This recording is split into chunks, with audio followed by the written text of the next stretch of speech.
They have Dark Ascension here. It's a little bit risky. Oh, jump in though from Nisha. Very brave jump in. Why? Ooh. Still barely alive, but not for too much longer. His Ice Blast will do nothing as on top is Shiro. Trying to jump in, but the Fate's Edict just blocking off all the magic damage. He'll go down. That's your carry, Tiny gone. Buck just trying to escape. They'll lock him down to Bird. Triple kill for Mickey.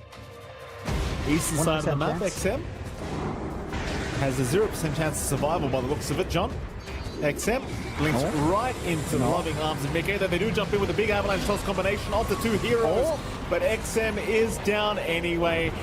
Eki does die, Jonathan, but nobody else is really taking that much damage. Maybe Mickey. He's got an Aegis up though.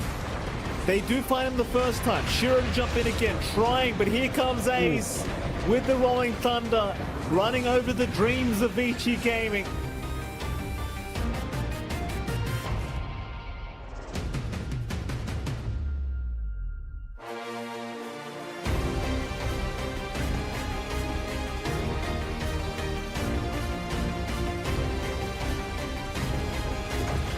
Okay, this is a huge moment for Speed. This has to work. It just has to work. And Bignum gets initiated on. He's going to get Sonic Wave deleted. Fade going to try to counter-initiate. Ghost has shown up as well. Fade opting to go for the epicenter finally. Ghost, his Bear's taking a lot of damage, but the damage being done to Spirit all in turn as well. Yatoro dead to right. And the Ravage finally comes out, hits 4 heroes, and big anchor smash to follow. Fade drops to the deck. Speed will be next, and now Ghost on the run. He's very tanky, but he's going to get some help from RCY. Another life break onto Panto, but finally Ghost killing streak comes to an end, and RCY left to his own devices. Oh, here comes Grimstroke. Oh, misses! Oh, he misses. Laurel gets Soulbind, the Phantom's Embrace on 2 as well. Might be able to get a double as a result of this with the Inkswell. That ensures it. Meanwhile, RCY did live through the day, and oh my god. Collision imminent. Nuclear launch wow, detected. okay. RCY with Oh, the he gets vision BKB. of everyone. Forces Yatoro out as well. They're going to punch up the bird, though. RCY is in a lot of trouble trying to get away with the grappling claw, but he's dead first. They're going to focus down Laurel, though, so it's a 1-for-1 to start this out. BKB's running out. Batyuk able to get some heal action onto Yatoro, licks him up a little bit as well. Very delicious. He still has ulti on Yatoro as well. Only used the BKB there. So Okay. I love the confidence from RCY to blink in there and get vision of him. Goes Avalanche on the 3 with the crush. Deletion imminent. Oh my goodness. Nullifier applied as well to Batyuk. He goes down. Triple kill for Ghost. Oh boy, double crush onto the high ground. Burrows right from Laura. They're trying to counter-initiate here, but RCY with the BKB. Avatos from Ghost. Deletes the frog. The Scorpion is next. It's in their nature, you see. 3 dead for Spirit. And now the Pierce the Veil having to be used. And GamerLegion can just kite the Muerta. She can't move, basically. Trying to catch up to the Tiny. They have the vision. RCY is here as well. The toss up. Ghost gets away just in time with the harpoon. Yatoro dead. Panto as well. Batyuk, you're the last remaining member, and this is going to be a team wipe.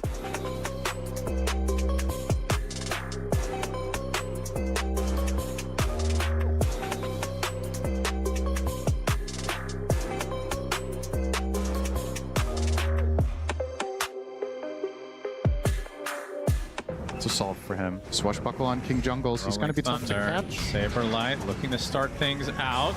Whisper in the area. They're going to... Oh, he gets stuck in the wall. Oh my god, that feels awful. And he's still stuck in the wall. Completely... After the Slardar game, that is tough to watch again. The epicenter combo, Tomato dead again. And the toss-up on Saberlight, he is dead again. Oh, this is such a disastrous fight for VP. 4 done. Abed left all alone. Remnants away. I mean, he's still not safe, though. He's just surrounded now, silenced up, trying to kill off the Phantom's Embrace, but he gets burrowed, and that's a full team wipe. They've just felt lost in the game. There's the Rolling Thunder from KJ. They get the Avalanche, they get the lasso, everything onto Abed. He's dead, no way to get back in the game. Tomato, death number 11, and GG is called. Disastrous game from VP, but very clean.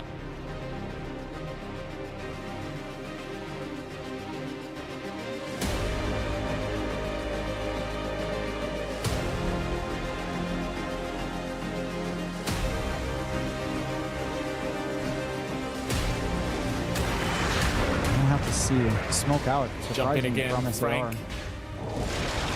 Oh, Frank. Yeah, I mean, you might just call it, eh? If that's how we're going to play the game, if he just throws the Doom out while he can. Maybe they can find nothing to say, though, and they do get an Aegis. They're onto X-Nova. X-Nova does go down, so they have managed to get something out of this. In fact, nothing to say somehow is still going to die. They're making it happen. Of the strangest fine engagement, XXS is in. At least for Xtreme. Bottom lane, XXS was spotted on the Underlord. He'll go for a PKB, but there's no way to TP out of this. And well, unfortunately, XXS is just forced to die. They'll go for more now. Hook shots off the mark for FY, but it won't really matter. Wukong's was committed to Dark Mago. He's taking a full epicenter. They are trying to burst down at least Dark Mago, but the black hole once again. Frank, he caught everyone.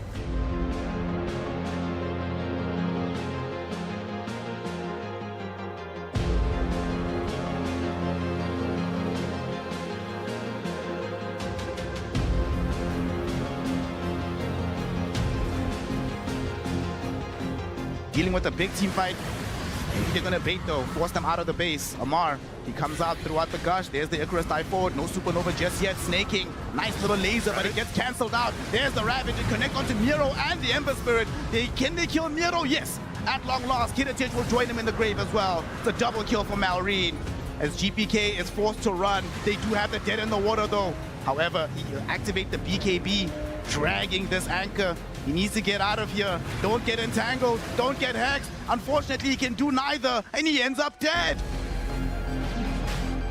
best lads carriers in the game. Even though, as I say that, Silencer has it queued up. Oh, save, goes in, actually stopped the initiation out onto a Amar, followed up by the Rolling Thunder of GPK. Solar Guardian will be there too. Malrine is the primary target, and he's gone. The Bear was trying to finish off Roshan. Crit goes into the Roshan pit. Unfortunately though, they get it on BB Team. The kill and the Aegis back on Kiritich. Snaking a Supernova will pop on the outside, but the stuns mean nothing without follow-up damage, so his team is still being eviscerated. They even bring down the Bear in the end. There we go. The Bear is gonna get held in position, unable to do anything. Unfortunately, the Bear might just die again during the Starbreaker. It's still alive, but Kiritich does kill it off. Amar trying to fight within his own Pit of Malice, but he's dragged back in. Look how unafraid they are. Whose Pit of Malice is this actually? Earthspike from Save, onto 2, both of them dead. Snaking, trying to do the best he can from the backline, but Nero comes in with the Solar Guardian. Demolishes him. GG is called.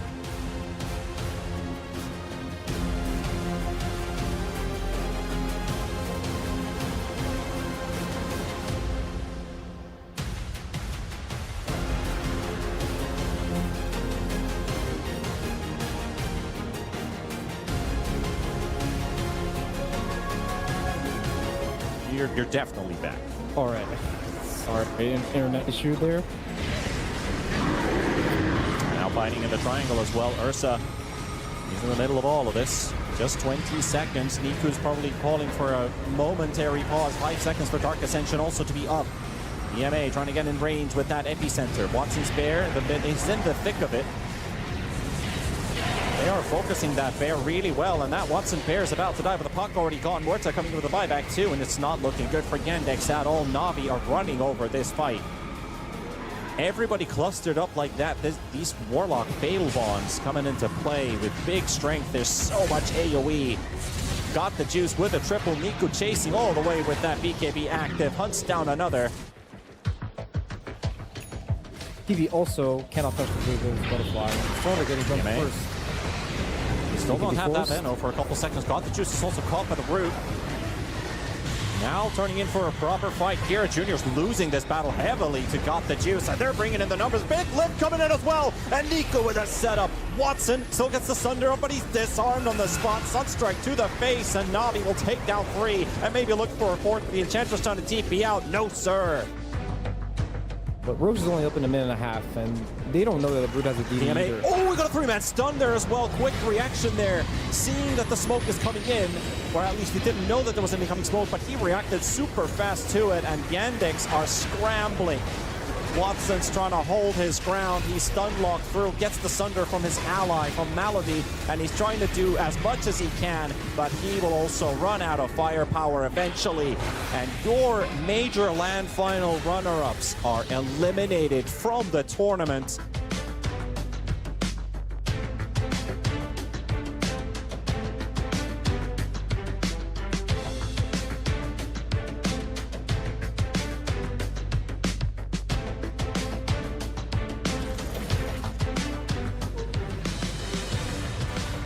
The dots were enough. Did you see how big the stack was? It was 1,300.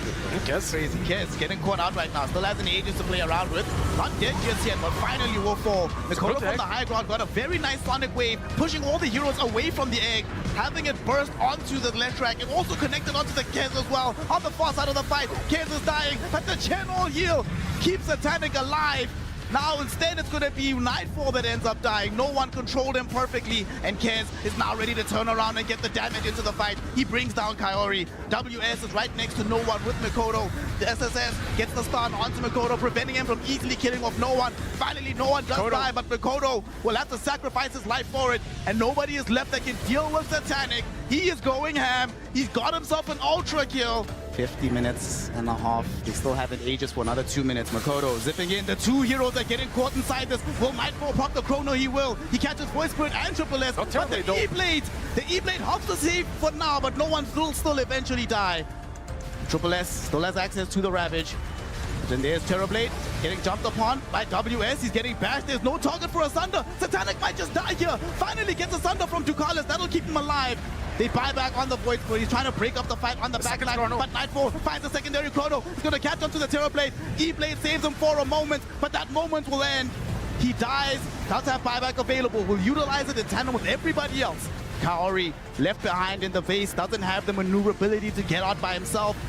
Will eventually die, does have buyback at the same time. WS going back in for the Terrorblade. They want to find the dieback. They kill him off. They get the huge zip. They get the huge catch. GG is called. Aurora.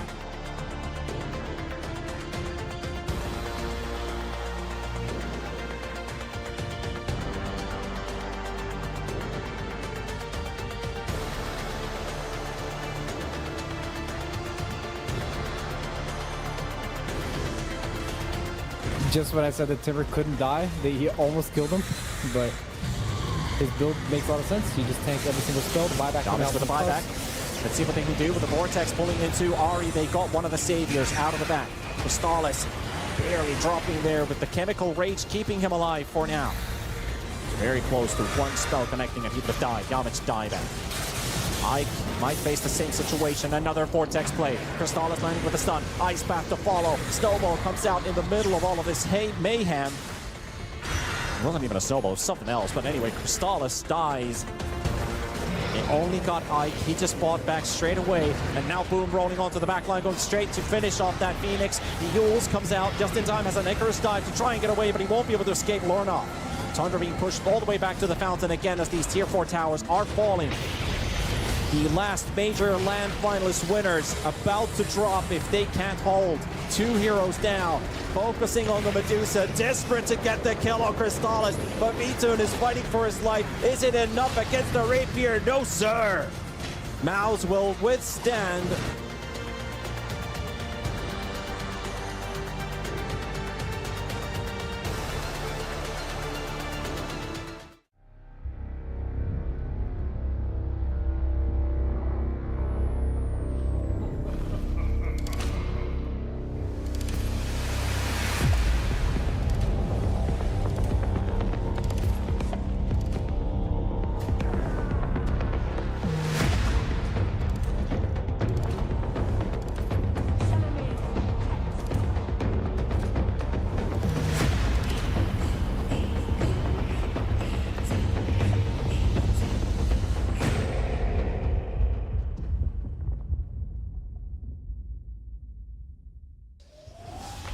Good evening, ladies and gentlemen. Welcome back to another day of PGL's Wallachia season number 8. It is MLP Dota and John X5. Joining you once again for day number 4 now, Jonathan. Welcome back. How the hell are you doing?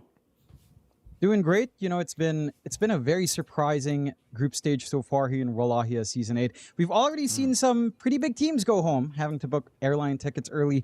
Tundra's out, Yandex is out, you know, GamerLegion made it through. It's full of surprises so far, and I think that's where the excitement lies here in the Swiss format. Every single match counts, every single day counts, and we're already again on that day 4. So we're in that 4th column now in terms of results. We've already got 2 teams going through. Aurora, BetBoom don't need to play anymore. They've gone 3-0 in our groups. And this is where the exciting part is. For us on our stream here on B, we've got the teams that are currently 1-2. This is the last shot for all of these teams. They take one more loss, they're out. They win one more time, they get to live for one more day, and that's what really matters here, making it all the way to those playoffs for the higher pot in prize pool. And what a matchup we have, right? Like Team Spirit versus Na'Vi, Xtreme Gaming versus the side of Vici Gaming, VP versus MOUZ. Lots of, not interregional, regional fighting here. Maybe less so with VP MOUZ, arguably, but Team Spirit Na'Vi, Xtreme Gaming versus Vici Gaming. These matchups, they have to go up against their own brethren from the same region. It's pretty rough, but it's pretty exciting as well, Mikey. It is what it is, John. You got to do what you got to do here at PGL's Wallachia season 8. It's not easy, but they're going to get through it here. Day number 4 is where we're at, and you know it's not the penultimate day as you like to call it, Jonathan. But you know it's a good day. It's a great day, in fact. I love seeing teams get eliminated. You know that, Jonathan. It gets me excited. And we have a great series to start as well, might I add. I mean, Na'Vi against Team Spirit. I think most people would have assumed Team Spirit probably wouldn't be. Mind you, you know, you got your stand-in. Things have been a bit, how's it going right now? There's your schedule, Don. Team Spirit versus Natus Vincere, of course. Then we have Xtreme Gaming versus Vici Gaming, which could be a very interesting matchup, I'll tell you, because we've casted both these teams over the past 3 days, and the Dota's been, to say the least, interesting. from the Chinese region. Then we got Virtus.pro versus MOUZ right after that. It's going to be a pretty interesting day. And there you have it, of course. Yatora, even he's confused. You're looking at the lovely boys of Team Spirit, Jonathan. And I'm genuinely shocked that Team Spirit is here in this position, currently 1-2, up against Na'Vi. I'm scared to say this, because every time I've said this during Season 8 of Wallachia, John, it's kind of gone against the team I'm saying it about. So I want to just preemptively say that, John. I think Team Spirit are probably the favorites. But I've been wrong every single time I've said that. So you'd be better off going against what I'm saying. And while I'm at it, John, what's happened to Yatoro's hair? But what Yatoro is just not. He's just not putting any effort in for that hair anymore, John. No, it's not yet TI season, right? Like it's not yet TI season. And again, Team Spirit may be the favorites, but Na'Vi has exceeded expectations once more here in Wallachia. They've beaten some pretty nasty enemies. You know, maybe that day 1 loss, day 2 loss was a little bit rough, but they beat out Yandex, who a lot of people expected to be a top 3 going into this tournament. And this team can keep surprising us. I think you can never underestimate Na'Vi, but neither can you underestimate Team Spirit. Now for Team Spirit, you know, they're standing in with Batyuk. They chose him for a reason, but it does seem like there's still some kinks to work out. I don't think it's all in on Batyuk. We've seen some great games coming out from him, like his Largo offlane looked pretty spectacular when it did get off. So he has been. So I'm keen on seeing how much more Team Spirit will adjust coming in here. And again, Na'Vi is an opponent that they should be feeling relatively confident about. We'll have to see. Love this animation for the Alc. Look at that. Even the self-stun coming in. Beautiful. That's all for your Alchemists and all of your pub games. Very accurate illustration here. But you open up with the Alc. Can we talk about this, especially yesterday, with this emphasis now on the lack of health regeneration reduction? Heroes like Alc, heroes like Oracle, anything with a lot of sustain. Enchantress has been really popular. It all feels amazing. And this Alc pick is relatively safe for the side of Team Spirit. Na'Vi, they have their own sort of health restoration as well with the Phoenix. The Sunray, as you mentioned, does a lot of damage. Quite a fair bit of sustain when we've seen it in action. And it's open enough to kind of flex it here. Now, mind you, Core Phoenix hasn't really been a thing in a while. But it's open if you kind of have a game for it. I mean, I guess it's only WS in recent memory we've seen. See how Daze has to drink that water, Johnny has to cover the bottle cap with his finger. Look, see, you gotta protect your nose. That's the EU experience. That's the one thing I couldn't stand about Europe. I've got to say it. The bottle caps that you can't take off, that really upset me. Because what happens, John, is we go in winter, the weather's dry, and then you've got this bottle cap constantly scratching the middle of your nose. And I've got a huge nose, John. Right? You know, being Armenian doesn't do you any favors when it comes to the nose department. So they're these bottle caps. They're weapons against me. You know, it's not fun. For what? I don't know, by the way. I don't know what we're doing, what we're saving with these bottle caps being attached to the bottles. I don't know what we're doing. I think it's a insurance to make sure that when you do recycle your bottles, the caps are on, so they also get recycled. Well, right? just don't pay them for the recycling then. If the cap isn't on. I don't know if you pay. I don't know. It's just it's just the streamlined stuff. I kind of get it, but at the same time, it is annoying. So I see your point as well. You know. You think they're doing that to the wealthy out there, John? Forcing the caps in the bottom? They probably still have to. I mean, they'd probably import water, but you know. You think Taylor Swift's got the cap stuck to her bottle, John? Oh, I highly doubt it. Well, no, she takes her plane out, buys some water, flies home. Still flies to Fiji, get some Fiji water. Yeah, you know. Yeah, exactly. From the source. Still, we've got the source right here for this draft, and we've got the Underlord and the Rubicon. You're making me work really hard for these segues, Mike. The Rubik and the Underlord ties in nicely with his Phoenix. This is extra toxic from Team Spirit, though. Silencer out with a Pangolier, with a Bat Rider. They have a lot of ways of pulling heroes back. This Silencer, man. I mean, look, I don't think it's actually that amazing of a hero, but it's just so painful to play against. It has a 50% win rate over 6 games. Again, not the most amazing, but when you have something as oppressive as a Silencer, you have a Bat Rider on hand with a lasso, you have the Pangolier that can get active early. There's so much you can do here on the side of Team Spirit. Whereas for Na'Vi, I mean, Silencer alone completely negates your Rubik, completely negates, say, Phoenix Egg saves as counterfight, or say Fiend's Gate coming in from the Underlord. You have to take initiative on Na'Vi. Your counterfight just feels awful when you have to go up against a Silencer. I'm curious to see what they want now for these matchups, because it looks like you were just stuck to the Rubik and the Phoenix support duo. Not the best hold in the world, but there's nothing too mobile just yet on the side of Team Spirit. The Pango arguably is, but Pit of Malice at least helps somewhat, not amazingly so. The roll is always going to be an issue. I'm wondering what we'll get here for Niku on mid. Like, if he's expecting Laurel to just take the Pango, it could be an interesting time, but I believe for Team Spirit in this tournament, they have been running the Pango off for Batiok. And there you go. That's our Niku hero. Straight up, just straight into the Husker. Again, you don't have as much regen reduction nowadays, so Huskers just feel insanely tanky. You have this Phoenix to back it up. It's still relatively annoying against Silencer, to be fair, but if you do die as a Husker, at least you don't really lose int, so that is some counterplay right there. Maybe you, I was gonna say you could pick an Ogre, but there's no way you run an Ogre one, so scratch that. You know, just make the game useless for Silencer. That's one way to play it, in your pubs at least. Absolutely. Certainly a nice Husker pick as well. I mean, in case it wasn't obvious, John, against Alchemist, against Pango, Husker's going to have a great old time. Doesn't care about Silencer either. You know? Doesn't care about that crap.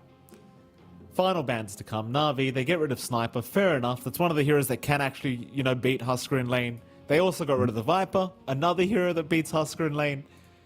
Team Spirit, I don't even know if you have the space anymore. Like, you could still flex the Pango to the off lane 10 seconds and pick something else mid. You might be forced to, because the Pango's just got no game at the moment. You know, if Niku has a good game, which he should, you know, you're just not going to have a game. You're going to shield crash, and then you're going to take 1,000 fire spears. It's not good. No. And again, for Team Spirit, this tends to be their Batiok hero. I don't think we've seen Laurel play it in this tournament just yet. Doesn't look like it from the stats I'm seeing. So you do have a lot of room. It's just a question of what do you feel like is a counter Husker on mid, and there's no real easy answer for that. I think you just sustain yourself. Like, you can't just, you know, just don't lose. Like, you saw it right there. Invoker could be an option. You got disengaged with Invoker at least. You know, Park. Just the options aren't fun, John. Yeah. You know, but I just think it's a matter of just don't lose too hard in the mid lane. I had the idea of Kotl mid for Laurel. You get Spirit Vessel as the hero. You can just stand back, illuminate. You can kind of clear out camps, so long as you don't get jumped. But the jump of like Phoenix Rubik isn't amazing if you play safe enough on Kotl, so that could be one way. It does put a lot of pressure on your Alchemist to really scale up, but that's always going to be the case with an Alchemist draft anyhow. They ban out the Ursa here, forgot the Juice, so taking care of some big scaling cores that don't mind just bashing away on the Alchemist. There are still a couple of heroes. No Tiny. There was a Medusa game coming out from Got the Juice, but doesn't feel like the greatest time for that hero in this kind of game. There's stuff like, say, Slark that doesn't mind too much against everything they have. Self-Dispel, you time it right. Silence doesn't bother you. Lasso doesn't bother you. You whack away at Alchemist again. You're getting all these stats. Wouldn't be too bad. It's just that we haven't really seen Slark this tournament, or at least not too often. So I don't expect it for Na'Vi, but it does feel like a pretty good game for it if you wanted it. We'll see what happens. Na'Vi, minute left of reserve time to think about this. The draft's looking really nice so far. They don't need something too greedy in the safe lane. It just feels like you want to play quick. I would have said, you know, Ursa would have felt really nice. Unfortunately for them, it was banned by Team Spirit last. Doom is nice as well. In fact, Doom is really nice. Yeah, in my opinion, at least. I think Pos 1 Doom, it fits the bill kind of perfectly here. Because you're not really looking for a proper carry. You know, you're just looking for a very disruptive core that can play early. Yatoro does not look too happy. Does not look impressed. No, I'm not sure what's happened with Yatoro. I mean, he's just had enough. Yeah, he looks like me in the mornings, John. He's had enough. The kids just won't shut up. He hasn't had his coffee. Look at him. But he can't take care of himself anymore. The kids won't leave him alone. What is it, John? You are right. Want me to tell you about how annoying my kids can be? They're angels. I love them. They don't annoy me because I don't have to wake up to it. But you know, that's the perks of being the cool uncle. I can call you, Mikey. John. There's a 2-3 hour difference. I'll call you. I'll let Althea say good morning to Uncle John. Yeah, you know, I wouldn't mind that. I'd wake up for it. For Al, sure. Trust me. She's a lovely kid. I'll get tired after a week, but it's fine. Still, Spirit. a like you were saying, right? Like this Doom is amazing. You've got some ways to nullify the healing already on the out, so it's going to be a non-issue. They have to go for Beastmaster now on the side. That's the face I'd make too Team if I chose Spirit. Beastmaster for the 20th time. And yeah, it's just this should be our Laurel mid Beastmaster, which again, it's been a winning hero. It can kind of lane into Husker. You just micro with boars and use axes. You won't bully out the Husker. At the same time, Niku shouldn't crush you. Like you should be maintaining spacing. You shouldn't get too greedy to CS. Just kind of see the lane out. Maybe build some stacks for yourself and just play recovery here on Laurel. Just surrender that to Niku at say minute 3 or so. Very evenly drafted out. I do lean towards Na'Vi and draft though. With all the points you said, I think their team fight's really good. The one thing that maybe messes this up is if Panto can get great usage out from Global Silence, right? Like you break up that instant jump in, you can punish very nicely onto all of these heroes pre-BKB. The issue is once BKBs are up, you know, Silencer doesn't have that great facet where you get the secondary silence anymore. The reverberating silence, the worst facet in the game in terms of playing up against it. So you don't really have to worry about anything on Na'Vi once you do have some ways of dispel here. I just realized as well, you're probably going to carry on about facets for like years upon years now. I will. You know. I will. You will. You really will. You'll do my head in every game about facets that don't exist anymore. I just realized that I'm never going to hear the end of it now. No. Like that's going to be your talking points forever, is these facets that no longer exist. Yeah. Black Grimoire, you know, I know you all the cool stuff. It'll Black come Grimoire. Back. It's coming My back. favorite. I'm Reverberating silence. I'm Seed sending money. an email right now. I'm sending an email right now to Icefrog. I'll let him know. You know Black what it Grimoire is? What is it? To be fair, there's not much seed money going around anyway, so it does make sense to take it out. Get your money out of the markets, ladies and gentlemen. It's not safe. Get it out. Don't do it to yourselves. This should be a fun game, though. For Team Spirit, for Team Spirit, I think the ideal is they get the jump on Na'Vi because again, you hit level 6 in the silencer, you're kind of good to go. You would still be waiting for say Rue's blink timing, but what we've seen from Rue and a lot of Batrider pause 4s, farming that blink doesn't take too long. You tend to see it, 15 minutes, maybe 16 on a really slow game, perhaps 16 to 17. At that point, you should get going here on the side of Team Spirit. They have to really maintain their lane, and that's where it gets scary. All of the heroes on Na'Vi are pretty hard to shove away. They've got decent enough combinations where their supports to kind of poke back as well. And again, your mid foundation here for Laurel, if this Beastmaster isn't off to a good start, it's going to be stuck farming along with this Alchemist as well. And the Pangolier can make plays with a Silencer and the Batrider, but it would also be contingent on Batrider actually sneaking some farm in. So it's kind of farm intensive on Team Spirit. You need a steady foundation to get that farm here. I'd say the first 6 minutes kind of dictates it here for how that tempo starts to go into like the 12 to 15 minute mark. And for Na'Vi, if they get a slow start, but they're not bleeding out gold, they're at parity with Team Spirit, they're in a happy spot. Because their timings are a little bit later, maybe towards the 18-minute mark, depending. But once you get going, once this Doom is ready to show up with Doom and an Echo Saber blink, then you have a lot of great ways of just locking someone down, bursting them down with Niku, and kind of cleaning house later on. Have to wait and see. Not too much excitement over these runes. Maybe an extra one for Na'Vi. Daze does get it. Just walks over. You love it when you're a support. You just grab an extra rune. Happy days for Daze. Absolutely. Nice even, rather 1-3 trade in the favor of Na'Vi. Let's start with the mid lane, Jonathan. Lal will be here on the Beastmaster against Niku on the Husker. Going to try and just abuse the mid Beastmaster here against this Husker pick, which, you know, in some ways, with the boars, with the wild axes, again, it's not about winning the lane, but at least you don't outright lose the lane. I think is the idea here for Team Spirit here for Lal. Yeah. And again, he's playing it right. He's just standing back, maintaining double bore. You spam Axis when you can. Early levels in Berserker's Blood means you're still doing some good damage with the Axis as well. And Niku, he does have a range advantage, but Laurel, again, always has the boars that he can just micro around. So we'll see how much he can get away with here and how much Niku can apply pressure. First 2 waves out, feeling all right here for Laurel. Good snipes from Rue. Double couriers down already. That's a ton of gold to just get for free. The deliveries were made at least, so it's not the worst thing in the world for the side of Na'Vi, but every bit of bonus gold you find is, again, very important because you're trying to rush round routes. You want to get a good timing and blink. All these early little pokes you get is very worthwhile.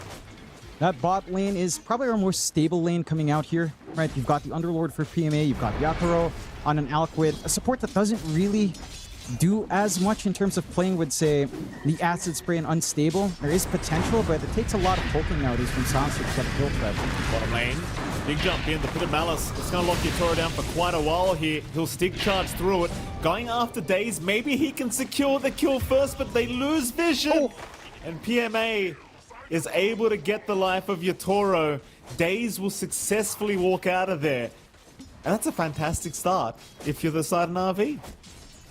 I love that read on Na'Vi as well. They know that Team Spirit's dual lane down bot just isn't that aggressive, especially in early levels.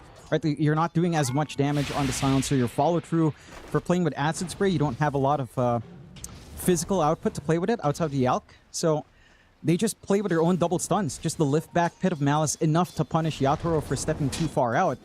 You do need to ferry out regen for PMA, but otherwise it's happy days there down bot.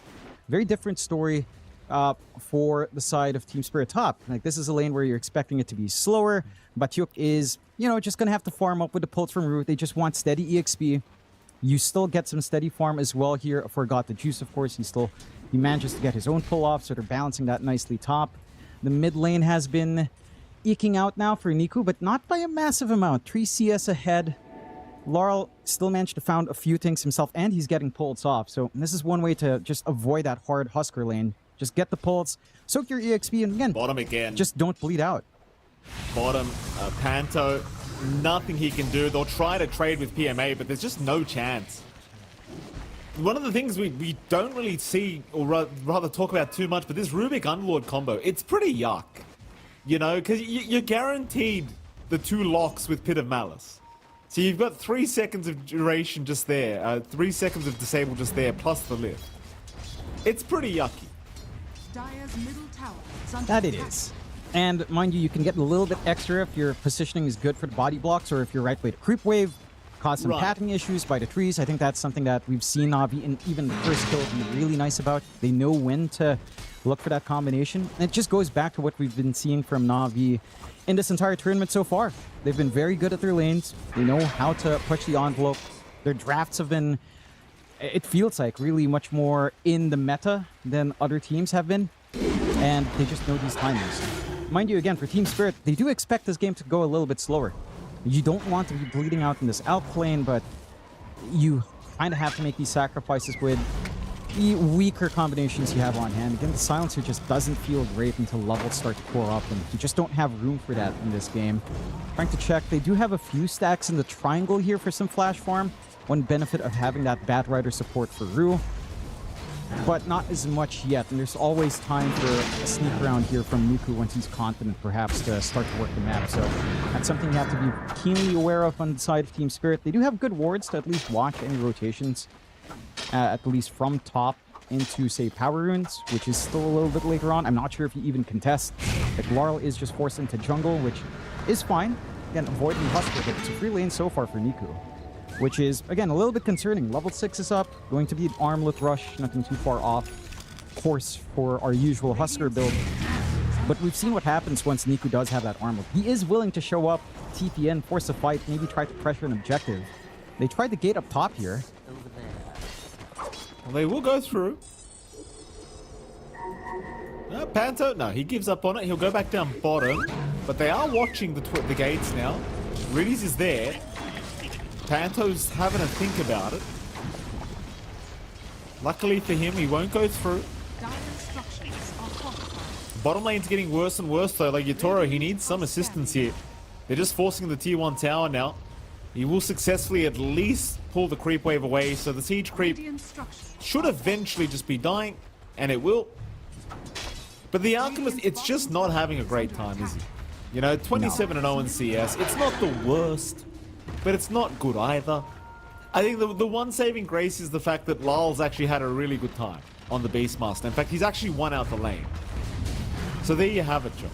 at least the Beastmaster in terms of CS is having a great old time. I almost feel bad. That he is. He did have to jungle, but he was very efficient in jungle. So he is getting a little bit more out there, just less in EXP, which is what Niku kind of wants anyhow. Has level 7, max out Berserker's Blood. It's pretty stable to just frontline now with the regen he can get. The key thing here for Team Spirit is, again, no one scouted out these stacks. So Laurel does have this massive injection of gold set to come in. Curious to see if it's just going to be the Ags rush here for our Beastmaster, which it does feel like it is the kind of game for it. And he will get priority on those stacks. Some good injection coming out there for Rue as well on the stack gold. Doesn't look like we'll get any contest for Wisdom, Shrines of Wisdom, but Panto, bit of a freebie. Panto going to drop nice and easy. PMA is just having the freest game of his life on this Underlord. It's been an absolutely fantastic time for him. Just about to hit the level 6 mark as well, so we'll have the Fiend's Gate any moment now. I love this little you look reaction at the top 2 as cores well. from Na'Vi, Jonathan. I mean, this Husker top, followed by PMA. Again, having a great old time. No real contest right now from Team Spirit. I think more detrimental is like the net worth of Yatoro is just looking very sad at the moment. You know? I mean, Yeah. sure, he can catch up quick, but, you know, it's an out. It is an out. And until you hit that Radiance timing, you know, your farming pace isn't particularly impressive. At least you have some efficiency with Acid Spray. It's just not going to go quick. You can't take these stacks. You know, maybe the Ancients later on, but it's going to be quite a fair bit more time until that's up. I wanted to say, I love the ward game and the reaction from Team Spirit here. Na'Vi had that good ward behind the tier 1 bot. There was the sentry droppage here by Yatoro to just ensure he's safe to farm. It's not giving him as much space, but he did clear out those camps before this rotation kicked in. Still Yatoro. Jumping again. Yatoro just not getting anything here. Lal at least finds Riddies in the meantime and is pressuring that tier 1 mid tower quite nicely. In fact, you do have Niku playing with fire right now, but he's got Panto down. He'll try to armor toggle through it, and Lal is not going to make it out. You got to be careful, John. In fact, they're going to go through the Fiend's Gate. It's one of the things against Husker. There was something that really pisses me off, John, is a good Husker play when it comes to armor.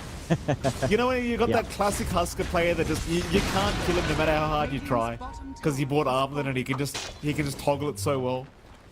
Yep. You know those guys? It's fantastic. They just sicken you, don't they? Like, what's wrong with? Yeah. No, but it's great. You know, I think that's the one piece of skill expression that I can appreciate. Doom out. Bakyo. Yeah, stop playing. Bakyo. Nothing he can do about it. Just dead. Na'Vi, I mean, they really are just playing this perfectly, I want to say. I had some small doubts after the mid lane, but like you said, I mean, that wasn't even Niku doing anything wrong. He just forced the Beastmaster to the jungle. That was it. You know? Yeah. Nothing's really gone wrong here for Na'Vi. No. And for the side of Team Spirit, again, there's just not much you can do. Your Bat Rider is still level 5. You're going to be waiting on Blink. Your Silencer doesn't have Global Silence. You can't really force an issue with just the Pango with 2 underleveled supports. So you are just going to be stuck waiting a little bit more. And I have to say, from the games or the series we watched, Mikey, it always feels like we've gotten a lot of really rough starts for a lot of teams. The translation rate into a turnaround, I don't think has been the highest. Right? The conversion of being behind in the first 10 minutes into a win has been a little bit harder to achieve, at least in this patch from the teams we've watched. So this spells good news for Na'Vi. Of course, it doesn't guarantee them victory, but the foundations are set. We talked about the timing for that armlet. Niku's just willing to show up. He's going for the BKB next. He's not going to be concerned about any key control piece. At least you're going to have to either lasso him or roar him. And that's going to, again, provide space for Na'Vi on the other course to try to mess around later on. They're not applying the most pressure in mid, but they've got the heroes around now to try to get the job done. Yatoro is still a ways off from the Radiance to farm up those stacks, so again, you're just not getting that gold injection in the Alpha, it's just going everywhere else. Laurel does look like he should be inching towards that Ag soon, so you will have the Drums of Slam, but I have to say, this very quick Drums of Slam timing just feels incomplete. Yeah, most teams even just wait back for the full blink before you even commit with Drums of Slam later on. Bottom. They're going to find themselves Riddies. Riddies going for a dive, forcing at least the roar out. They'll take whatever kill they can get right now, Team Spirit. They just need the catch-up gold, the catch-up farm, and the catch-up time. A lot of catch-up. Not enough chips here, Jonathan. Not for Team Spirit. No. Gotta fire up the fryer. Get some more chips in. It's gonna take some time to cook up, Mike. Good Why are reference. you even That's going great. off of that, John? It was a horrible... It was such good. a horrible It thing. made sense. It made sense, Mikey. It takes some No, it time to didn't. fry up a good chip. Don't You have to lie. fry it once, let it rest, fry it again, get the timing right, and when that timing is perfect, that's when you can come back in for Team Spirit. don't It's gonna even- take some time. You don't even like What? chips, John. You're a rice guy. I like chips. I like them, but I don't get how you could have a meal without rice. You know? What do you mean? Like a good steak, I'm gonna have it with rice, Mikey. You'd pay extra for that rice. Still, Smoke Up from Navi, they're not paying extra for this. They might get a little bit of a bonus if they find a say target. that to Too the late Irish, to John? find the snacks. No, Would you say but to Irish they get a people? pass. They get a pass. They love the potato. Well, he's getting no pass here, John. Well, he's going to die, and so will Butyuk, by the way. I hate to be that guy. Butyuk's also dead. Daze will secure the kill on the Rubik. There was a Doom committed. Fair enough. But 2-9 right now. Things are very bad again. I hate to be that guy, but things are pretty bad for Team Spirit. And, So and the thing is, with this Na'Vi draft, John, we were saying this during the draft. If you win out your lanes, it's going to be a rough time for Spirit. That's kind of what's happening. That's exactly it. Again, you just need so much time, and it's just so hard to see how you build up this farm now on the side of Team Spirit. And you're trying, Yatoro, again, still a ways off from that full Radiance. It's just what it is with Yalk, but at least he's not bottom network core. But Yalk is really coughing it here. Just no space to farm, no farm priority on stacks, all the way behind. I wanted to make note, what do you mean you hate to be that guy? You hate to be the guy doing your job? Or telling us what's going on? What do you hate here, Mike? Just being the, the negative guy. They're That's bad your job. news. Yeah, well, for Team Spirit, that's I all, you don't could mind spin them. it, you could make it happy news for Na'Vi, bad news for Team Spirit, happy days for Na'Vi, 2-9, No, but, FMK it's betters are happy. It's not like I mind the bad news. It's just that it's obvious, It's like seeing a guy getting beaten up and saying, "Oh man, that guy's really copping a beating, huh?" It's like I can't help. I can't help Team Spirit, John. That's the problem. I feel like I've got to step in here because someone can't, disconnect. I'll step in. Someone disconnect. I've got a good VPN, John. Trust me, the ping's not going to be that bad. I promise. I mean, this might pan out. Smoked Up, they've got the blink on Rue. That's something they can play behind now. Global Sound set to go. They just need the angle in. And you catch Nico off guard here, but this time it could be awkward. His BKB's just coming in. You have to get the lasso first. If not, this Husker might just end up being fine. They don't even find the angle. They spend a lot of time circling around top. They don't really have the vision. They at least drop one ward in that top jungle here for Team Spirit, but they don't translate this. Still, they hang on to this blink timing on Room. You could still make something happen if someone shows up here on the side of Na'Vi. They need to make this work. Still, Na'Vi's the one smoking up now with that They BKB should. on Niku. It's just, why wouldn't they? They know they can't be beaten in a team fight right now. There's Panto. The team doesn't even bother turning around for him. They just leave it to Niku. Just no point. No. And it's just, again, there is a world where Team Spirit does the classic Team Spirit thing and just carries the game later on anyway with Yatoro. He is playing Alchemist. The farm's covered. Wait. What is it, John? Hold on here. Why is Yatoro queuing up Ags after Radiance? Is he actually going to gift an Ags? I mean, surely there's some good. Maybe Lol. No, Lol's got Ags. Lol's got his Ags, but I mean, he gets bonus damage and a little bit know he more gets Grievold's bonus. Greed, but no, he gets a Grievold's Greed bonus now as well. I don't know if it's worth it though. I hope it's just a little bit of a troll, like, oh, maybe. Still top, maybe, PMA. dragged around. PMA. And he kills a good kill right now, and they'll get it. Lol will be really happy about that. I'm really unsure if this Ags is worth. But I guess they're going to give a free Ags to the Pango and work it out from there. Maybe. I would, honestly, I feel like it might be high priority in Rue. Double lasso at this point just feels good. It just feels good even early, I think. And that could be one way to go. Roshan being taken by Niku. See if he stays on point with his toggles. Of course he does. Should be able to find us for free. Don't mess And he's this up. fine. Don't mess it up. There you go. He's alright. It's Niku. You Nothing can't more doubt embarrassing Niku. than messing the arm of the toggle up, John. Nothing Oh, more yeah. embarrassing. You know, I'm sure if Niku heard you say this, he'd show up and tell you, "Shut up, man." How He'd dare never you say doubt? that to me. He'd never say that. And he, you know, it's like the friends my kids have, you know? Like, they just look terrified when I show up. I don't know why. I'm a nice guy. I don't do anything wrong, you know? They just look terrified. That's what Niku looks like when he sees me. He talks to you. You know, says, "Hello, John. Shut up, John." He doesn't even, you know, he doesn't make eye contact with me, John. That's Oh, okay. this top lane, Riddies. We love you. Riddies, caught out. Very nice. These are great kills. These are great kills for Team Spirit. Do they Yeah, defend just a bottom little- tier 2? It goes a little bit too fast. Niku with the age is probably not something you want to confront. This pressuring up top is a pretty big win. So they're getting almost the tier 2 up top as well in exchange for the tier 2 bot, which is fine in terms of map control and the gold injection you get anyhow. So you're evening it out a little bit. Mind you, you are playing with an 4K behind overall net worth 45K, but you're riding out this big spike from Niku as best as you can. You're hitting these item spikes that are opening possibilities. The Ags up on Laurel to help find these solo pickoffs, the Blink on Rue to do the same. It is an Ags for Yatoro. So who does he give this Ags to? It's either Batyuk or Rue, right? It's either Batrider or Pango. Maybe you just go for the Pango, relieve Batyuk of some farm, and farm pressure, have him have that utility in the shield crash, and kind of hope for the best from there. Which does make sense, and for the Alchemist, it doesn't hold you back as much. Have to see how much it pays off.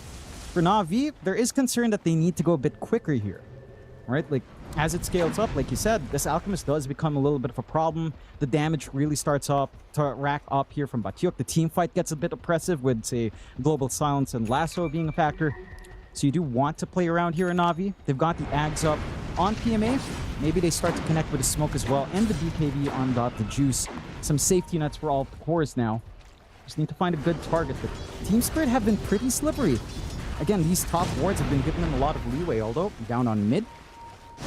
No. Rue, maybe baiting. In fact, no. Lasso was dragging back PMA, but PMA, he's a tanky boy.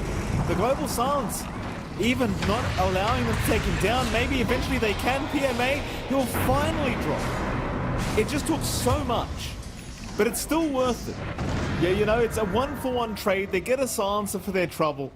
Still very worth for Team Spirit. It's just taking a lot of work to find these kills. And it is. It does make it hard to go for the defense next, though. You drop Global Silence, Lasso, literally all your ultimates down here from Team Spirit, where, yes, you did pop Egg, but you've got Doom. You've still got the Fiend's Gate when that respawn comes in for PMA. So you are still feeling confident here on the side of Na'Vi.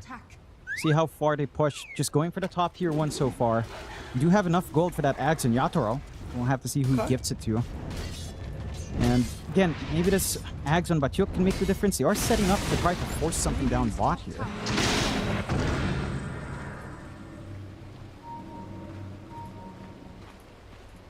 Yatoro, pings were coming out. He'll retreat immediately. Quick TP is going to make it just in time. There's your Ags up. Who does he want to give it to? Batyuk. Okay. Onto so yeah, Batyuk. he So does just go Pango. for the Pango. Yeah, I mean, you know. Now the question is, do you go for the second one straight away? I think the answer should just outright be no. No, but but he's queuing a second one. He He's is got it queuing a after second. Manta. I like that. This is some great stuff from Yatoro. I mean, look at that Batyuk's network. Suddenly #1 off the Ags blessing. He's just Yeah. skyrocketed up after having a pretty rough time. His fate was rewarded, Mike. He asked and he received. Outstanding. He did. It's a weird thing too, like the Pango Ags, it's so much damage. You know, in the middle of a big fight. It's just, you just underestimate how much it does. Here we go. And Team Spirits, again, slowly clawing their way back into this game, to say the least. It may not look that pretty, but they're getting there. You kind of wonder if Na'Vi, if they need to be a tad more aggressive, quite frankly. I mean, the Aegis is going to expire in 10. They should still have first dibs on the next Aegis, but you never know. Maybe they wait out the Niku Aghanim Scepter before they go. You know, that taunt is pretty damn nice. That it is. I think, again, there is pressure to play faster for the side of Na'Vi. The scaling is a little bit of an issue, but I feel like you're itemizing properly for a longer game. Anyhow, look at Got the Juice's build. Echo Saber Blink, going for the full Assault Purist next. He's keeping his Alpha Wolf passives on him, so he's got a lot of damage. Once that full AC is up, he's got the attack speed to try to proc some crits here. It can get pretty painful. And your only downside right now on this Doom is your lack of armor anyhow. Once you have the AC, you don't care as much about, say, the Acid Spray softening you up. So it should be enough to try to sustain in the middle of a team fight. What's lacking for Na'Vi is, again, we haven't seen them take an opportunity for a wider team fight. Well, that's really down to Team Spirit being extra slippery themselves. Maybe baiting out with his Haste Rune? No. Jump in. Well, he's going to turn onto Niku. Niku taking 0 damage. Now a lasso out, holding down the Husker, but he still does not taking enough damage. He'll turn around and fight. Rue is down. And this is not looking to be the fight that Team Spirit were hoping for. They do get the Egg of Riddies, but that's about all they've got thus far, as they will continue trying to deal with Niku. Niku, armor toggle not out yet. He's just so tanky. Just doesn't even need it. Just heals through it. It's that lack of healing reduction. Batyuk doesn't have... Ooh. That's Snipe an easy one Panto on as Panto as well. I would say for Batyuk right now, he is queuing up Nullifier, which does make a lot of sense against a lot of ways of just dragging heroes around, but this Urn of Shadows not being upgraded to the full Spirit Vessel for health restoration reduction, you need it against this Husker. You are seeing issues. Niku just heals right through. No problems at all. Even when he's isolated away, gets stunned like 3 times. That was a rather strange position for Team Spirit. Laurel was, I believe, under smoke, trying to bait out with a haste, runs back, doesn't manage to roar from the dive of the Phoenix, maybe just outside range of vision, opts to back off, and he gets punished for being spotted right at that moment with Smoke Break. And the rest of Team Spirit weren't quite behind him. So the follow-through wasn't clean. The punishment is severe from Na'Vi, and this is the kind of team fight Na'Vi has been looking for. Something big, something where they can just rush in, get the backline jump with his Underlord Ags, and just provide these openings for the Doom and Husker to get the job done. They'll get across. Lasso, gonna catch one. Riddies almost down. Icarus diving away though. Meanwhile, Riddies is gone eventually, but Batyuk will go with him. It's a 2-for-1 in favor of Na'Vi. Spirit desperately trying to find some good trades, but they're just not happening. And now Yatoro even. Not necessarily safe. The chase is on. They want more. And all they need is Niku. Yatoro's got no war to tell him they're coming either. Jump in, shield crash from Daze, life breakout, taunting the Alchemist. At least he might get a bash, a stun rather, but no, it doesn't matter. It's tough. And you know what I just noticed as well, John? The changes to Seeds of Serenity with Hustle. It's pretty young. Isn't it? Plus 25% health regen. Yeah. Well, that's pretty That's yuck when it insane. comes to Hustle. That's so yucky. Yeah, health restoration is just kind of crazy right now, and Husker is benefiting massively. I mean, again, a simple Urn upgrade here for Batyuk would help. He does have the Urn, just needs a Spirit Vessel, but is hanging on for now, going for the full Nully into the Lincolns for some defensiveness, especially up against the Doom and the Lift, ensuring that he can always get the roll, but you need something with health restoration reduction. And again, Shivas is not that answer anymore, Scotty still is, but you don't really have great Scotty here, or at least not an early rush for Yatoro for sure. And Yatoro is still keeping that Ags queued up, by the way. So I'm guessing that's just going to be for Rue, which is massive.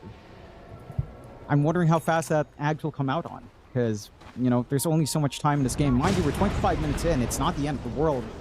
8k disadvantage, though, with an Alk does not feel great. Roshan is back up. Navi's in position to take it, and they should be able to find it no problems here. Full AC for Got the Juice. Still a ways off, but he does have attack speed with a Hyperstone. Has some fat crits with that critical strike from the Alpha Wolf. And Roche shouldn't take too long. Again, you have blink angles here if you want to play the Rue, but Team Spirit's just a bit too far out. I do love what they're doing to compensate. They are sieging the top tier 3, trying to force a response out. That should slow things down a tad. Oh. Batyuk. They got Batyuk as well. That's a real shame. It's just the state of the game right now. I can't outright say that Spirit got outdrafted, but the Husker picks certainly put a spanner in the works for them. And I think that they felt as though they were still going to be fine, but then you had a POS 1 Doom come out after, and it's just like, it just makes it impossible. I mean, I think Daze kind of tells you how I feel right now, Joe. I kind of feel bad. What are they meant to do here? There's genuinely not really an answer for Team Spirit. No.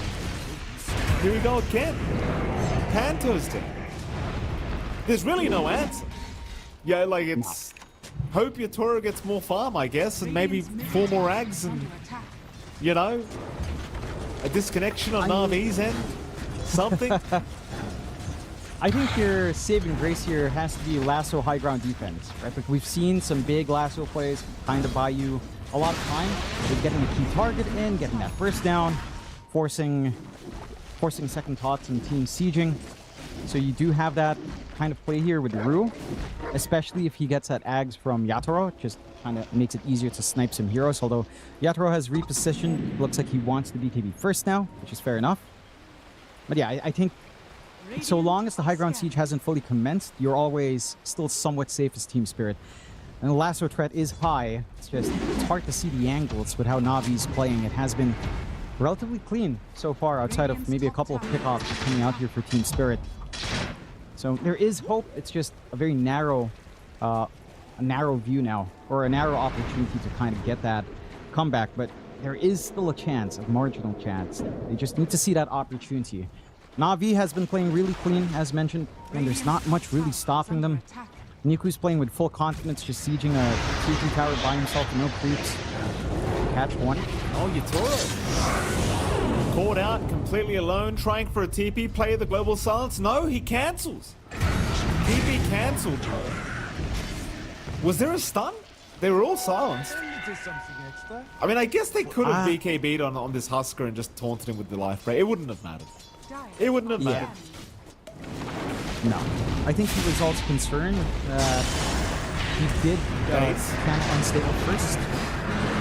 Naso does drag back Daze. Daze is actually proven to be a lot tankier than you'd expect, and now a bit of malice to lock down 2 of them.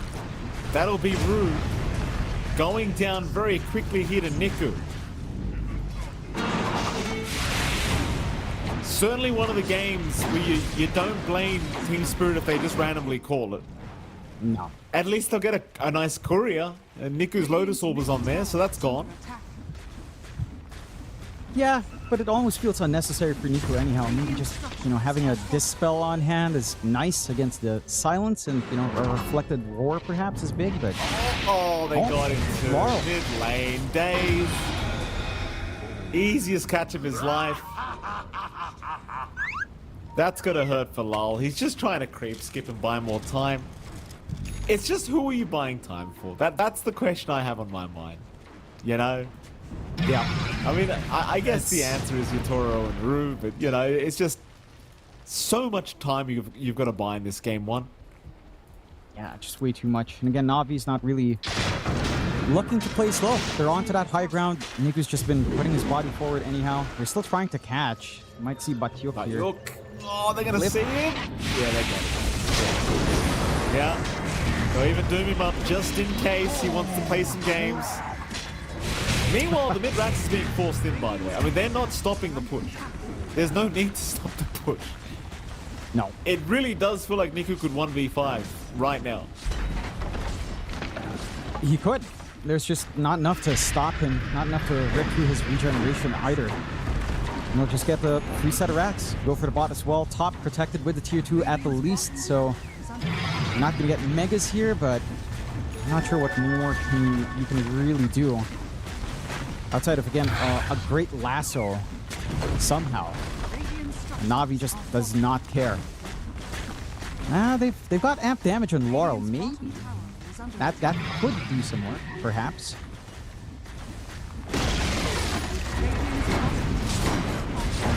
One racks.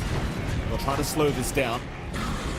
Team Spirit. I mean, it's at least waiting for this Pangli to respawn, and they won't have the opportunity anyway. Oh, Yatoro. He's in trouble. Poor old Yatoro. Nothing the man can do. What can you do? No. And guess what, John? You can go right back through that Fiend's Gate if you want. And that they will. They're going to go for another fight. They found Lal. Lal, he's out for now with the BKB, but he's still on fire. He's still being caught. Just call it, boys. Spare yourself the torture. BKB run out of there from Rue, but there's 3 down. Make it 4. Niku. No need for the voice line, sir. You know, it's just no need. You played hard. Yeah. I mean, to be fair, it is Niku. He is known for his Husker. See if they can try to do something, but no war for a few more seconds here. They're going to try along one last time. Rue immediately doomed up. No games.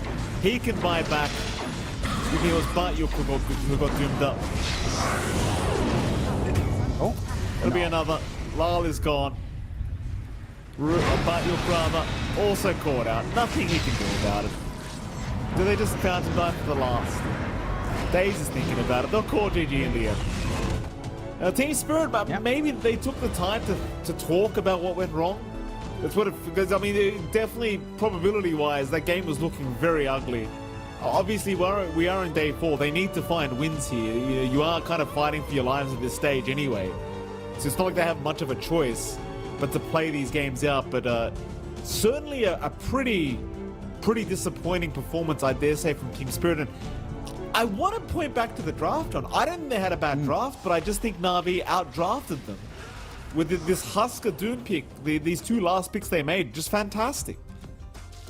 And it is. I was a little bit surprised with some of the decisions made by Team Spirit as well, right? Like the decision to give the Ags out as 2nd item here, or 3rd item overall for Yatoro, to give the Ags out, so slowing down his own net worth, trying to bank in this Pango. And we saw that in play here from Batyuk. This was around the time he got that fresh Ags. It just wasn't enough either. The decision to not invest in the Spirit Vessel early to try to counteract Niku as well, pre-BKB, ensure that they couldn't really kill this Husker at any point in the game. And like you mentioned, the draft, I think, look, you didn't lose the lane as Laurel. He did avoid the lane against the Husker. He got some really good farm in the jungle. He was keeping up in parity, but if you don't slow down the Husker either, it's still a problem, even if you're at parity with a Husker, because he's going to hit at armlet timing. He's going to be able to run down. There's no natural ways of stopping health regeneration in your lineup. And it's just so difficult. This tempo that Na'Vi brought out with that safe lane Doom as well. Everyone was set to go after like a couple of items. You didn't really have to wait long. And for Team Spirit, hopefully they use that time, you know, before calling GG, discussing deeply what went wrong. I'm sure adjustments will be made into Game 2. Maybe they'll look to ban out something like that Husker if Nico. A lot of teams have done it against him, as it's just something that he's a menace at. A really strong showing from Na'Vi. Like you said at the start of Game 1, you know, you call Team Spirit the favorites. They lose Game 1. We'll have to see Game 2. But Na'Vi has been on fire so far. Standout player, I have to say, I think it's Daze. I think this Rubik was just such a menace. From laning phase into hunting down Team Spirit, every single time they would try to split push, they were never safe from this Rubik. Like, his game sense was insane. He was setting up his team for so many wins, even from very early on with his lane with PMA. And I think he definitely deserves the highlight here for good old Days. Did a fantastic job in Rubik. And certainly, you know, giving us a lovely scoreline. 420, 4-0-20. Not quite, but close enough. Yeah. Happy days for him.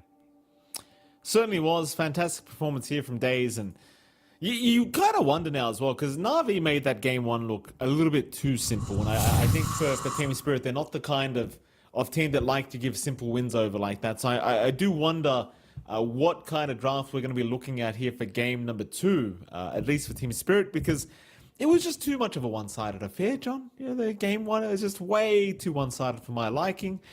We'll head to a break, Jonathan, and right after that break, we'll be back with game 2 between Na'Vi and Team Spirit. We'll see you soon.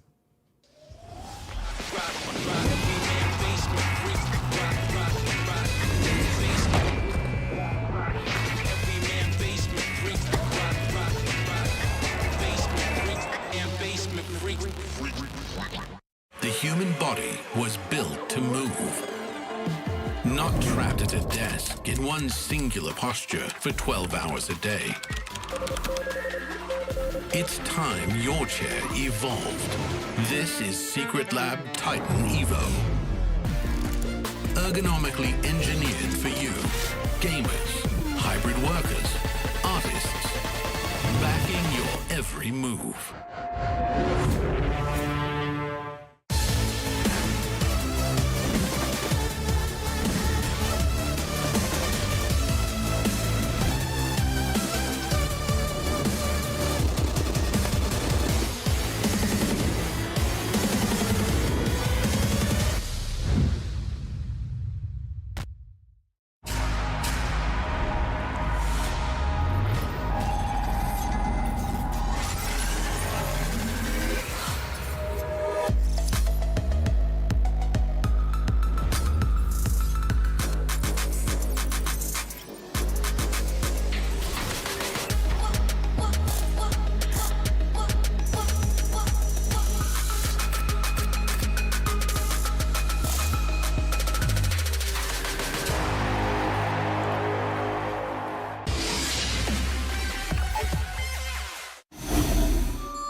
Ladies and gentlemen, welcome back. We are going into game number 2 between Team Spirit and, of course, the side of Na'Vi. And in case you weren't watching game number 1, Na'Vi, they made it look pretty easy. I can't lie, Jonathan. They made it look like it was just another day in the office for them. Do I blame it on draft? Kinda. Yeah, I kind of feel as though Team Spirit just got out-drafted. And when I say out-drafted, I don't mean their draft was bad. I mean that Na'Vi had all the answers to their draft. That's what it felt like, especially with that Husker Doom pick at the end. Even the Underlord Rubik lane that we were watching, it was just impossible to bear with. It was too much. It was too damn much. And I wonder now, Team Spirit, what do they do to fix things? Thankfully, it appears that somebody's got an... No, they haven't. I thought Yatoro combed his hair. He has not. He's still yawning. So wake him up. That he is. Wake him up. Yeah, a little splash of water, a little face washing, perhaps. That's a reference from a few years back now. Still, they get the Lone Druid out for the side of Team Spirit, a straightforward win condition. It feels like yesterday for me. But Lone Druid out. Don't make me feel too old, Mikey. It's even worse for you. Lone Druid, nice win condition. Na'Vi, though, getting access to Sand King. This is here we've seen on and off. It's been banned quite a fair bit more than it's been picked, I believe. And from the games we've seen, it can be kind of hit and miss. I'm curious to see which way Na'Vi will lean with this pickup. It should be our PMA hero. It doesn't. They shifted around with Niku and PMA though, so it can kind of work either way. We have seen what happens with a slow Sand King game, where you're reliant on Epicenter, and even with the Ag, sometimes it's just no damage, as Vici Gaming experienced themselves. So this is a hero that does feel like it needs to get a little bit more, right? Ags alone doesn't carry it. It's a good amount of damage, but you need your other cores to be farmed up as well to kind of clean up afterwards. You don't have, say, the straightforward combination of Sand King and Underlord for AoE control, as they did ban that out on the side of Team Spirit. So I'm wondering what else you can do, you know? I mean, there's still a lot of good supports on hand. Hoodwink, surprisingly, is still in the pool. And I think that could be one really strong hero to play with the Sand King. Just a lot of hold, a lot of damage that can come in. Surprisingly, Rubik's in the pool as well. I wouldn't mind that just for the utility here. Days had a spectacular game last time around. If Team Spirit don't ban it out, it could be something to consider. And the Husker is still in the pool as well. Now, Team Spirit could ban that out in the next phase. If they don't ban it here, Na'Vi could just easily pick it in this phase as well. So it's kind of pick your poison kind of thing. Like, do you expect Na'Vi to still try for the Husker when they have the Sand King that they also play in Niku? Do you just want to have that safety net for yourself? We'll have to see here in Team Spirit. Absolutely. The Sand King and LD are the first picks so far for these two sides. Na'Vi's turn. It's nice to see the LD coming out. I mean, this hero is a bit weird at the moment, isn't it, John? Right? Because it's like, on one hand, it feels so disgusting to play against. And then other games, you watch it and it just does nothing. You know, I hate to bring this up. I mean, he's going to be playing in the next game, but Ame on his LD yesterday, it really just did nothing. Yeah. Like, it just did nothing. You know, the guy was farming for 30 minutes, just nothing happened. You know, it's just, it feels as though if you play from behind with LD, it's pretty rough to make a comeback, even if you've got the free farm.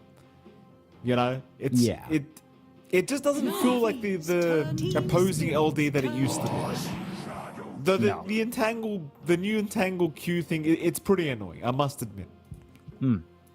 It really is. I was hoping again yesterday Ame was playing with his hero first and then transferred his items into the bear, which I thought was pretty cool. Although it would have been cooler if he was using the Ags on the Lone Druid, but, you know, that playstyle's not really developed, I do feel, just yet. You get a nice safety net here for Na'Vi, Shadow Demon up, so they've got good stacking lined up for themselves here. They have a Sand King that would massively enjoy these stacks. And just some saves. You know, if someone's tangled up, you've always got that disruption to at least help out. There's the Rubik coming out here for the side of Team Spirit. Again, Rubik has felt like a very stable support in this tournament so far. It just does so much for you. There's some good spells. It feels really good in lane nowadays, especially if you have an off lane that can utilize the telekinesis nicely. You don't have the Underlord, but, you know, stuff like Centaur is there if you want. Maybe a little bit less in meta, but certainly still popular enough if you want that kind of combination on off lane. You do have some big spells to steal here from Na'Vi. The Burrow Strike's already nice. Disruption's great. Epicenter could be interesting, but not really important for the Rubik, although with his innate, it can be quite nice as the game goes on, I suppose. Just that added AoE and damage could be a little bit helpful. We'll have to see how Team Spirit tie it up a little bit more, but it is looking... Okay. I am not convinced in the Silencer. It did not have a great time last time. It just didn't feel like you really had any impact here from Panto. Maybe this time around it could be better, but I feel like there's ways to exploit this on Na'Vi. Like, if you want the slippery mid now, what's really holding you? Global Silence? Yeah, but Silencer takes some time to hit 6. Rubik doesn't really lock down here. It's like Ember all too well without follow-up. So you could shift this Sand King onto the off lane for PMA, get something else for Niku mid. If you want something slippery and you're kind of happy. I know, the Silencer just doesn't feel like it crushes lane enough. Maybe... Okay, maybe that was more on the fact that he was laning with Alchemist, which is not the most aggressive laner, or, you know, not laner that gets aggressive nicely with Silencer all too well, but I don't know, it just, the impact felt from Panther was not really there in the last game. Ooh, Lycan will come out now from Na'Vi. Team Spirit's turn to pick. Straight into the Grimstroke as well, so you do have that classic Lycan Grimstroke combo, which... It doesn't feel like much, but soul binding a couple together always feels very nice for a Lycan who can just rush you down, and you know, even with the Inkswell combos, it can be quite disgusting. I like it. I mean, what position though does the Lycan go to? Like, is this a pos 1? Is it a pos 3, Jonathan? What do you think? 5 seconds remaining.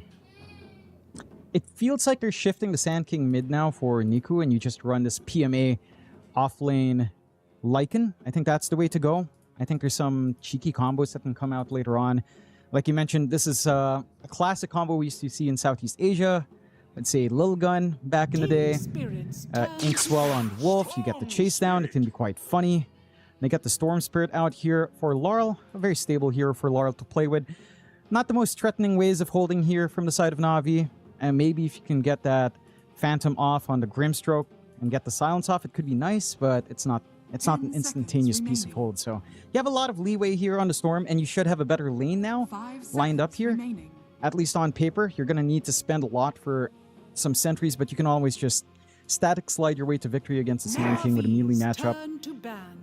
Of course, for Niku, if he is going to keep the Sand King mid, then you always have the jungle to go back to, especially since you have a Shadow Demon that's likely to stack. So we'll have to see just how well Niku can kind of work that lane up against Laurel.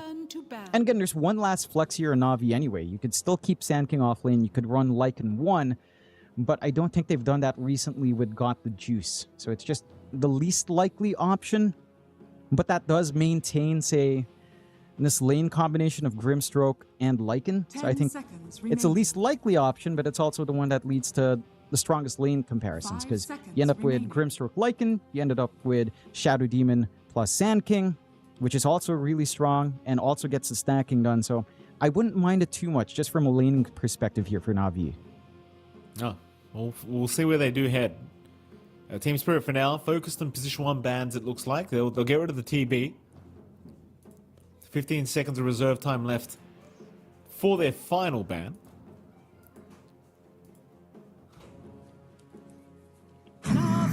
Turn to ban. And they will get rid of Doom as well, just in case. It would have been another decent Doom game, you know, against the Storm Spirit.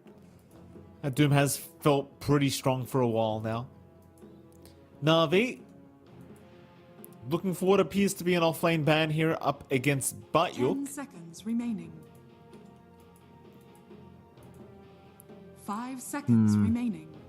The Bristleback's still open, although you will lack some control here on the side of Team Spirit. They do ban out the Centaur we were discussing with a Rubik lane, so you don't have that easy combination coming out here at least. But it does feel like you probably want a bit more control than what you do have. Yeah. You got an LD that, I mean, Entangle's great and all, but you know, you want someone to be locked down first. There's a Tide Hunter if they'd want that. It would be alright if you're expecting Lycan safe. It also does well into that anyhow. So Tide Hunter wouldn't be too bad. We'll go to Kunkka instead. This is something that we've only really seen from Dark Mago. I believe that was accurate yesterday when we were casting at the very least. And this does feel really good with the Lone Druid and the Storm. Like getting the rum buff off, it's some good control. You can hold back this Lycan who wants to shapeshift all around you. You can just hold him back with X. And it is very tanky. You don't have quick burst on Na'Vi. Sand King just doesn't feel like the burstiest hero right now. I'll go with the Ursa pickup here on Na'Vi, so it does look like we will stay with, say, the PMA, Lycan, and a Niku mid Sand King. So you do have a big way of just chopping through that durability anyhow. This is here you were talking about quite a fair bit. We haven't seen it enough. It's been banned out more often in the last phase, but it does fit this lineup nicely on Na'Vi. I think the Court Core bear versus bear action is a rarity, and that's going to be interesting to watch, just as a little factoid for everyone, but it is funny. And again, this matchup does feel decent enough for the Ursa. You have stat res, you don't care as much about the entangle. You can just chase all of these heroes down. Heck, even Global Silence you don't care for if you pop your ultimate just right. So there's a lot to play with. You have the eventual Ags from PMA as well. So a bear wolf man just running you down is also pretty cool. A lot of things can happen here for Na'Vi. You see the coach's team spirit, Johnny was trying to put the pen on the binder and he couldn't find the angle. We saw it. It was embarrassing. He spent like maybe 5 seconds trying to fiddle with his pen. You know? Look at that. Just throws the book away as well. He doesn't even have the book anymore. He just threw it out. He doesn't care. Well, there you go. Apparently the team spirit going to be the favorites going to this matchup. I definitely think we're in for a much closer game. I don't think it's as one-sided as it was in Game 1 during the draft. I do agree with that final point you made, John. I really like the Ursa last pick. But again, Team Spirit, this time, it does feel like a much more even game number 2. And I think we'll have some great action happening here this time around. I agree. I think for this one, you'd expect much more coming out from Laurel, right? Like the Storm can play make, the Storm can really open up space for you. You can make early connections to Batyuk, combine, say, early level 6s, Vortex into Boat, into Torrent, or vice versa. You can kind of work it out that way, get some early pickoffs, really get the game going. You shouldn't be too locked out of lane here as well for good old Laurel. As Sand King, he can just stand there in Sandstorm, but you can just play with Static Remnant. It's really not the biggest problem here for Laurel. You can just static slide. Maybe it's harder to get your value point with your Overload. And again, you're going to have to spend some money on mid-sentries here. I was going to say, Dota Plus is giving Team Spirit a 60% win chance already. Is it a bit high? He just likes the draft that much, huh? I suppose. Has belief in the Lone Druid. Gaben's called it. 60%. How many times has the early Dota Plus win advantage ever translated to victory? I don't think I remember how often us pointing that stat out and the team winning has really worked out. I don't think it's been that high. I'm pretty sure it's 100% of the time. Well, when's TI on again? What date's that on? August, September? It's 100%. But you'll be okay. 3 for 1? 3 for 1 in the bounty runes. Very, very nice here for the side of Na'Vi once again. Excuse me, rather for Team Spirit. My apologies. 3 for 1 trade their way. Mid lane, you're going to have this mid Sand King of Niku. He's going to be up against the mid Storm Spirit of Lal. This lane, I mean, it feels pretty back and forth. I don't think anyone outright just destroys the lane. Yeah, it's going to be fine for Laurel. Again, you play with Sandstorm here for Niku, but Laurel already has a sentry on hand anyway to help protect. He's trying to just deny. Niku's just going to shove in every time. Laurel has to just be conscious about his positioning. And again, it's a little bit harder perhaps for him to leverage that overload hit when he drops a remnant, but it's manageable enough. You're not going to be jungling at least for Laurel in comparison to that game 1. For Niku, this is the one difference compared to the Husker. Like, yeah, Sand King also has some early spikes, but you wait for much bigger items than just armlets. So you're looking for Ags, you're looking for Blink, maybe a BKB, or a Shivas as well, or sometimes even, I don't know if it's popular now, but Bloodstone could be alright as well, if you want that. Maybe not the highest priority, and you kind of get going there. So it's much more farm intensive. Although, good start for Yatoro. Days. Oh, he got the Lone Druid experience right there, John. Just the entangle, the run down, and you know, it's a Rubik LD lane. Like, you get lifted into that bear, you're basically just dead. this Lycan's never going to be able to help you. You know? No. That's the lane they're in here for Na'Vi. Yeah, that's the one thing you have to be cautious about, right? Like giving Ru to Rubik down bot, having that stable lift back setup does make it really difficult for you to just play your own game here for the side of PMA. And that's in stark contrast to game one, where it felt like Yatoro was under constant pressure. You had a much more aggressive duo. Shadow Demon Lycan is just much more passive. There's no way you play around with disruption. You're just probably going to be stacking here very early on days. And you are getting some good pulls from PMA, really good micro on the Wolves just to get that safe EXP. Again, you're kind of giving a free lane out there down bot. Up top is a little bit more poke and prod. Batyuk has a lot of pressure he can apply onto Got the Juice. He's got the range advantage just playing with the Tidebringer. He's got some better poke potential here for Panto, as you can kind of just start to really apply that leverage onto Got the Juice with the Ursa. Not much you can really do to try to dissuade him from aggression. Maybe by level 2 to 3 here, Na'Vi could consider a play with Inkswell value. Well, lift it up again, Daze. He's trying to run, but they got the entangle. It makes me so sick to see that guy. You know? Isn't great. It really does. Because that last hit from Yatoro gets the root. The bear was nowhere near. He gets entangled and just dies to the DPS. It's just so young. It's fantastic. Niku dropping low. Needs some help. Out of mana is Lal, and an uphill misses of what I think I just saw. Bit unfortunate for Lal if that was the case. Though I am getting old, John, so I could have misseen. Niku's going to stick around. Lal's got mana this time with the clarity. You would think there's a kill about to happen. But nothing's come. Niku's just playing. Niku's playing a lot safer. Top though, maybe some risk here. But you're not happy right now against Got the Juice, but they are doing a lot of damage here. Back the way of Got the Juice, who does end up eventually falling after taking the life of the Kunkka. And oh, look at that. Panto, a double kill for the Silencer, +3 in for himself. Yeah, nice little start for Panto. And again, Navi's trying to play around that aggression with having Inkswell up at level 3, but it's just so much damage, and it's so tanky on Batyuk. You have to respect that Admiral's Realm, that delayed damage here that the Ursa has to E3. You don't have a value point in Overpower either, so it's a slow process, even if you do manage to land that Inkswell up. And you trade a little bit roughly. Again, you have a lot more bite here from the side of Team Spirit. Down mid, Niku applying some pressure. We're going again, Niku. Will be okay to retreat, so will Lal. Both these heroes still very low in the HP department. Looks like Lal is eventually going to be forced to retreat back towards the fountain. I mean, at this stage, considering how close you've gotten, you may as well make the run. But that is going to allow Niku to go for this creep pull. In fact, he's going for the bounty. I thought he was going to be extra greedy. He is going to be extra greedy. Yeah. This is dangerous. I mean, you never know.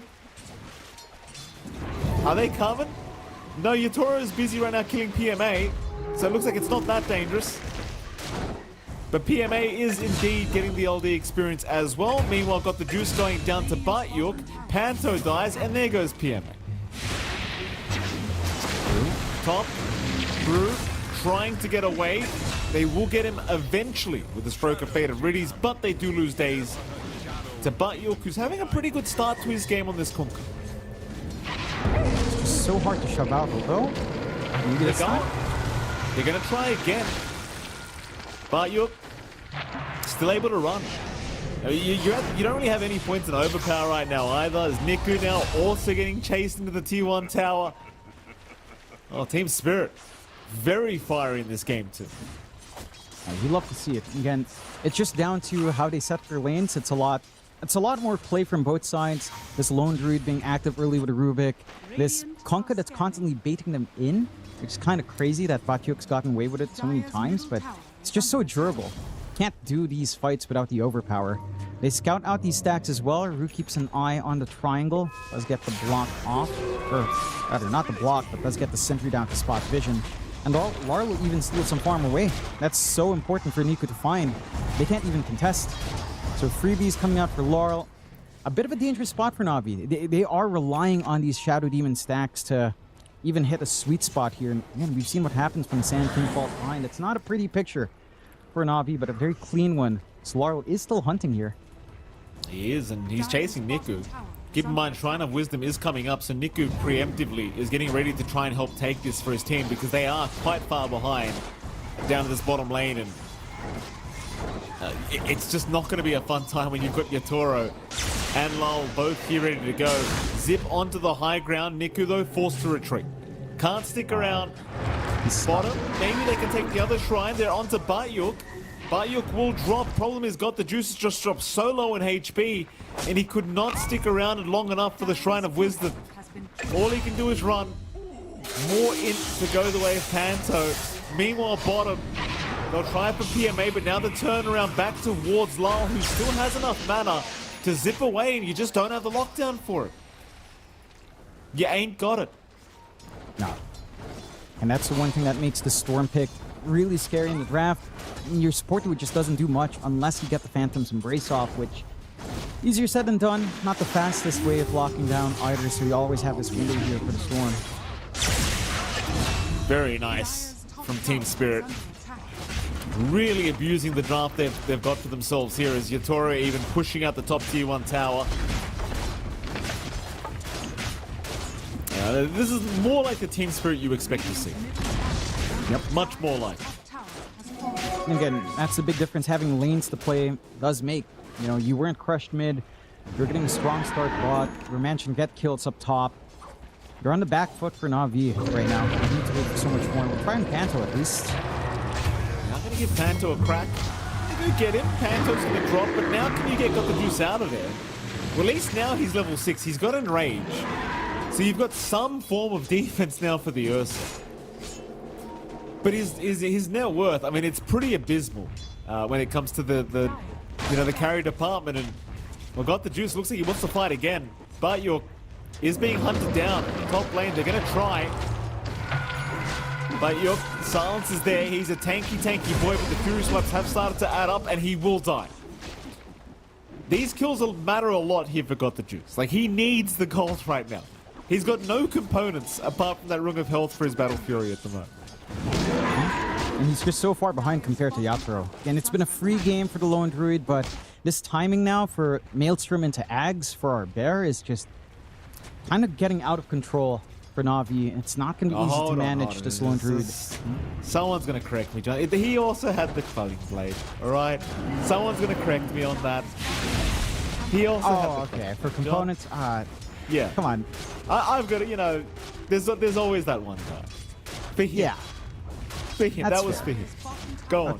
2 parts. My apologies. 2 parts. Yeah. Battlefield. 2 parts. How did you really think about that one? Still, Na'Vi, okay, they're 2K behind it going into 10 minutes. It's not the worst situation. It's certainly not ideal, but this is when Team Spirit is online. So now you have to start thinking about how do you stop Laurel when he decides to initiate. And this Kaya timing is going to start to line up soon as well. Your Blink Ags timing for Nuku is completely shot. He's going for the Blink first, which I agree with. I don't think the Ags is as much damage. It's been constantly nerfed. So you really want the utility here instead for Nuku. And you rely on the damage from Got the Juice and from PMA once he can just shapeshift around. Your lineup on Na'Vi again is a lot slower. So you're in the position of Team Spirit from game 1. It's not as lopsided as it was for Team Spirit, to be fair. But it is just as challenging. So, see how well they can hold on to objectives, how much time they can buy for Got the Juice to at least get Battle Fury Blink. But Team Spirit's not relenting. They're clumped up mid, they're shoving away.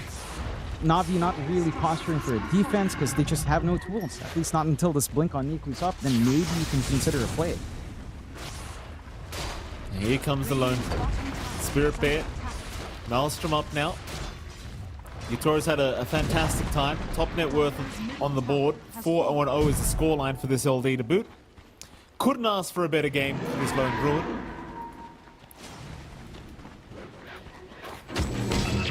You think he was watching Arme yesterday and just thought, oh, I gotta show Arme, Arme's gonna be so impressed when I pick LD tomorrow. So what happened, John? Yeah, it's probably about right. Actually, it's a bit funny because I was checking on Yatoro for a while. He had the Bear carry, say, the Power Treads, carry the Maelstrom. Then he switched it like Ame. He switched it onto his main hero. Wants to just farm up a little bit quicker on the main. Yeah. You know, seeing that it was highly efficient when you just shift onto there after down the bot. Well, they are going to find a Rubik. I mean, if you're Na'Vi, this is the kind of game where every single pickoff matters. Especially right now. Because you're just trying to buy some comeback time for your Ursa. Hell, even PMA, the guy who just found the kill, like, he's had a horrible time on this line.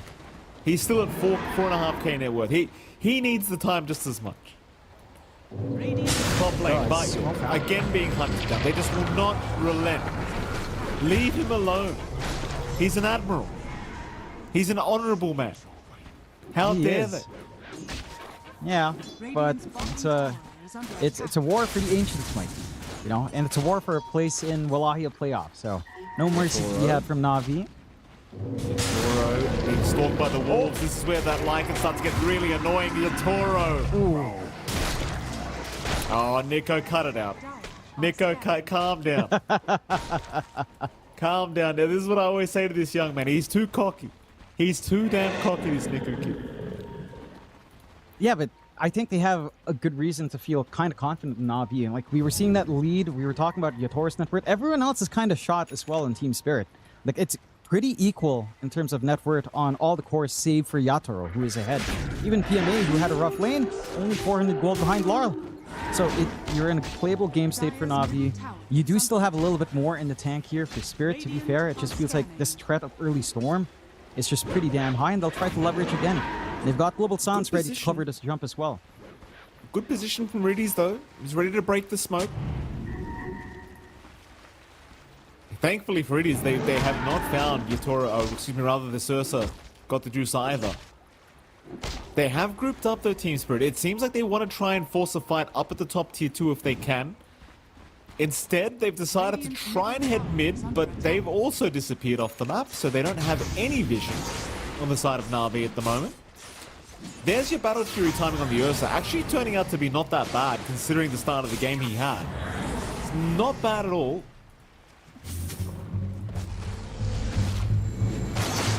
Top lane. They'll force it out once again, but that'll reveal the position of Team Spirit. And I guess for Na'Vi, they're pretty happy. You know, you're not getting a tier 2 this early. They're protecting the Ursa. Team Spirit, though, they're also really happy. I mean, you've got an LD that's free farming. This Conker's right behind him in net worth. Things are good. For both sides, really. I mean, there's no reason to force anything. I'm just wondering who it favors with parity at this point in the game. It does feel like your early spike in Spirit's still stronger, but you can't underestimate Na'Vi. I mean, look at the confidence they have. They smoke up again. They de-ward on their top jungle. They've got the full Overlord here on PMA. He's got the good Tundra Hide creep, a little bit of attack speed to play with. Need to find targets. Jump in. Run a strike out. They get a nice Global Silence, but the Inkswell is already there. Global Silence will keep them safe. They weren't confident in the burst potential. Now the turnaround onto Niku. Niku's going to drop. Team Spirit punishing very nicely now. They will also just zip right into Daze. And sadly for Daze, he doesn't really have many ways out of here. That's a great team fight here for Team Spirit. And something we haven't really seen much of, but just the immediate Global Silence after the initiation from Niku completely shut them down. They just had no follow-up there. And they make the right call, Na'Vi, to just back off. They do waste their shapeshift. And it looked like a good opener, but again, when you're playing against the Silencer without VKP, you can be combo broken quite fast here on Na'Vi. This does buy them some space if they'd want to try for Roche. They could, after, especially with Global Silence down for a little bit longer. That could be an option here for Got the Juice, but it doesn't look like they're really setting up on that objective just yet. Team Spirit does have good wards to watch. It's just slightly into the pit anyhow. They might be still set to go. Batik showing. Epicenter is out. They've got the Conker, but Yuk will go down once again. Again, these kills, they mean a lot more to Na'Vi than they do for Team Spirit. Yeah. Even the triangle now getting pinged out a little bit, but I think it's Team Spirit just saying stay there. They should know Roche is going to be a threat at some point. Maybe in the next 3 minutes right before the switch. That should be the timing you look for here on Na'Vi. You do have the blink up on Got the Juice, although. They'd love Lal. Lal's not an easy target. He's going to individually bottle up as well. In fact, he's going to be the one to zip in, trying to start this fight. Inkswell will help, but the Burrow Strike will not land. Some nice chip from Lal. And he will be able to successfully escape the side of Na'Vi. Probably just happy they haven't lost anything here. The pressure will continue being applied. Team Spirit, they're still forcing in that top lane. They're still hanging around mid. They're looking to infiltrate the Dire jungle and start to take over this area. This is the area God the Juice has been farming in for the last 15 minutes or so, I want to say. You know, you'd love to just take over this part of the map, but they're a bit hesitant here, Team Spirit. Still waiting. It's still a little bit early. Na'Vi, you can see how they just put their bodies to protect the area as well. Just ensure that there's no angles for them to smoke in through. Receptacle and Na'Vi there. They're going. Burrow Strike is out. They caught Rue with that. They did have the follow-up. He does go down, but here's the global silence. Still Lal. Oh. Lal got silenced as well with the Remnant. He's still alright though. The zip TP away. He's going to make it. Scary times though. You almost lose Lal, and that's something you... I know he doesn't look that important with the net worth, but he's pretty important. You don't want to see him dying. No, you did blow global silence, so there's a big opening for Na'Vi. They're not going to care right now. They're going to keep hunting. No, certainly not. Chase is on. But that torrent slowing them down. Putting an end to the chases. It seems like Yatoro now is the one chasing them down. A very angry bear indeed. Soulbind's going to be thrown out, but they will leave Riddies to die. Let Riddies tank the gank. I would have said, you know, maybe you could start to think about Roshan plays, but it is just a Grimstroke dying. Low cooldown on the respawn.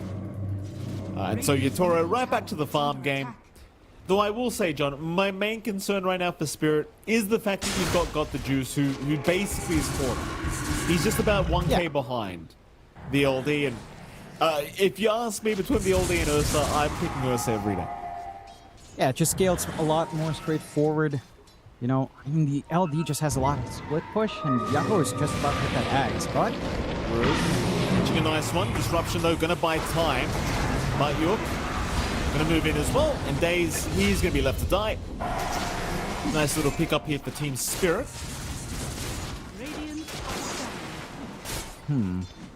Na'Vi, I mean, they're playing it very cautiously, right? Niku's not looking for the counterplays to jump in, even with global silence down. Even after that spell gets blown up, they've been very cautious on the side of Na'Vi, understanding how close this game is. This is the opening for Roshan now, going the way of Got the Juice though. Does blink in and just get this done by himself. Should be able to find it no problem.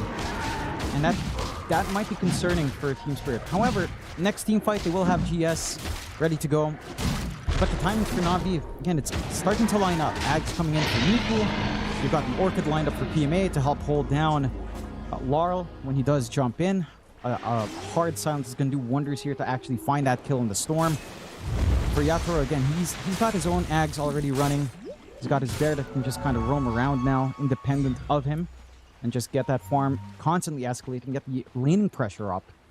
You are also scaling just a bit more in Batyok. He does have some tankiness on hand with the wraps. It hasn't felt like it just yet, but it is a start and just trying to be a nuisance here in the Kunkka. He has bought a lot of space for his team. It's really the star of the show is Laurel, like you've been saying this entire time. Like, yeah, to farm some Yatoro, but Laurel is making plays.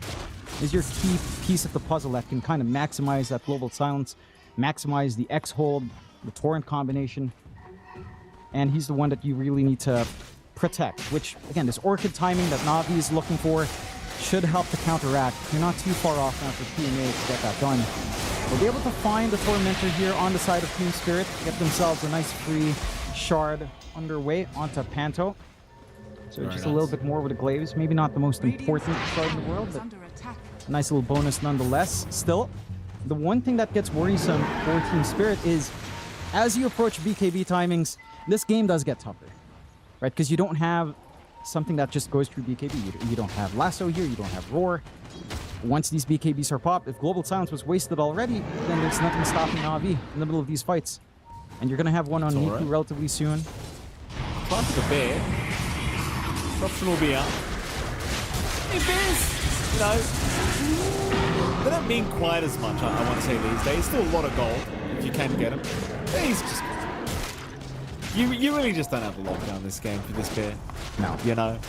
It's just one of those games. Like, maybe when you've got a basher on this Ursa, you can start to be a nuisance, but... For now, the bear's pretty safe.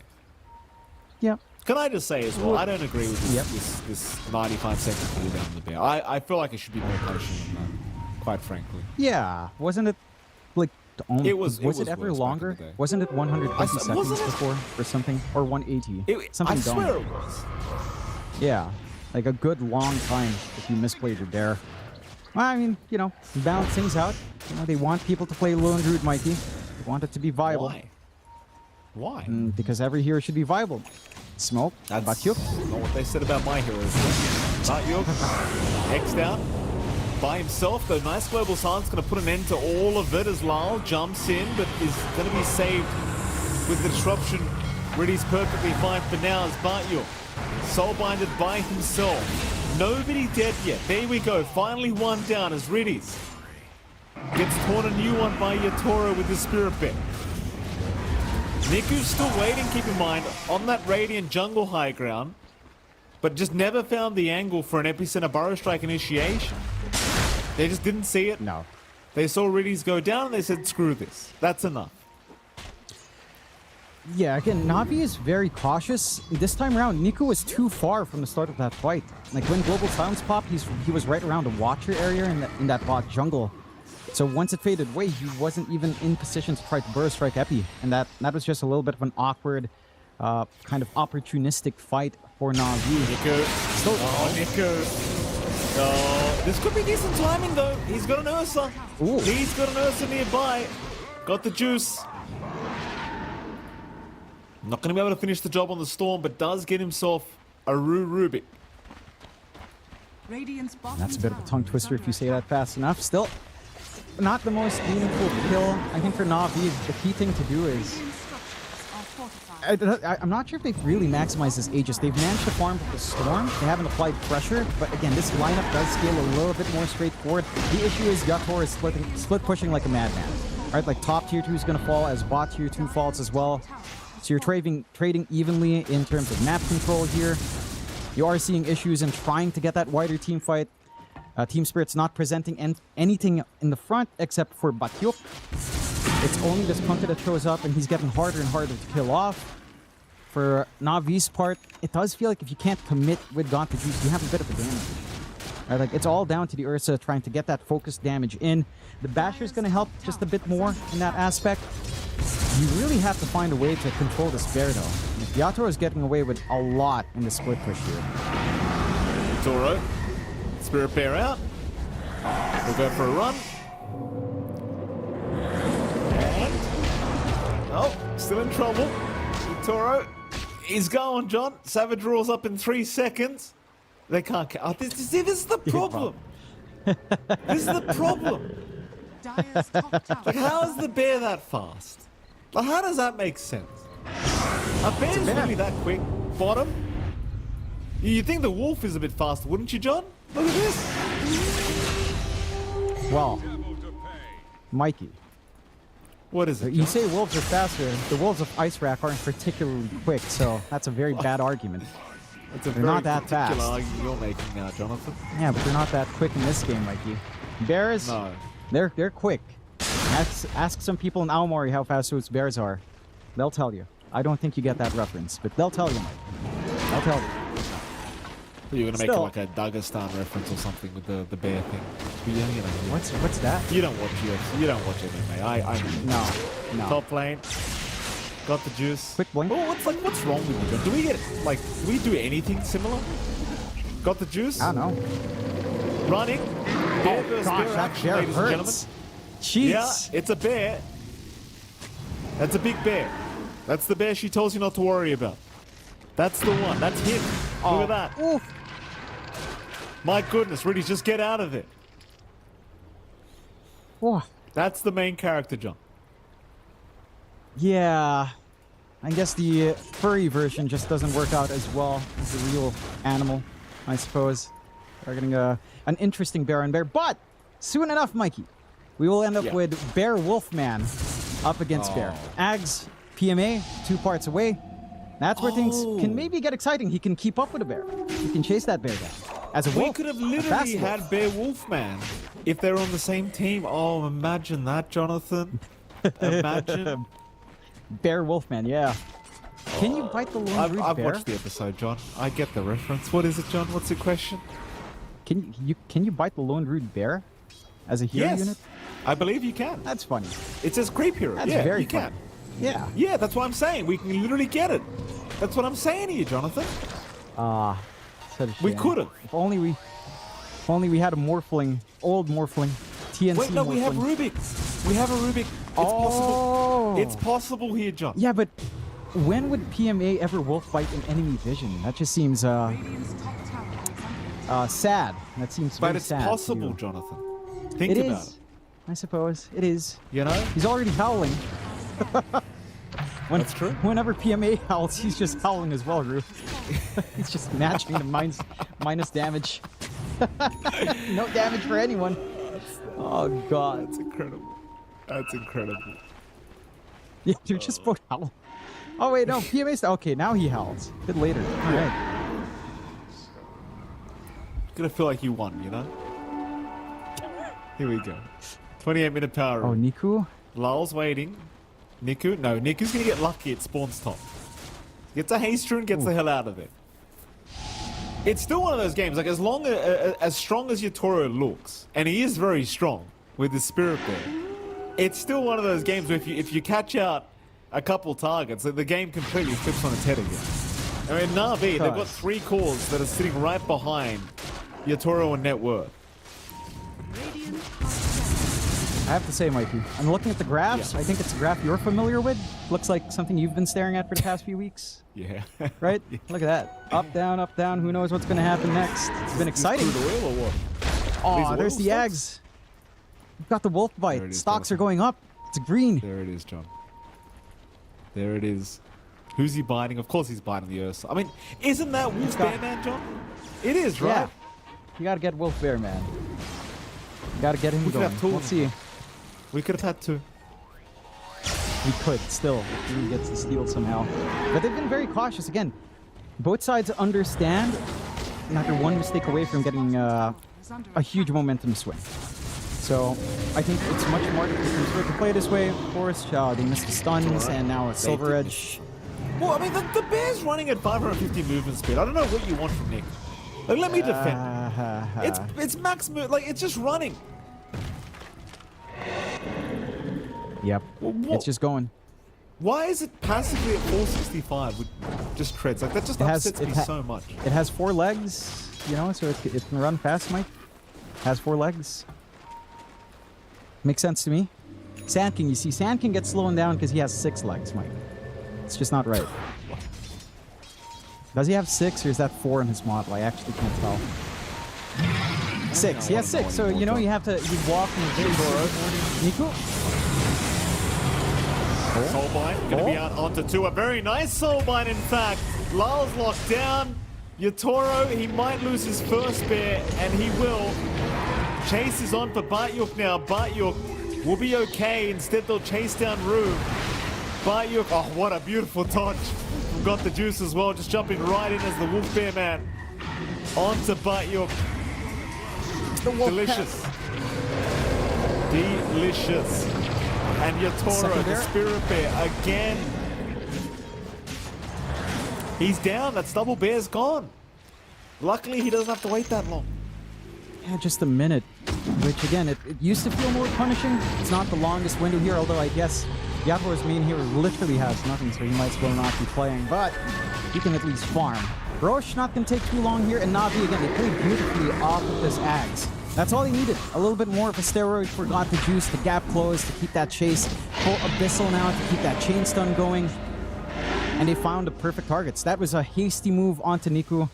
I think Team Spirit were expecting to just be able to get the blow up that they've been constantly getting, but when you have these blinks on the supports of Na'Vi, being able to be so far back now on days to get these key disruption saves, that just stalls out these fights enough that Na'Vi can make that counterplay. They were in the right spot this time. They were clumped up together close enough And they've got the 6K lead off the back of it. They're starting to really nip at the heels of Yatoro now in terms of net worth. Only 2K ahead now of Got the Juice.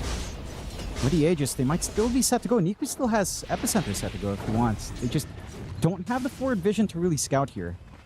It is a little bit rougher. They haven't been able to really cross the river all too often. So no way of scouting forward to see where Team Spirit might try to be sneaking around or what angles they could try to find. There is Wolf Micro from PMA at the least. Can give some info here. Here we go. Bottom. Spirit Bear found out again. They don't cancel the TP though. They didn't really have many options. Back to the old Twin Gates. We'll head up to the top lane here for the side of Na'Vi. MKB being worked on now by Got the Juice. Jump. Oh, lol. Oh, lol. Force the BKB and even a global silence. Well, that could be a bit of a yikes. That could be a yikes. Yeah, it's 2 minutes with no GS. Big opening for Na'Vi. They still have a lot of time in that Aegis left as well. That global silence as well, it's just such a big tool in terms of trying to prevent Na'Vi from playing. I don't know if you even want to try right now. The disruption. He was just a bit too slippery though. Stolen Burrow Strike. They need to make some progress in the outer towers here for Na'Vi though, right? It's again another opening here. They still have Aegis. We've seen them be very cautious in this game. At some point, you do have to take the risk. You have to start chopping this map down just a little bit more. Get some control out. Prevent this ramp up or constant ramp up from Yatoro. And even the constant scaling that's still left here for Laurel and Batiok. Again, they're still being cautious in Na'Vi. A lot of respect for what Team Spirit can do when they find an opening. I do love what PMA is doing. He's just constantly sending out wolves to scout. Instead of relying on wards, just use the wolves. Free vision coming out every single time. Doesn't really spot anything, but does give them a rough idea as to where Team Spirit is playing. Yatoro just being pesky with that bear. Can they kill it this time? Not quite yet. They're still trying though. Bash, do they even have? No, they don't. No, they did. They did have an Abyssal Blade, just didn't get bashed. That's unfortunate. Why does Lone Druid's Shard after... Why does he get to use Savage Roar on a stunned bear? Why? That just doesn't feel right. Because that roar gave the opportunity for the bear to go out. And they bashed it. If you have Savage Roar in the main, it doesn't matter. You can just waddle on away. Which is funny because Got the Juice's Aghanim Scepter upgrade as another bear allows him to kind of do the same thing, but enrage himself while disabled. But what he is needs an this action. with bears? Well, yeah, he needs an why is action. that? The Spirit Bear doesn't. Why? Well, why is this the favorite bear? Could you imagine how broken that would be if that wasn't an Aghanim Scepter? Yeah. So he could just enrage at any time. Oh my god. That'd be the new Pangolier. It's all done. It's finished. Oh. This is a heavy commitment from Team Spirit with the smoke. But Na'Vi's not in the area.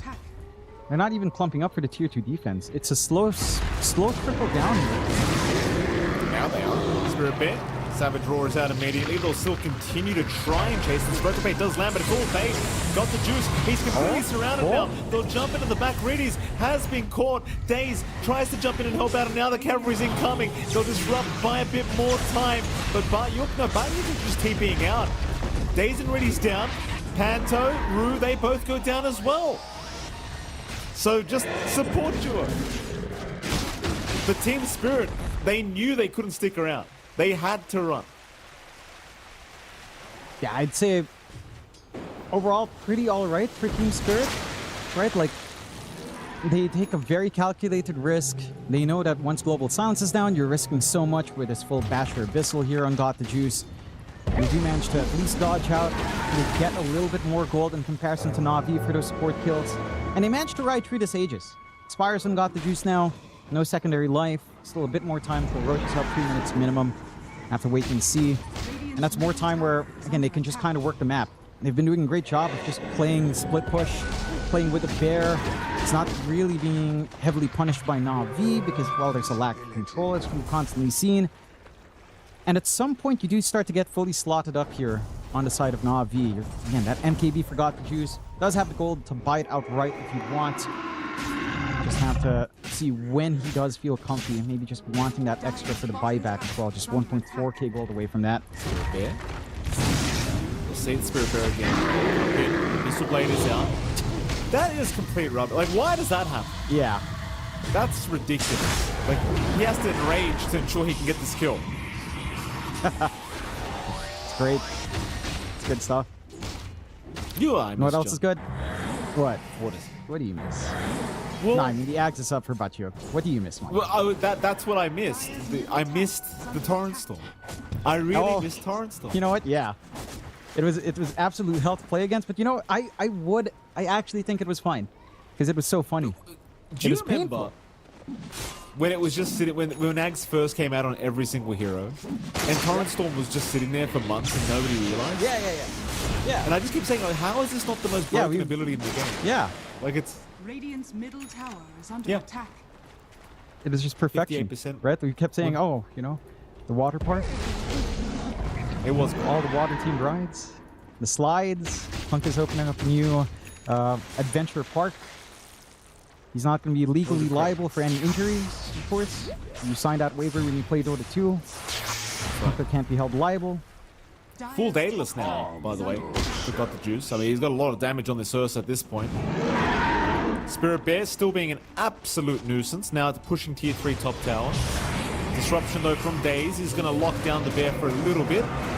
They'll perch it up as well. No games being played here with Yatoro.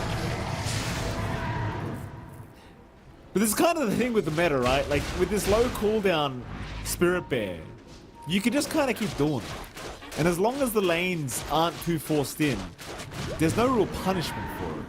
No. Now, sure, you can give the Dark Portrait away like we're seeing, and obviously the Bear is pretty broken in that Dark Portrait state as well. But you get my point, John. You know? Yep. It's kind of dumb that he can just throw Bears over and over again at tier 3 towers. And it is. And they at least have a small window, a minute, an opportunity for Na'Vi. Roche is up in a few seconds, or at least we'll see how long it takes. Maybe they find a jump. Oh, they got him again. This is where it gets dangerous now, because if you lost the next one, then you've got real problems. But you did give a Dark Portrait away. Watch out. There's a lot of bears on the map right now. Lift him away. Look at the chase. Oh, rude. Leave him alone. It's all right. The damage isn't there anyway. It's not worth this Dark Portrait. It's not worth. Don't do that crap again. Never again. See how much effort it takes. So much effort from Na'Vi just to take a 2-2. They'll find another one at least. Global Silence being down means you're likely not to counteract this on the side of Team Spirit. Roshan's still 50 seconds away. And now, at the least, on paper, Na'Vi does have the map control advantage. It's hard to say that with a straight face when you're still up against the Spirit Bear, though. And it's just going to do this every single time. Just push lane, run back, push lane, run back. Can't really easily punish. It's going to have a disperser now, so some self-dispel on the Bear as well. Lovely to see that for Yatoro. Pretty much almost fully slotted up in this Bear at this point. Na'Vi, all they can hope for is a quick Roche. 18 seconds until it's fully back up. And for Team Spirit, at the least around that time, you don't quite have Global Silence. You also don't have vision around top Roche, so it's a bit tough. Jump in, trying to strike out. They've got another Spirit Bear. Lovely. Roshan as well, just respawned. Scary times for the side of Team Spirit. Oh, I thought he had the wolf bind as well. That's so sick. I thought he had it. He doesn't. So they only have one Bear for this fight. Roshan's available. They're constantly being watched by wolves as well. In fact, Roshan's going to be left now as they do smoke up and force the fight instead. Wolfbite has been popped, and they're going to run right into Batyuk. BKB's up. Meanwhile, Lal right in the back onto the Grimstroke, but Lal's taking a lot of damage. He'll move on to Niku now. Riddies is gone. Jump in for more. They want the Spirit Bear, but there's just so much damage on this Ursa. He needs help. He needs a lot of help, but he's gone. They've got another in PMA to boot. That is not good news for Na'Vi. That was very messy. It felt like that fight was way too fragmented for Na'Vi. It felt like they were jumping different targets They got cut off by Laurel. Really great position, just standing on the cliff after the D-ward and never leaving that mark. So he always had good visions to where Na'Vi would be. Jumps the back line. Didn't see Soulbind. Didn't see Dark Forge at that fight because of it. The save from Daze just a bit too late. Couldn't get the disruption off. Now you have access to a free Roche. Nefertiti drops to just 2k for Na'Vi, and Team Spirit are now in the driver's seat. I mean, sure, Na'Vi was in the lead, but it didn't really feel like they were dictating the game. They just had to keep responding to Yatoro. Now you have to deal with a safety net on Laurel. You need to catch the Storm. Like, out of all the targets Na'Vi keeps jumping, it's almost always just Batyuk, but it has to be Laurel that goes. The Storm is the one issue that they can actually see.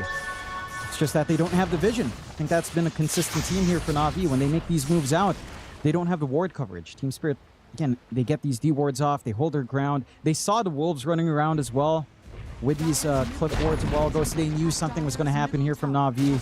And now you have to face up against the big AoE control Laurel has with the blue hole up and running. It's getting tougher for Na'Vi. Mind you, the damage is still there. If they can focus down on an actual hero, not the bear, you can't just keep running around and chasing the Spirit Bear. It has to actually be the Lone Druid, or it has to be the Storm. At this point, you have to try to ignore the bear as much as possible, because it's just way too tanky. It's buying a ton of room out, and you're kind of losing the right-click trade with the bear anyhow. You just need to actually kill heroes for Na'Vi. Easier said than done. Let's see how much Team Spirit can get away with the Aegis, but having this full ads on Laurel, it's deadly. You tie that in with this Kunkka control, with an Entangle it's coming in. It gets pretty scary for a 5v5 for Na'Vi to go into. They've just got so much control. And there's more coming. The site device on Batyuk being worked on right now. Very close to it as well. Not a fun time at all for Na'Vi now, fighting against the Aegis of this Storm. Well, this Lone Druid suddenly the least of your worries. Tormentor going to be taken as well. That'll be a free shot for Yatoro, because why the hell not? And well, I kind of like Na'Vi. You just gotta. Do you buy time? Do you just wait for the Aegis to expire? Was it a one-off fight for Team Spirit? Like, just, I'm not sure. It's just a big loss when you're playing ahead as Na'Vi and suddenly the ahead is gone and Roshan's gone. Yeah, lost. Again, in the last fight for Na'Vi, it was just too fragmented, and it's mainly because they're going in relying on wolf vision. They didn't respect a Storm hiding in the cliff for that long. Laurel did all the work. Your lack of backline jump is really the issue here, right? Like, you kind of have to commit with Niku and with Got the Juice on the right target. And it feels like they're trying to work out different targets at the same time. Feels like Niku's jumping one place and Got the Juice is trying to focus on something else with his Abyssal Blink.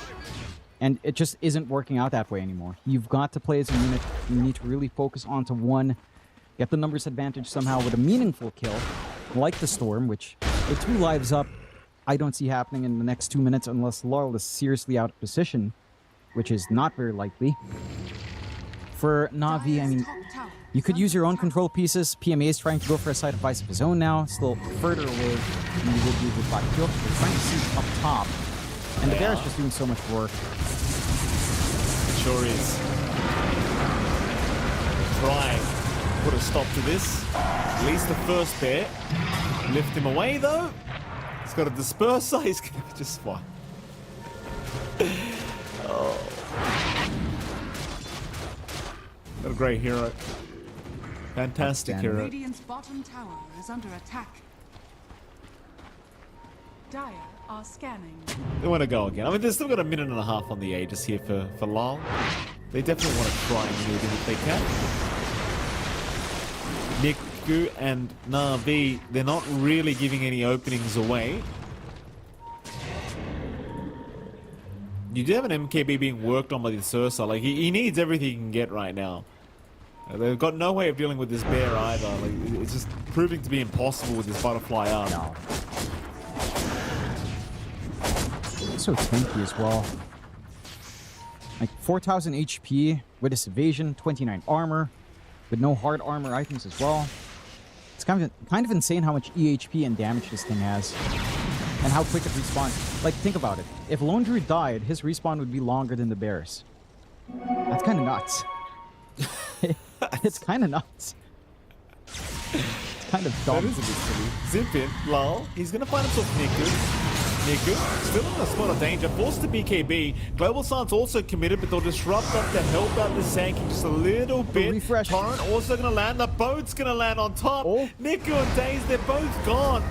Got the juice. He's trying to fight this one out, but his BKB's about to wear off. He's being dragged back in. He'll go back in for the fight, but Yatoro with the Spirit Bit just annihilating this Ursa.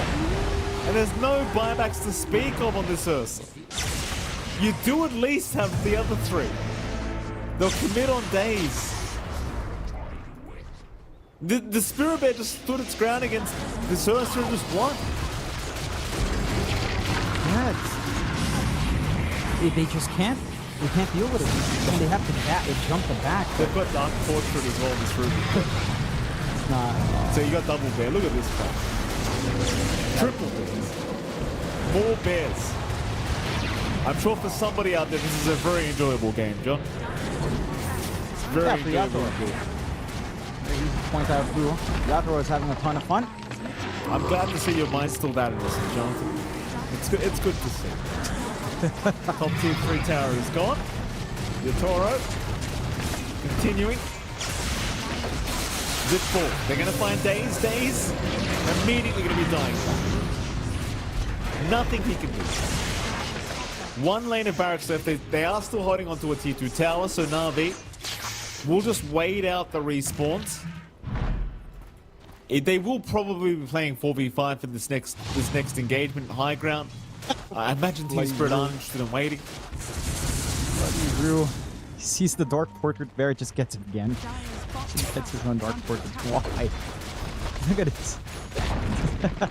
It's disgusting. How great is it? Jeez Louise. Satanic now for our bear. Not that you needed it here, Yatoro, but hey. Your bear is fully set. And I know what you do on Na'Vi. I mean, I know what you have to do. Got the juice can't just square up against the bear. You really have to hunt for something else. When you hit Larl, it looks promising. Your cleave damage is going off. You're also doing damage to the bear. Just don't hit the bear directly. It has to be the game plan. Somehow. Wolf fight is there. They're going to have to commit. This is the final lane of barracks for Na'Vi.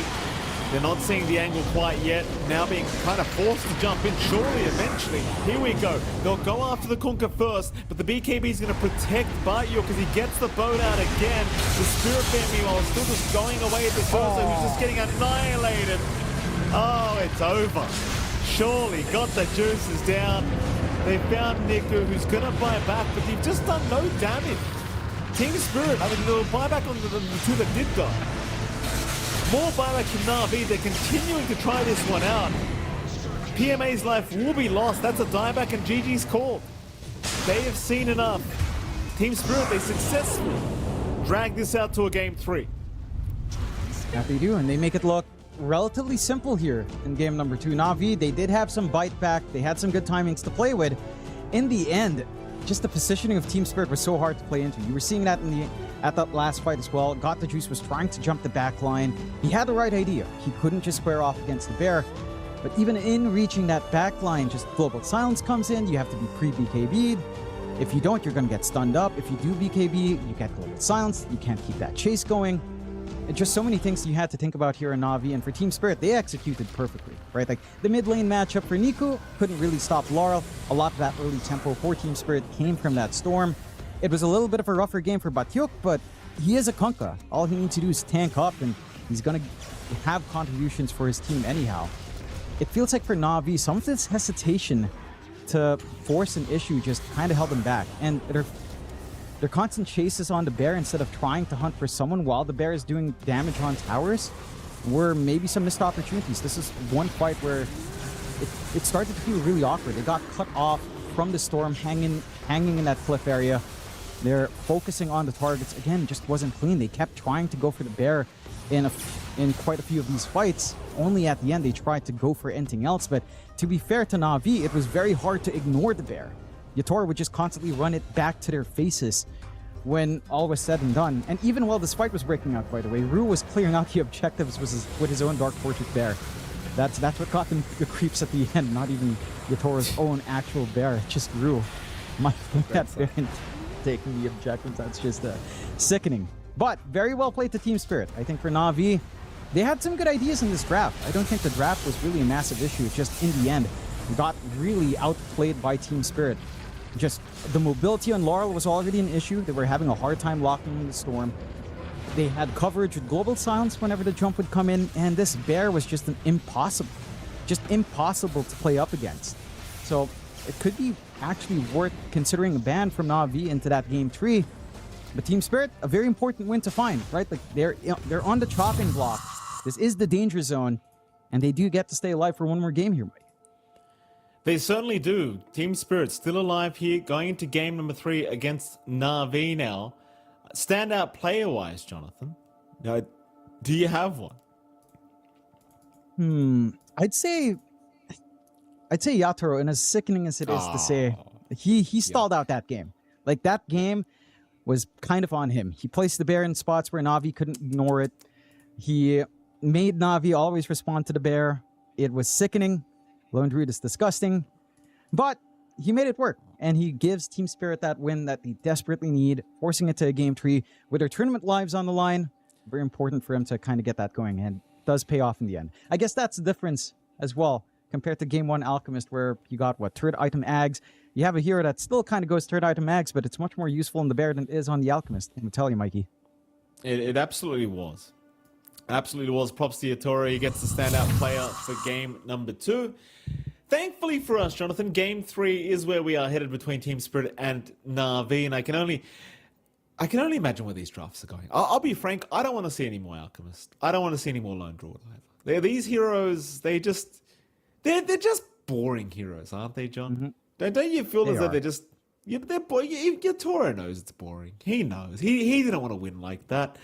Game 3. Surely there'll be no boring heroes. We'll head off to a break, and right after that break, we'll be back with our third game between Team Spirit and Na'Vi. We'll see you soon.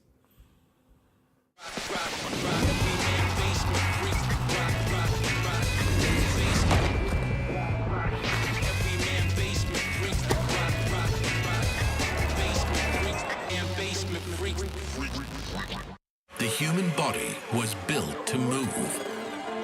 Not trapped at a desk in one singular posture for 12 hours a day. It's time your chair evolved. This is Secret Lab Titan Evo. Ergonomically engineered for you, gamers, hybrid workers, artists, backing your every move.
sensoare.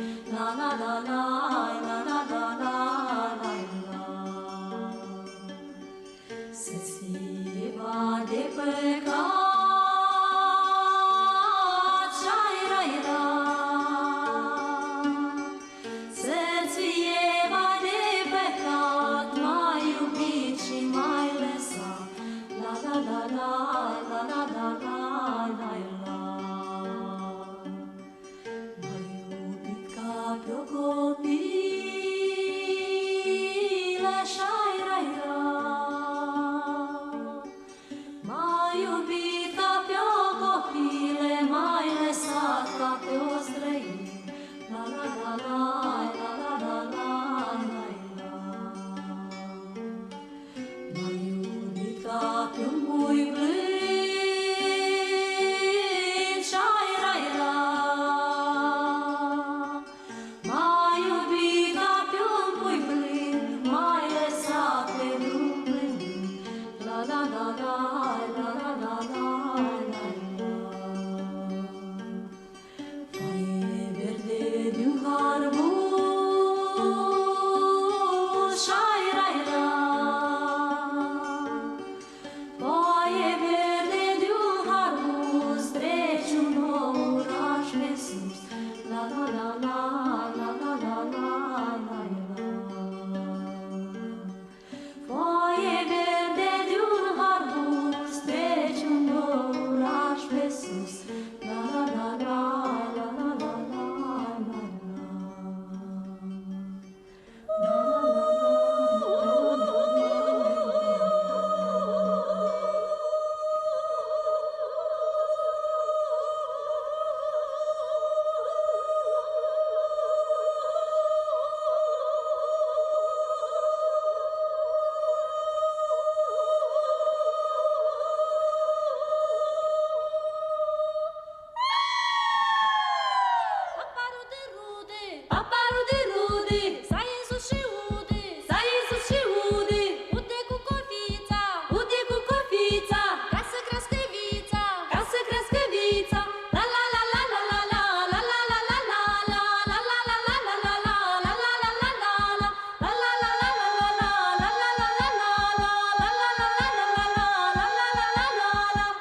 Welcome back, ladies and gentlemen. We are here for our third game between Team Spirit and Na'Vi.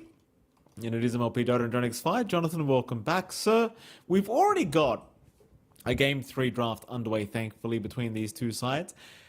I can only imagine where you believe things should be changed up here for at least Na'Vi, Jonathan. Well, what do Na'Vi change? 5 seconds remaining. Well, they've taken the right step of banning out the lone druid. That's already a pretty big change.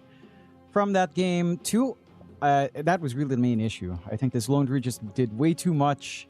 It was just disrupting them when they'd want to take a fight. They had a lane shoved in. They'd have to fix it. Team Spirit would know that they'd have to fix it. They'd hang back and just let the bear do the work and really stall the game. Even in these later fights, it's just so hard to find a target. I think it was also just down to how slippery Laurel was in that game number 2 as well. His storm was just massive and ripping through the backline. That was just so important for Na'Vi to even hope to try to win some fights. So already some corrections. And again, no lone druid is a good change here for the side of Na'Vi. Team Spirit, they do start off with a monkey. Na'Vi just instantly reply with a quap. So maybe expecting Laurel to just play Monkey King mid, trying to play that Queen of Pain to match up against it. Not the highest win rate in this tournament, but it's been very stable. We have seen some good quap games come out. Laning up against the Monkey. The Monkey Kings can still do a lot of work, and it's a bit surprising that it didn't get banned by Na'Vi this game, as they did ban it from the first 2 games, opting instead for, the Bat Rider priority, the Phoenix priority, the Slardar as well. So Monkey has been a little bit of a pest, right? We've seen it so many times where you go on the Wukongs, it's just hard to pin down. For Team Spirit, it's only been on Yatoro, but maybe again. This could be something that Team Spirit starts to flex out for Laurel onto the mid. So it's open enough. They can make these adjustments. I'm surprised Team Spirit banned out the Alchemist themselves, not wanting to give Gaunt the juice to maybe not fast farm, but the Alchemist didn't feel that impressive anyway when Team Spirit played it. I think overall the hero is also just kind of awkward with pacing. We get the Rubik out though for the side of Na'Vi, and we saw Daze again in game 1 do fantastic work. Ru did fantastic work with Rubik in game 2. The Na'Vi get to have fun once more. Monkey King spells are pretty fun for the Rubik to steal. So there is some foundation there. Even just jumping around could be quite nice. We're stealing Wukongs on Rubik can be quite a decent amount of damage, actually. It's something you'd rather underestimate because he is ranged. It's a good amount of poke. Back to the Silencer for Team Spirit. Like, that's 3 games in a row here for Panto. It is stable. It looked a lot better in game 2. And you can't really fault them for it. It just does a lot. It breaks up these team fights. Let's say if you get a commitment from Quap, GS comes out, Quap just has no way of bailing out. Maybe you get a BKB quicker because of it, but it does force a lot of issues here on Na'Vi, so I can't fault Team Spirit. At the same time, I wonder how Panto feels about playing Silencer 3 times in a row. That just doesn't sound like the most fun in the world. No, I don't think he's probably going to be having too much fun. Hoodwink, though, does come out. Panto, I'm sure, would prefer that if he could. Hoodwink, we haven't seen it today. And mind you, Jonathan, I generally don't advise choosing Hoodwink into Rubik. Because Rubik really enjoys taking all the spells away, especially Bushwhack. But that's where we're currently at. I mean, it's still very strong regardless, but generally advised to maybe not choose it into the Rubik hero. Because, Bushwhack's pretty strong, especially when it's on Rubik. Yeah, and that curiosity just gives you a little bit more extra reach with it, so Rubik tends to just enjoy it quite a fair bit. It's just the cast range is so ridiculous on Rubik. Yeah. Like it is. Bushwhack's already pretty good cast range, but then you add a Rubik on top, it's just way too much. It is. And again, like we were seeing the stats coming out there, it is better on Panto, but I don't know if you want to give Ru Silencer. Right? Like, Silencer 4 just doesn't feel amazing. I do love the confidence from Na'Vi to just kind of go back into the Lycan, right? Like, it didn't look that bad in PMA. Honestly, his lane was going great. He got good timings on, say, Dominator Overlord into Ags. He's doing some good work, even after a very slow laning start for him. Like, that off-lane Lycan wasn't so hot. There was a lot more play from the side of Team Spirit. So I do like it overall. I think it still does a lot of work. I'm curious to see if there's a change up in build, but likely it's the same. Just Dominator into Overlord. maybe the Ags. I'm curious if Na'Vi will go back to like an Ursa idea. As, again, you don't have to worry about the lone druid. It felt like that matchup was just really hard to play. They'll go with the Disruptor first. So now you've got your own way of having really massive team fight. I think this is just a great way of catching out the Monkey King as well. You can kind of keep vision on him if you manage to get the Thunder Strike on. You can always glimpse him back when he's trying to run away. Static Storm just ensures he can't try to mischief around inside of his Wukongs. So it just takes a lot of bite away from the Monkey in terms of juking around. The Puck is a good flex here though. So it looks like we will just end up with the Yatoro Monkey. And we'll just end up with the Laurel mid matchup. Puck versus Quap, which Puck does feel pretty decent about. I don't think it's too rough here for Laurel. Should be able to farm up. The Quap shouldn't be under too much pressure if you don't misstep here on Niku. But it does feel like the backline jump here on the side of Team Spirit is ramping up. Because we always talk about this with Monkey King. As long as you have something that can help the Monkey King kind of get a position to jump in, get a good boundless, get a good jump in again, and just try to burst down, the Puck can kind of set up for that. And it just means you have so much more activity here. Whereas for Na'Vi, it's a little bit more awkward. You blink forward with a Quap, or you maybe glimpse someone back and Static Storm, and that's really it for your chase. Maybe you could count the Lycan with Shapeshift, but we were seeing it in the last game. It also just didn't feel amazing if you don't find a backline with a jump, like a quick blink. It's more reliable. And right now for Team Spirit, again, the cleanup in the back aisles just looks way more reliable for them. It certainly does. Final bans to come. We see the Husker removed by Team Spirit. Na'Vi also getting rid of the Beastmaster. Not too surprised to see them just not wanting to get Huskered again if they can avoid it. 10 seconds remaining. That is not a very fun time as the Spirit. 5 seconds remaining. Thinking about this final ban. Still looking for a mid ban up against Niku. Oh, I say mid ban. It should be a safe lane, right? A safe lane for Na'Vi? Should be. You also have to think about what Batyuk wants right now. Beastmaster banned out, not too surprising. Tidehunter options there. Maybe even something like a Centaur, right? Helps your supports disengage the Lycan chase down.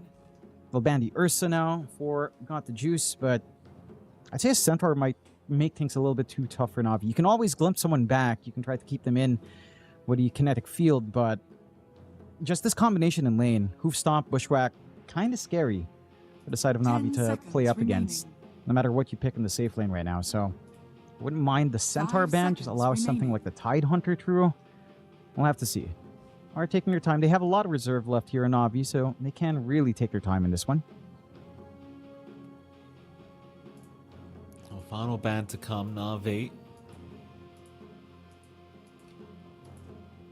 Offlane bans being made against Team Spirit. I mean, Batyuk did have a pretty good second game. The first game was pretty rough. Second game, pretty damn good. Give him priority for this last pick, as we'll see the MOUZ removed now from Na'Vi. You do have the option to go back for the Conqueror if you really want.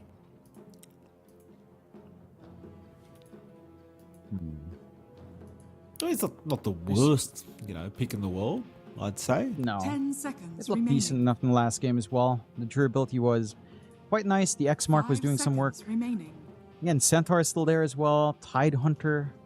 Surprisingly, Brewmaster wasn't banned. That was something hotly contested earlier on. But it's the Kunkka again. Nothing too surprising. Batyuk just goes back to what's comfy for him. And again, it's a nice way of keeping this Lycan pinned down, keeping this Quap pinned down early on before BKBs. You can also easily set up for your Monkey, easily set up for your Puck. You provide a lot of durability. Your lane partnership with, say, Hoodwink here is also pretty nice. So you do have a lot of play coming out for Batyuk. Should be a nice lane. I'm wondering what Na'Vi will run now for Got the Juice. That's the big question. Right, no Ursa option. They'll go back for the Doom. So back to what was working before. I don't mind it too much. Again, Doom does do decent right-click damage. You eat the Alpha Wolf, you get an Echo Saber Harpoon AC, and this hero can kind of run you down. You even have the Steroid in PMA with an Ags down the line, and also just makes it easier to finally catch this Puck, or even catch the Monkey King of Yatoro. Doom will always kind of get that done for you. Now it's a matter of just, how do you lane, right? Because you do have a decent enough lane where Got the Juice with Riddies, Glimpse back, you can run down with Scorched Earth, You can kind of do some damage, but you are up against a Kunkka who's not the easiest to burst down and does have some good poke back playing with Tidebringer, especially by level 3. So it's going to be a lot more back and forth in that lane than I would assume in Game 2. I think the key thing for Na'Vi is, again, we saw PMA get off to a slower start in that Game 2. You'd want some decent tempo here for the Lycan into at least the Dominator timing to pressure the lane, buy some space for the team, allow that room for the Doom to get farmed, because the Doom does take some time to build up here, right? Like you're looking for Midas first, generally, Echo Saber after, maybe the Blink into Harpoon. Like, it's a lot of gold to really get this Doom online. So you have to pick up that slack here from your Lycan. And to do that, you have to have a good lane, because otherwise your Lycan is also sitting back and farming, and suddenly this Quap is going to have to rely on levels on the supports to actually make a play, which can be tough when the game goes slow. So we'll have to see. It's all down to how you manage these lanes now. Very exciting stuff, Jonathan. We are going into game number 3 here. Between Team Spirit and Na'Vi. We'll see who does pull off the big victory today on day number 4 of Wallachia Season 8.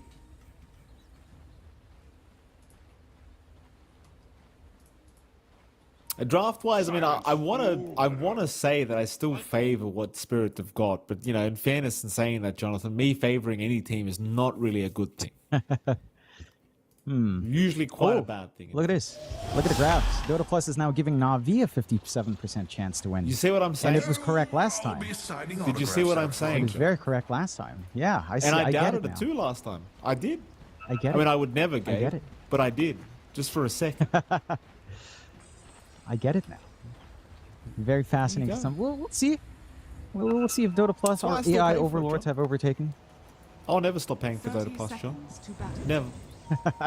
Rather die than stop paying for Dota Plus. You're just leaking your Wall Street bets right now. I'd rather pay Dota Plus than taxes. I think it should be a tax write-off, quite frankly, at this point. I really do. I think it should be a tax write-off. Well, you know, at some point, Valve could be a working government entity, so could count as a tax break. They should be. So there you go. They'll do a better job. They really should be. They should be, John. Lol. It's going to be a 2-for-2 trade on the bounties. Not your government, of course. Every other government, John. No, you're not my you government. I'm just saying, John. I'm saying to the people watching, John. You know, I'm not. I'm trying to avoid politics. So, you know, it gets a little bit funny these days. The politics. I'm just saying. You know, there's no political statements here being made, right? Yeah. I'm saying government sucks, Jonathan. They suck. Yeah. Yeah. You know what doesn't suck? Game 2, we saw the bear market in action. That was pretty fun. Mike, you enjoy that. Good old bear market. Still, no bear markets here. We're watching as the lanes go off. And the bot lane is the lane with a lot of poke, right? There's a lot of just action that can come out. You've got damage with Tidebringer. You've got steady poke here with Panto, with the Glaives up against a melee matchup. At the same time, you have to be cautious about the Thunder Strike, Scorched Earth Chase Down. Once you have Glimpse, it gets a little bit scary to run into that Doom. I don't expect this to be too rough for Got the Juice, but the Tidebringer spam certainly starts to become an issue at, say, level 2 Tidebringer, at level 3 here for Batyuk. See how well they hold on to that point there for Got the Juice. Top lane, of course, Yatoro on the Monkey. Along with Rue on that Hoodwink, you don't have the double Quelling Blades here for Na'Vi, so there is a little bit more leeway here for Rue to gun for the Bushwhacks later on, and some Priests to scurry around. But PMA also shouldn't be under too much pressure. You're super tanky on Lycan. You've got the Wolves to micro around to deal some harassment and secure some CS for yourself. Should still be able to find that steady build-up you'd want. And overall, you'd expect this to be a little bit more smooth for PMA. You should have that timing into Dominator, but we'll see. If you land a good Bushwhack and you get a good chase down from Yatoro, also doesn't take too much to kill off someone like, say, Daze. Rue and Daze were poking each other quite hard, and Rue does tend to kind of win out. Does have a lot of damage with that Acorn shot out. And once you have that Bushwhack hold with a tree line, although, saying that... Oh, the miss? No, he's alright. He's alright. Daze does secure the kill. Rue to go down. Chase is actually continuing onto Yatoro, but it shouldn't lead to anything. Surely they're not diving to you. And they won't. But already a bit of regression here from Na'Vi at this top lane. They'll try to fight back now. Daze. He's got Lift and Fade Bolt ready. Will commit it, of course, onto Yatoro. the PMA does get the Jingu Mastery procced on him. This is not great news. He'll plant a tree as well. In fact, I think that might have been Rue. And that's a bit of a shame. You would have much rather just watched your Rubik die. Yeah, I appreciate the tiny plays coming in, trying to body block, trying to cut off, but that is a Monkey King getting free hits off. Again, you have to respect the output here from the Hoodwink. If you don't cut the entire tree line, it's just really easy for Rue to look for those opportunities. So some good punishment back there from Team Spirit. The mid lane haven't really talked about, but again, being pretty impactful. You are getting a bit of a better start out for Niku. And he was poking well, but Lord's also dishing some good harassment out with the orb. Good dodges out as well.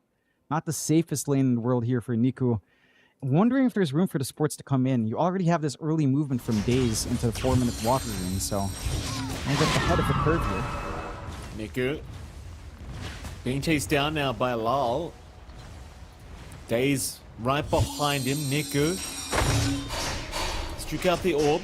Lal still playing with fire here. You've got Daze right behind, and Daze is going to reveal himself in the end. While we're complaining, by the way, about innates and facets, I mean, the fact that Puckish still exists, doesn't that just I was waiting for that. Yeah. Look at it. It's horrible. It's horrible. PMA's So dead. is PMA dying another time? PMA's dead again, Jonathan. Yeah, they focused a lot on just denying off that mid-water. They do deny it, but possible kill down bot. They will try for Got the Juice. Panto dropping pretty low himself, but Got the Juice can't really stick around. In fact, look at this Panto just manning up, and Riddy's gonna cop the Tidebringer to the face. +1 in once again from Panto. Daze has made his way over on the Rubik, but it is all too late. There's nothing to be had. No, this map movement across for Navi just not panning out. Again, they cut off Laurel from Waterrune, but he still just regenerates so much from Puckish. It's maddening. 3% HP is just... And mana is just insane that it scaled so well. They're clumping up 3 down bot. You're already in the jungle now for PMA. Forced to just give the lane to Yatoro. So free farm for a Monkey. They have the opportunity to try to go through gate now as well here with Rue. Scanned out. So they should be ready. They're positioning nicely on the left side here. Try something. Panto. He's going to get jump bottom lane in the meantime. He'll go down. Nice and easy. They'd love themselves a Kunker if they could find it. They'll get a courier of Rue. So there is something for their trouble. Bayuk's going to be fine. In fact, Rue does show up right behind him, and they want to try and make maybe a bit of a play onto this Doom, but it doesn't really feel like you're going to have enough anyway. You know, you've got the Juice, should be alright. Big support duos being made, rotations being made in the mid lane though in the meantime. You've got 6-minute power runes spawning up in just a second. So Rue, Daze and Reedy's rather, going to show up. Niku trying to go after Lol, not quite there. Do they have the range for a glimpse? They do not. Meanwhile, Niku getting a regen rune in the middle of all this is going to feel amazing for him. Exactly what he wanted, because now he can at least guarantee himself a kill. Maybe even a second.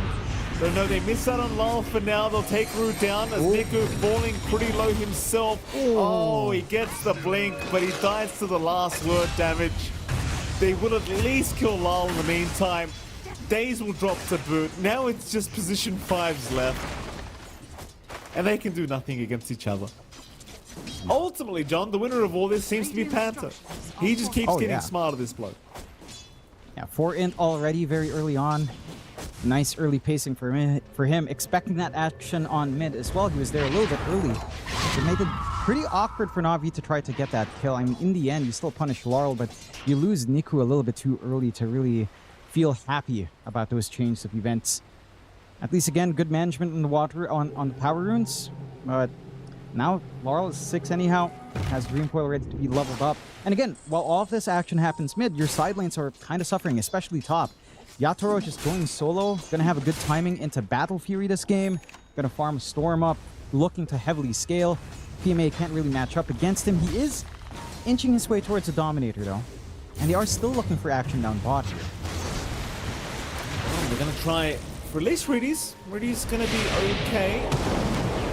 Jump in onto Daze. Daze, he will not be so okay. It's a courier on his way out at least, but he's certainly going to die. And Yatoro claims the kill for himself. Speaking of Yatoro, he's had a pretty damn good time. You know, it's been pretty much free farm for him. He's second in net worth. No contest. Only behind his own Conqueror as well. Batyuk's been having a fantastic time to boot. And it's really another scary game for Na'Vi when you think about it. Like, playing behind with a draft like this is not going to feel good. You want to play ahead, and that's not where they are. Yeah, like we were saying in the draft, like, you have to hit this foundational start for Na'Vi where your Lycan can split push for you with Dominator Overlord. And when you surrender a lane like that, sure, you're still getting farm on the Lycan, but this Monkey King's just getting way too much in exchange. Bot tier 1's already falling here, with Team Spirits shoving in. Very early tower take for a lineup that doesn't even have like natural push heroes, which is a concerning sign for Na'Vi. They're committing resources up top now to try to make something happen, but Yatoro is level 7 and is just scouting in the trees. They're even getting gate movement across. This could be nasty for Na'Vi if they're not good. Move in. PMA. Big Sonic Wave is out from Niku, pushing a couple back, but PMA just melts anyway. Just doesn't matter. Reedy's also set to fall. Nice easy pick off here for Spirit. 2 for the price of nothing. And again, like when you're playing behind with a draft like this from Na'Vi, this is basically what's going to happen. Like, you just don't have the answers. Even with some nice spell usage like we saw with Niku, it doesn't matter. No. You just kind of have to cut your losses, get your form on this Doom. Maybe the Dominator timing still comes out here, and it is for PMA, but you're looking at Overlord, you're looking at maybe DKD or Ags for your utility onto Got the Juice. And again, it's just going to take so much time. Your supports are nowhere near 6 as well, so you don't have this play that you could maybe do with Static Storm, Sonic Wave. You really need that Static Storm up if you want to have any hope of actually catching Laurel as well. It's going to be a relatively free puck game, which it has been so far. 4-8. An awesome start for Team Spirit. And Na'Vi, I mean, they're going to have to do what we've seen a lot of teams do when they don't have the lead at 10 minutes. You just sit back, you farm, you don't give up core kills, just throw your supports to the wolves. Nice amp damage for Nico at least, but I don't see an angle for him to even use that effectively. Maybe if they start to send some free supports, but even Batyuk is a bit tanky here. He is, but Yoki, he's just not going to die that quickly. In fact, Niku, the one in danger now, the coil's going to lock him down. Lal happily taking his life away. They'll allow the Rubik an escape route, but they've already got the much bigger target. Wolf popped, but it seems as though Yatoro's still just going to end up being perfectly fine through it, or is he? TP's coming in to try and help out, still alive just barely. Bushwhack's not going to catch the actual Lycan, though Acorn Shot does slow him down. But PMA able to find a pretty big pick-off onto Yatoro and might even get a secondary kill. The Rube proves to be a little bit more pesky. Yeah, have to appreciate that nice little sidestep PMA makes to dodge the Bushwhack.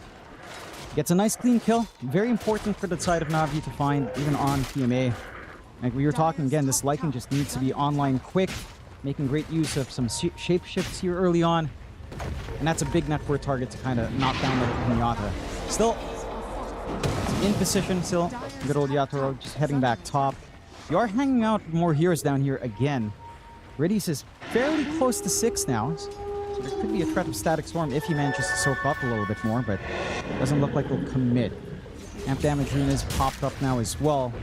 And Team Spirit's not wanting to give up these objectives. They don't have Global Silence for half a minute though. Can be a bit awkward to force this one out.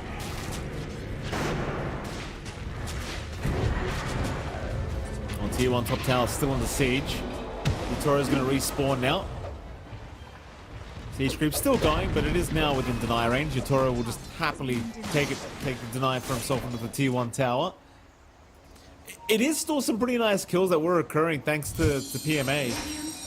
Whether it makes the difference for now, I don't think so, but a couple more of those and you start to feel a little bit better as Na'Vi. Especially considering you're approaching that mid-game stage now where you want to feel really strong with this draft. You know, you kind of want to be running at people with Doom off cooldown and your Sonic Wave off cooldown. And it feels like we're about almost there as PMA again going to pop the wolf form, chasing down ruin the hoodwink now. These are the kind of pickoffs you like to see if you're Na'Vi. Just the small, quick ones. They buy space out as well, because now, you know, no one's contesting down bot. Got the Juice has really good jungle space. He has his Midas, right? So you're forcing all this action up top. You manage to find an objective. You clear some space for this Doom to get to that point where it can start to join in. It's still going to be a ways off, though. And it's like Echo Saber build up. It's going to be Shard here queued up as well. Forgot to Juice maybe the Blink or BKB afterwards. And then it starts to kind of get simpler here for Na'Vi.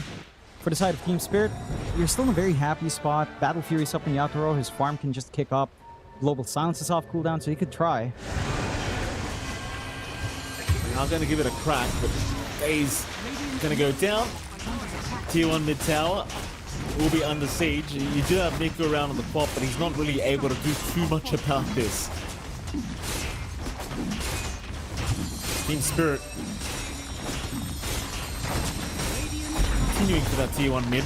Meanwhile, Na'Vi hunting, trying to see if they can find themselves a monkey in the jungle. And they just may. Oh, that's a nice stun. Yatoro not quite anticipating it, but they didn't have the follow-up. No glimpse, no kinetic field to be thrown out. I mean, they had it off cooldown, but they just weren't within range. Bit of a shame. It's a nice little stun. Yeah. It's a little bit awkward to try to follow through anyhow. I think right by a tier 2, you have enough time to respond there on Team Spirit. So just an optimistic little thing. They're starting to clump around the big target they want to kill, though, down bot. Try. They have found themselves a pretty big one, though. Got the juice. It's that easy for Spirit right now. They're just running all over them. That's your pos 1 Doom going down. Just no contest. Na'Vi, they're unable to really fight back in time. No. Again, it's just down to the nature of this draft. You need so much more time. You just have to bleed out slowly or minimize the bleeding as much as possible. See what you can get away with. And that is the target they needed to hunt, though, on Team Spirit, right? Like, there was just so much free space for this Doom. So you had to give a little bit of a check in that jungle. They still have defensive wards here. Got the Juice is going to play a little bit more cautiously by those wards now. Again, he's so far away from Echo Saber still. Into the Shard, into Blink, into BKB, into Harpoon. It's not going to be an easy time to start scaling up here. At the least, PMA's timing for his full Dominator Overlord is almost done. So you will have an Ancient Creep to help things along when you shapeshift. Some utility there. Get some damage out. You've got the full Veil up on Miku, trying to go for his Ags now for even more damage as well. Trying to spread some of that Shadow Strike out, which he doesn't have leveled up yet, but by the time he has Ags, he should. Again, it's just time. Without these tools, you can't really play it. There's always the threat of Static Storm, but again, Team Spirit aren't really giving an opportunity for that spell to be used up here in any meaningful way, so it's just hard to see them committing something. Although, like this. They have found themselves a decent target. The Puck, though, it's not taking quite a quick time. It's taking too much time for this Puck to go down. He survives through it. God, the Juice is the one to fall first. Not a good fight for Na'Vi. I mean, you had Lal locked down for how long, but there's just no damage. No. No damage in the Global Silence. You just couldn't get Doom off. You just really wanted to get Doom, but that timing from Panto, again, this lack of backline jump. If Niku doesn't see the backline at all, no one else can kind of clear out that set of heroes. It's just a rough time for Na'Vi. And that would have been the biggest kill they could hope for. Just put a stop to Laurel. You know, slow down this Puck a little bit more. Get some Tactic Gold on your Doom. Now you're 5k behind at 16 minutes in. Quite a significant amount, especially since you're playing with a Doom with Midas. It is rough times right now for the side of Na'Vi, but very, very smooth sailing for Team Spirit. And looking like they've fully woken up from that Game 1. Game 2 looked really solid. Game 3 is looking as clean, if not cleaner, than that Game 2 overall. I mean, Yatoro is just farming up a Storm. Batyok just about to finish up the full Shivas now. A lot of AoE coming out. A lot of attack speed slow that's just going to be annoying for Na'Vi to have to play up against when they already lack some right click here. So, just doesn't get any simpler for Na'Vi. All you can do is just wait and hope. This could make things more complicated for Niku. Oh, they actually got the X. Nice blink away though. They don't time it quite right. They're still going to find Riddy. Still something for their trouble, but Niku's going to be pretty happy with the fact that he's not caught out. We'll TV back towards the fountain. 6-14, 5k advantage still standing. Issue is, your Toro is still just farming freely this whole time. But you're still top of the net worth board with no real contest on this Kunkka. You know, you're still playing a draft from Na'Vi that doesn't really like to play from behind. Like they're trying. Got the Juice has got a Midas. He's trying to get that farm going. It's just such a slow process. It is.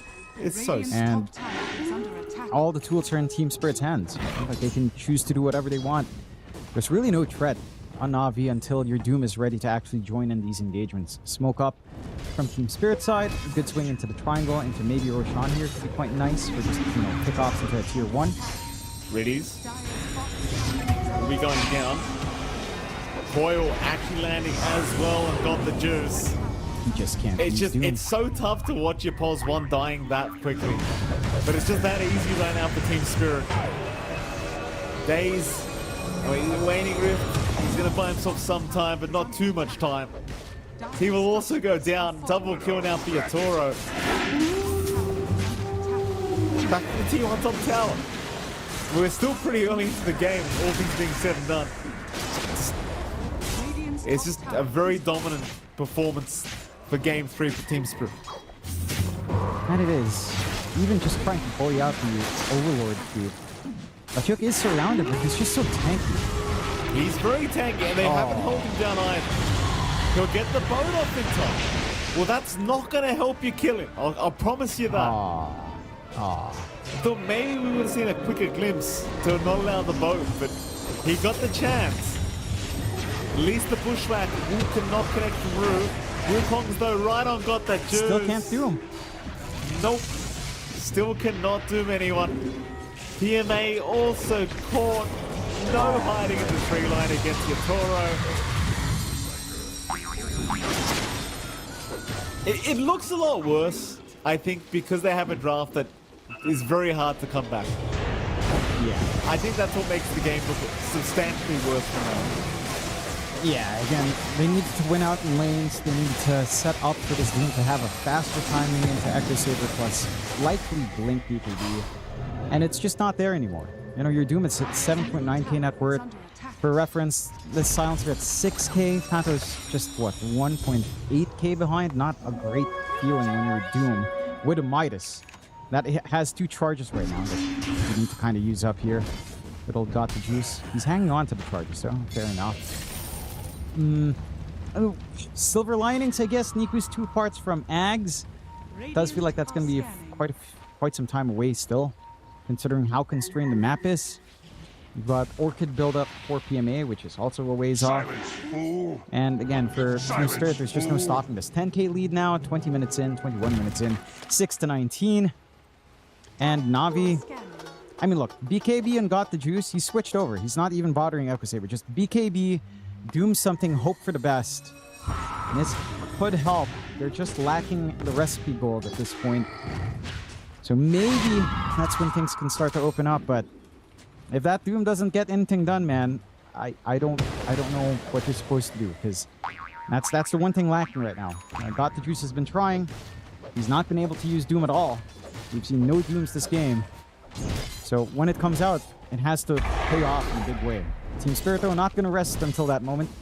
Smoked up once again. Here they go. Not much has stopped Team Spirit from just doing whatever the hell they want in this game 3. It doesn't seem like things are going to change too quickly here for Na'Vi. It's Niku. May get spotted. Like, no, they'll avoid Niku. They find Daze instead. But at least you've got that. You know, at least it's not the quad. That's the bright side. Silver linings? Oh, they might still find the quad. Okay. Never mind what I said, but they found it. They found it. Silver linings, though. They're disappearing slowly, but do you Do you see it? No. No. Trying to think.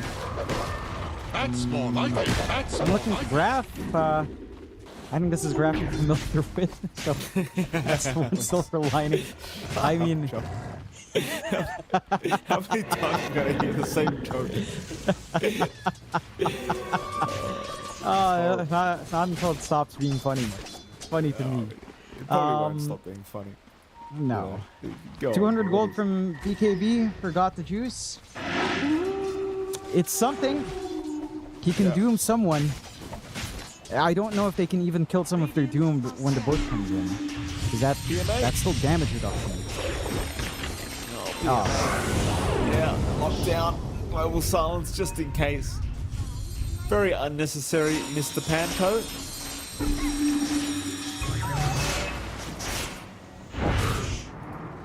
BKB now up on your Toro. So in case things were already not hard enough for Na'Vi, now you've got to deal with the BKB of the MK. Coil, committed. Very easy to kill off Daze with the coil there to lock him down. Panto. Panto's really happy about all that's happening on the silencer. Throw shot. Gonna get started. I mean, again, all you can do right now, Na'Vi, is sit back and wait. Orchid still a ways off, though, for good old PMA. The Ags should be flying out for Niku at least. One part of it now, just a few 2 gold left. We'll have it. So Shadow Strike spam is there, but again, that's also that just doesn't feel like it's gonna be enough either. Right? Like you're still 12k behind. I don't know if you even survive long enough to pop to try to get like 2 usages out from your Shadow Strikes. 2 or 3. It's hard to see that, but they'll try. They've got the BKB, they've got that active smoke. Issue is there are 2 lives here on Yatoro. You should look for something else here. Yeah, mate. Gonna be alright. They'll take the extra themselves here on Daze. Tier 2 top tower still being forced in the meantime. There is an area to fight if Na'Vi wanted to take it. A lot of lines being drawn towards the bottom side of the map. The Team Spirit, they're not really seemingly very interested in trying to move their way. I say that, they are moving now. The PMA is probably in trouble. Oh, the turret, it's gonna connect. Well, I mean, come on. Yeah. That wasn't necessary, but you know, no. That was not necessary. Yeah, but you know, I think Team Spirit really wanted to shake off that game 1, and this is what game 1 was for Team Spirit, but they're on the winning side now. Na'Vi is the one just completely suppressed and have no real game to play. And the times are so rough, Niku's trying to go for a late Midas into the BKB. Orchid's up on PMA, but you can't really chase anyone down. Your supports can only do so much here. I mean, Riddies is just trying to rush Ags, which could be a difference maker. I mean, you get a good team fight twice with the Ags, but nice. Got the Juice was forced to BKB TP home. So it's down to 8 seconds, which is also not a great feeling, but hey, he doesn't die at least. But yeah, it's a tough spot to be in. 15k advantage, Team Spirit. Almost a full silver edge here, or at least a Shadow Blade for Yatoro. And we've got the Lincolns being farmed up, so the protection here for Laurel. The Ags next for Batyuk, or with the BKB flying out. Maybe they try bot. Still 2 lives in this monkey though. Oh, that's a nice balance. That's a nice balance. I mean, he caught quite a few with that, although Niku's still fighting back somehow. He will die eventually. Yatoro, of course, has the Aegis up. Surprise actually ended up dropping that low. This will work. So there is still, Na'Vi showing signs of hope somewhat. Not much of it, but it's there. There goes your Alpha Wolf. Daze is Xing himself around. He'll get another spell to still bush. Well, there you go. Yeah, there you go. You might have liked that, That's a fun one. 20 minutes ago, but here we are. Well, 20 minutes ago he wasn't level 6, so Oh, John. it's all right.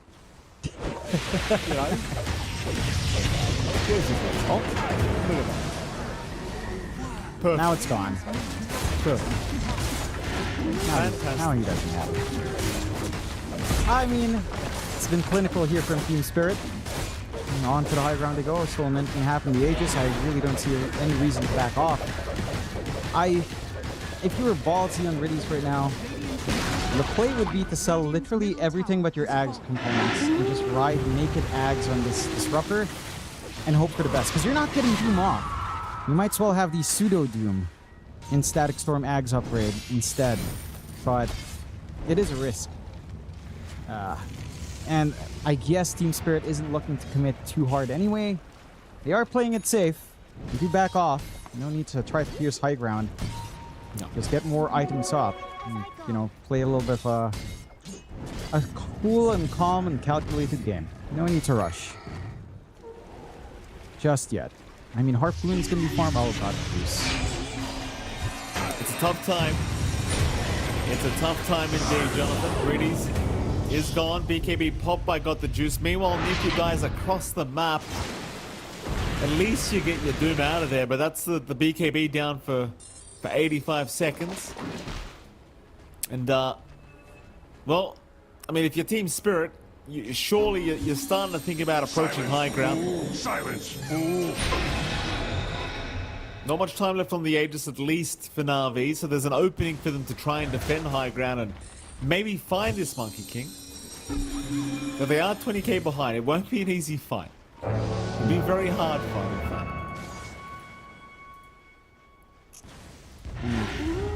There's one part away from the full Ags here for Riddies. Got to go for one more component.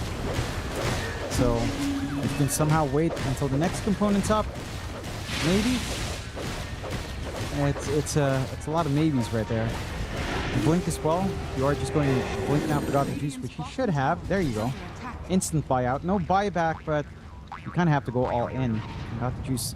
Well, this is not a happy spot with Yatoro chasing. Dire are scanning. Still chasing. Got the juice. It looks like he's okay.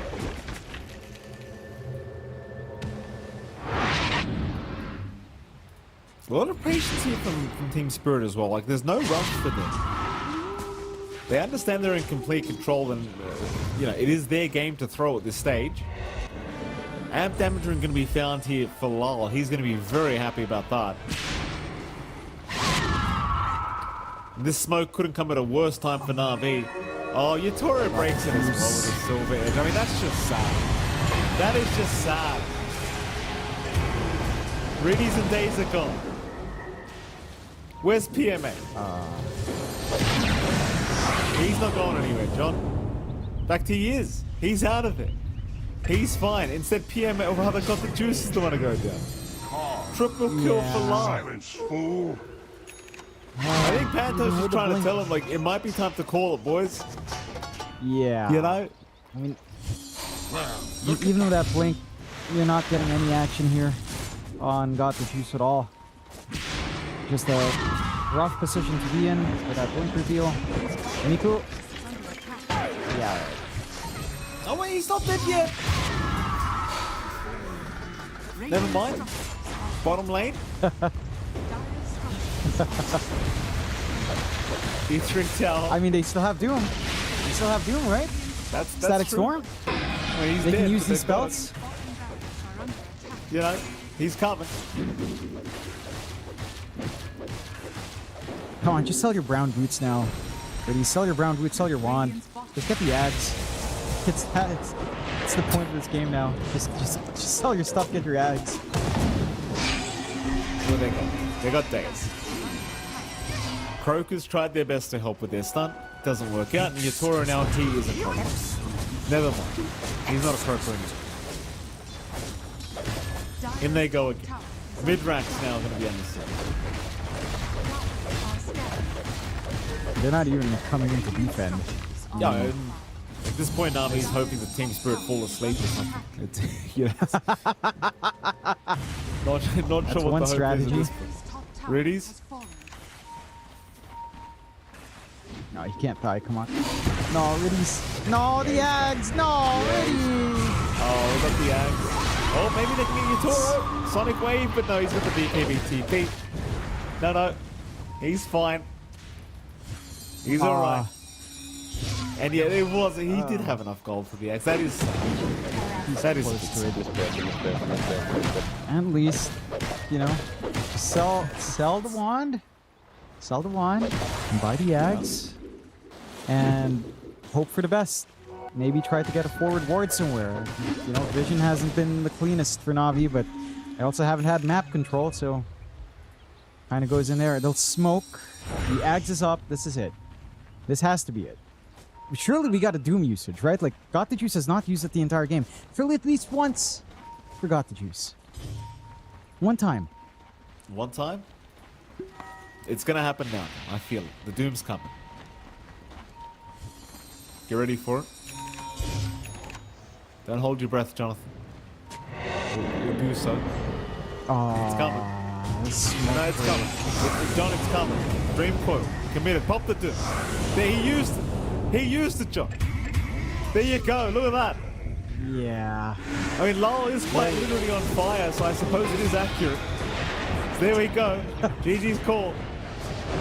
Na'Vi had enough. Props to Team Spirit for pulling off the game free. Yeah, rather unfortunate, well, time for Na'Vi. They looked really strong in Game 1, but Team Spirit, you know, they wake up, they run it down, and Game 2 and Game 3 just go entirely their way. Game 2 maybe a little bit more even, some play for Na'Vi there, but that is marking the end of the road for Na'Vi here in Wallachia. They've had a good run. I mean, they managed to, you know, take a game off of Vici. They took Yandex down, bringing them to the airport a day earlier. So True. I don't think they can be too upset at the results. They had a fantastic Game 1. They show what they're capable of. But Team Spirit, I mean, when these guys are online, they are online. Game 2 was the Team Spirit we were expecting. Game 3 was a complete stomp down. Like, this was just absolute ruination. There was no game. Like, Na'Vi was, it felt like we were watching another, I don't know, a Smurf match on Overwatch, and we were supposed to report someone. It's like, where are we supposed to report the entire team Smurf? How do you get 5 Smurfs? You know, it just feels like that. I'm not saying they play that badly in Na'Vi. They just got outclassed that highly by Team Spirit. Yeah. And for Team Spirit, this is the one thing I can say, right? Like, this is the kind of performance they have to bring out at every stage now, into the last day of group stage tomorrow. They have to bring this A game out again, because again, this group stage has been a little bit rockier for Team Spirit, right? And maybe playing with Batyuk again, a bit of a stand-in, having that adjustment period, getting 2-0'd by GamerLegion, certainly not to be expected, but maybe they're actually stronger than we expect. But, you know, this is the level you expect Team Spirit to perform, and the question now is, can they maintain that into the next day mode? I think what's funny, and you just kind of said, like, they're playing with a stand-in. Batyuk's been arguably one of the better players in Team Spirit, I want to say. I really do. I really feel like he's not only pulling his weight, he looks pretty damn good in most of the games we've been watching. Speaking of standout players, Jonathan, here for Team Spirit, you saw them win Game 3. Do you have a standout? Yeah, just toss it to Batyuk. He does so much work on that Kunkka. He's unkillable. He knows how to manage his lane. They were working as a great unit, him and Ru, to really apply that pressure onto Got the Juice, and it just made it really painful for that Doom again, even from the laning phase. So big props to Batyuk showing up, especially in this series, it feels like. He's doing a great And again, the entirety of Team Spirit, they've slowly been ramping up, right? Like, day 1, they got their win. Day 2, day 3, not as good. Day 4 now, looking a little bit better. Again, getting this win over Na'Vi, who looked like they could start to carry that momentum again after beating out a team like Yandex. Unfortunately, again, Team Spirit put an end to it, but they get to stay alive. They get one more chance tomorrow to make it to the playoffs. And again, this is the kind of team where you get so scared of them as an opponent when you start to see them get back into the groove, because once Team Spirit gets that momentum behind them, they're a very hard team to stop. So I think a lot of teams are going to be watching out for tomorrow here.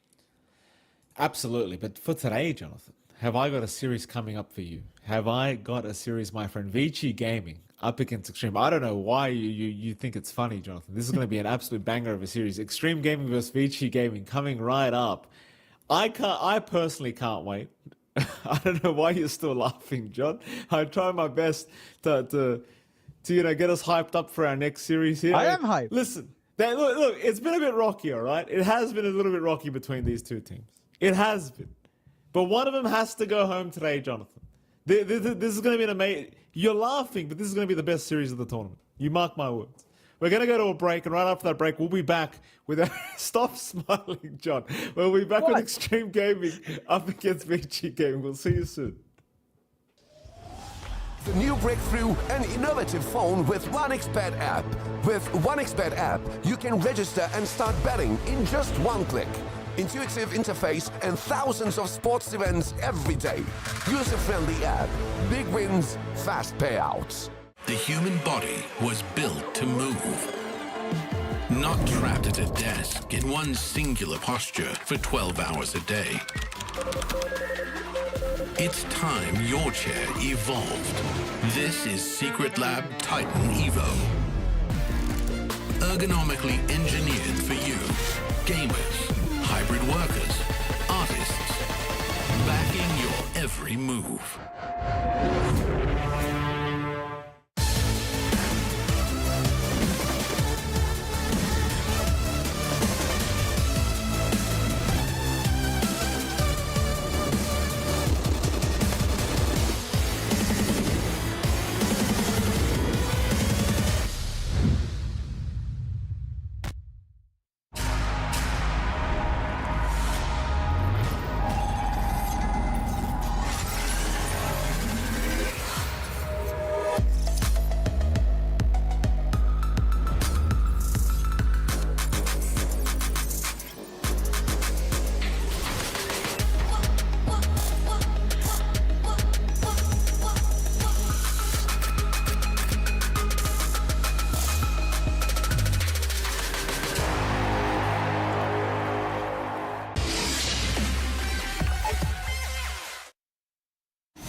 Copii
welcome back, ladies and gentlemen. We are going into our second series of the night. It is going to be Vici Gaming up against Xtreme Gaming. John, it's just that smirk you always do that kills me. It's like you just, what is it?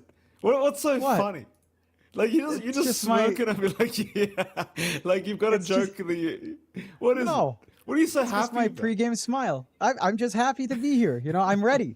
I took my time. All of us took our time in that 10-minute break to be prepared. Prepared for what should be a match for the ages. Take that how you will. Xtreme Gaming up against Vici Gaming. I just, you know, I get feelings all the way back to, what was it? Birmingham qualifiers 2023, 2024. And that was, well, it's not the same teams, but some of the same players. We saw that go to be the longest best of 5 on record.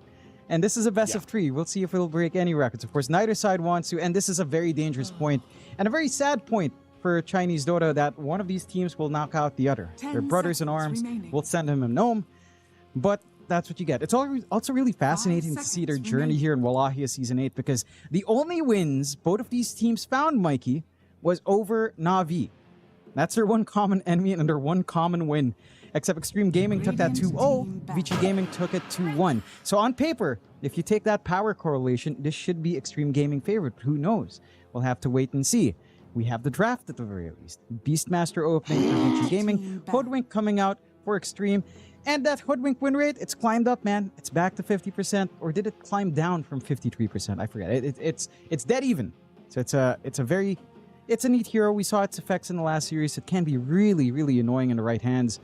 For Xtreme Gaming, just having this on Xnova or even FY is going to feel really nice, of course. Just so much reach, so much control, so much damage for the side of Vici Gaming. The Beastmaster has been a very stable core, and we have seen a lot of safe lane Beastmaster. I'm assuming this might just be our Shiro carry, because we've seen Bach play it every now and again, but it feels like we've seen it more on Shiro, or dead even. So it can go either way. I would really favor it on offlane for Bach. It fits his playstyle. It's disruptive. It has a good timing with, say, even a blink rush over Ags. Although likelihood is you go for Ags or Aura here from the offlane. But it does do everything you'd want it to. And they protect it nicely on Vici Gaming. They ban out the Enchantress. No taking the boars. No playing with little friends around, right? No big route to kind of abuse when you have all these summons. So I like that coverage here from Vici Gaming. They just ensure it won't happen. Yeah, I mean, absolutely. It's a bit too much, the Enchantress right now. So is Beastmaster and Hoodwink, but that doesn't matter. You know, it is what it is. They've picked them up. Xtreme Gaming. One more ban to go.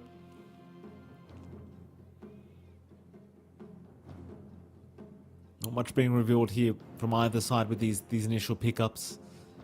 Xtreme Gaming. They banned Tiny out. Ember Spirit's going to be picked up immediately by Xtreme, which could, you know, arguably also be a deny pick to XM, who's now definitely going to... No, he's not going to choose Viper, John. It was banned out. So maybe Quap is where XM's going. Yeah, the Quap probably makes a bit more sense. Let's be honest. 10 seconds remaining. Matchup into Ember is pretty fine. Double core pickup now is kind of awkward, but you have the back-to-back pick right now on Vici Gaming, so you can kind of make it work. I'm a little bit surprised that both sides kind of ignore Bristle back. I'd say for Vici Gaming, it's more on them to ban it out, because, well, you already have Hoodwink on the side of Xtreme Gaming. Trying to pick Bristle into Hoodwink with natural break just doesn't feel great, and they actually leave it in. So Xtreme Gaming have room for it later on. Rubik pickup, like you pointed out in the last game, very nice into Hoodwink. You get that extra cast range on the Bushwhack. You get a little bit more AoE as well. So it's very enjoyable for our Rubik, of course, to have. And this is something that I believe only really Vici Gaming has been picking up. Like this Dazzle coming in. We saw its effects in the one game we saw Y play. It felt insanely oppressive. I think that was up against Na'Vi. It was just such a painful hero to play up against if you don't have backline jump. The sustain can kind of get crazy. Mind you, Ember can look for that backline. So it's not like you have completely safe coverage here for that Dazzle. Just want to see maybe a little bit more here from the side of Xtreme Gaming if they can. Monkey King's available if they'd want that. That could be one way of just having this follow through for the Ember commitment. Could be a nice hero here for Ame to consider. Maybe a bit early, but chances are you're already seeing the Bach offlane coming out here. and Monkey King into Beastmaster is fine. You know, we've seen Monkey kind of handle it just pleasantly, actually. And again, you have Hoodwink for reach to help follow up. It just plays nicely into this draft. A little bit surprising Monkey actually wasn't banned. Feels like one of those heroes that also tends to get first phase banned in most games if you don't first pick it. Absolutely. Xtreme. Having a think. I wouldn't mind just seeing an Underlord come out for Baki. I feel like Underlord's been very good, but no, they go the Axe route. Ooh. Well, this is something I much prefer, is the Axe, Jonathan. I'm a big Axe enjoyer. It is against Dazzle. You know, you have that little bonus of just culling through the shallow grave, a classic counter to Dazzle. 10 seconds. More importantly, though, is Axe actually good right now, John? Because we really haven't seen any Axe picks at all from the games you and I have casted. I want to say it should still be good. It's okay. I've played, I mean, for the past year, literally the only thing I've been playing is Axe because I've been so bored. Oh my god. And it's Warlock as well? Oh no, this combination's broken. The call, the fatal bonds. Whoa. On all seriousness, though, the Axe is in a decent spot. I don't think it's outright broken. They changed it so you don't get Coat of Blood from any kill. It has to be dunks again, so it's back to like old Axe, but you keep the pure damage Battle Hunger, but you also lost the scaling Battle Hunger from armor. So it's kind of okay. You've kept your strength facet intact, the extra armor from strength when you're away from allies, but you lost the attack speed one and the added armor on call, which I think was preferable. Not in pro scene, but it just felt easier to play. There's the Monkey King we were talking about. Does come out in the end for the side of Vici Gaming. So they do have their nice win condition lined up. Maybe a bit risky into Axe. He doesn't care too much. When you get the call off, you have enough bonus armor to stand even in the Wukongs and try to reflect that damage back. But it does provide a little bit of a slippery hero here from Vici Gaming. We've seen how much this Monkey King can weave in and out in that Wukongs especially, so I don't mind it too much. Laning-wise, it is way better for the Monkey King into Axe. Like, that is something Axe is not going to enjoy. It's not going to be an easy lane for XXS to play. I'm curious to see what build he goes for, as again, we haven't seen it yet for ourselves here in Wallachia Season 8. Last time around, I believe Axes were going for like that phylactery build. I'm not sure if that's still as viable nowadays, so curious to see what XXS will want, or if it's more of a classic Axe with maybe Vanguard or Blade Mail plus Blink. Critical Guard down the line could still be pretty good here. We'll have to wait and see. See the rest of the bans as well. Win conditions coming out from Vici Gaming. Terrorblade being taken care of. And the side of Xtreme Gaming, apparently expecting a Bach hero. They ban out the Doom. I say Bach hero. Maybe they're expecting Shiro to get some flex here as well. So there's a chance they're expecting XM to play Monkey King mid. But I feel like that's a missed opportunity for Vici. Because you just run Monkey into Axe. And that matchup works itself out pretty fine. Like, that is a match that tends to go really well for your Monkey anyhow. So Shiro should be calling to just keep the Monkey King safe. Well, bans to come out now. We have the TB ban, we have the Doom ban. Xtreme still looking for a position 1 pickup for Arme. Vici Gaming still looking for something. Something for somebody. Arguably XM. Turn to ban. We'll see the Clinks ban out from Vici Gaming as well. Again, another hero we really haven't seen anything of from the games you and I have casted. This Clinks. Haven't seen it picked or banned. Xtreme Gaming. They will ban out the Underlord, which I can agree with. I think that's a pretty good ban. Do you want a Bach hero? Turn to Alchemist. No. They go Alchemist. Interesting. And this makes it a little bit less ideal. Say, run the Alch safe lane here for Shiro into Axe. That's a little bit 10 seconds less secure. Remaining. You bully out harder on the Monkey King. Maybe now you just keep Monkey King mid, of course. For XM, that matchup against the Ember is a lot better. So you just kind of go for the winning mid matchup over the winning safe, which is understandable. Curious to see what Ame will want to pick up now on the side of Xtreme. They'll go for the Phantom. That is just, very strange because PA feels like the biggest loser coming in on 7.41. She did not keep any of her facets. She really didn't get anything, actually. So it's probably like the most meh core out of all the traditional cores, but it does have a space, right? Like, it still has this insane amount of burst. It's pretty good and just following through. It's very well protected here. It can play against Beastmaster, which is likely what Ame just wants. Play Dagger against Beastmaster, farm up, clear the boars, get some creeps, get your farm going. It's a very passive lane anyhow for Xtreme with that Warlock pickup, so they just want a safe bet to lane into Beast, get the farm, get Battle Fury, go from there. Draft-wise, it's hard to say which is maybe a bit quicker. You could argue that Vici Gaming does have some pretty good pace. You'd expect XM to win out against Nothing to Say's Ember, just by virtue of Monkey King versus Ember being a pretty good match for Monkey. For the most part, melee matchup, you just run down, you get Brown Boots timing, you're kind of set. I think the risk for Vici Gaming is that there is potential to play fast here on the side of Xtreme. If XXS manages to get his durability item plus a blink quite nicely, and you get levels up, especially on FY, more so than Xnova, then Nothing to Say does have a launching point. And again, they have good answers for jumping the back. Even this PA can try to hunt this Dazzle down, make it challenging to try to play around Shallow Grave and from to sustain. But the one thing here is that you do have to sit through that laning phase with a Warlock PA. It's just so passive up against a Beastmaster +1. There's a lot you can do here. You could just fully go for the Axis here on Bach. And Axis maybe value points in the boars, but ideally like what? A 3-2-0 build, maybe even a 3-1-1 build on Beastmaster into that level 5 and just keep harassing out this PA. Waste all the mana on this Warlock. Eventually, you'll get an opening where the PA is just so soft you can just jump. So that is the concern. If a PA goes off to a slow start, I mean, it does take some time to recover. It's going to sit in that jungle. We've seen that many times here for many carries, Mike. Certainly have. We certainly have. But the thing is, the one saving grace, I guess, for the PA is the fact that you've got 3 melee cores that want to hit you with right clicks. There is that, but it's, it's interesting to say the least whether this PA will work out or not. Even the Axe, more importantly for me, Jonathan, is XXS able to put on the performance that we're looking for with this Axe? I can only wonder. I'm happy to see his items queued up, though. He's just going Phase Boots, Blade Mail. Nothing crazy. Not going back for that Phylactery, Conda Axe kind of build we used to see. Yeah. Going for slows, going for harassment. Like, this is just pure Axe again, which is preferable. I feel like, that's when you pick Axe, you just play Axe. Just run in, call, make them hit you, laugh at them, have fun. It's Axe. Excellent. Able to pick up the bounty. It's gonna be a 2-for-2 trade on the bounty runes. Does take a fair bit of harassment on the way out with that battle hunger, but is gonna be just fine.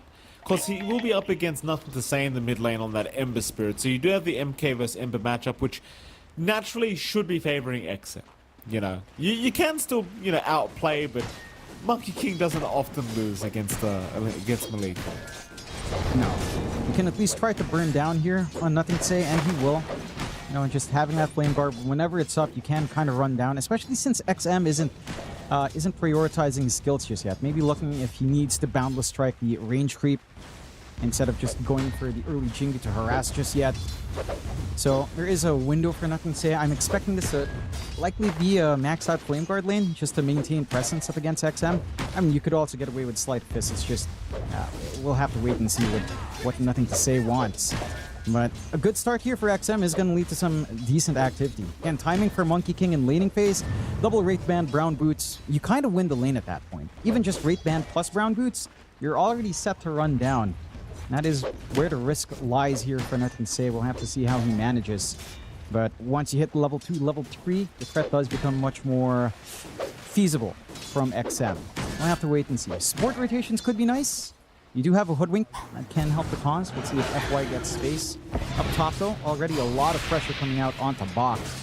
Ame just spamming out the daggers, getting some good jumps. Good usage of offensive Shadow Word here as well from Xnova. And it is a little bit painful for Bach. You can always play with the Axis, but there's so much sustain from Xnova. Or PA, of course. And traditionally a pretty good laner into that Beastmaster. So there is a lot of value here for Ame. It's just not a hero you think about nowadays. Even picking up Beast, you just don't even bother. And you know, again, if Ami gets off to that start, gets the Battle Fury timing, things can run fast, but a slower start for the PA, that's where things get scary. So far, quite nice for Ami. In fact, poking and prodding quite a fair bit. The last lane bot is probably the slowest lane, right? Like XXS on the Axe, up against Shiro on that Alk. You've got some good poke in the backline. There's some sustain here. Y can always pump out the Shadow Wave.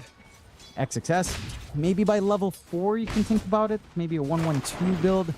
Try to run down, but it is risky when there's a Dazzle that's kind of putting itself in between. Still not a safe time for Shiro. Comparatively, he's not going to find that safe farm as Ame is. So the Alk is going to be held back quite a fair bit in comparison to our PA. Would not want that to maintain as the status quo in the lane, but doesn't really have a choice in the matter so far.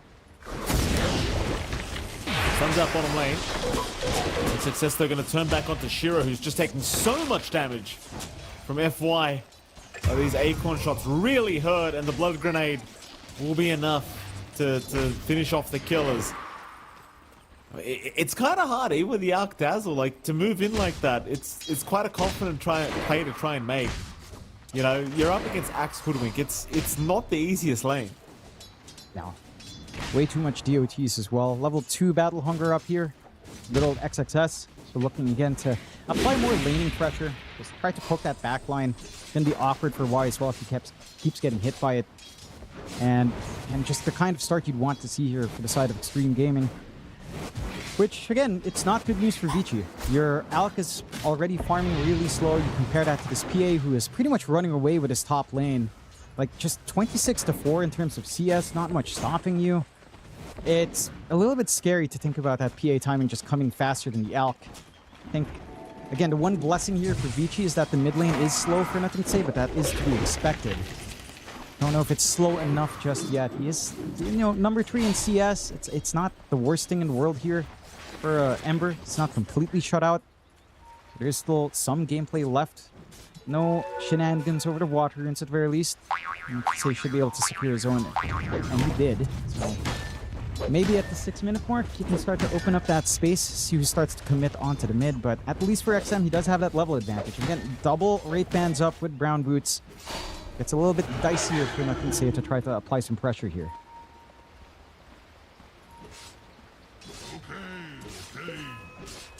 Bottom lane, you can see the fear in Shiro. Like, it doesn't feel confident moving up to XXS whatsoever.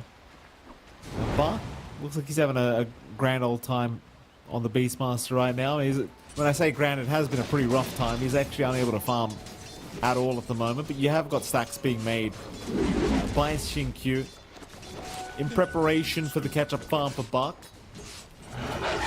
But happy days so far for Ame. I mean, obviously both of us have a lot of doubts around this PA pickup, but it's complete free farm as of now. You can't complain if you're Ame, that's for sure. No. And it's really just down to the fact that the lane matchup is just so clean. We'll go again. The Fatal Bond's out. It does make life a little bit scary here for the side of Vici Gaming, as they are just forced to run.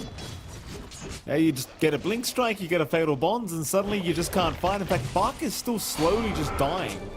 He'll survive in the end as bottom. Xtreme Gaming also able to force a TP out from Y on this Dazzle. It's just devastating because you've got an Alk Dazzle. Dazzle being a hero that wants to just destroy the lane, can't do so.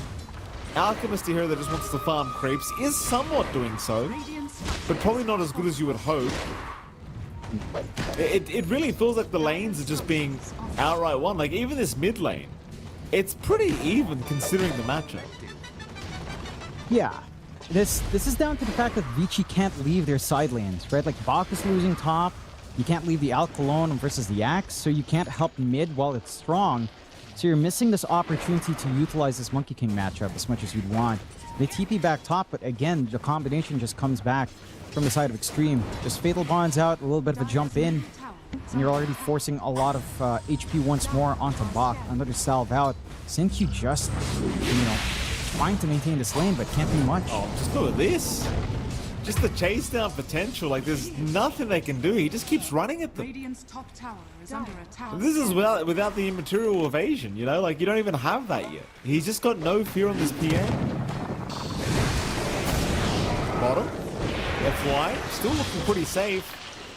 He'll get out of there. Radiant's top tower is under attack. At least they do take the Shrine of Wisdom. So 1-for-1 on those. Vici Gaming, though, sadly with this rotation from XM, it leads to nothing. He'll try for XXS now, but it's a pretty obvious run in. And maybe XM sticking around to get a bit of chip damage onto the T1 tower with the siege creep, but not really doing too much. They find the trade they'd want. Maybe not the big kill you'd want, of course, just a hoodwink, but you get the Shrine of Wisdom, so you end up 1-for-1.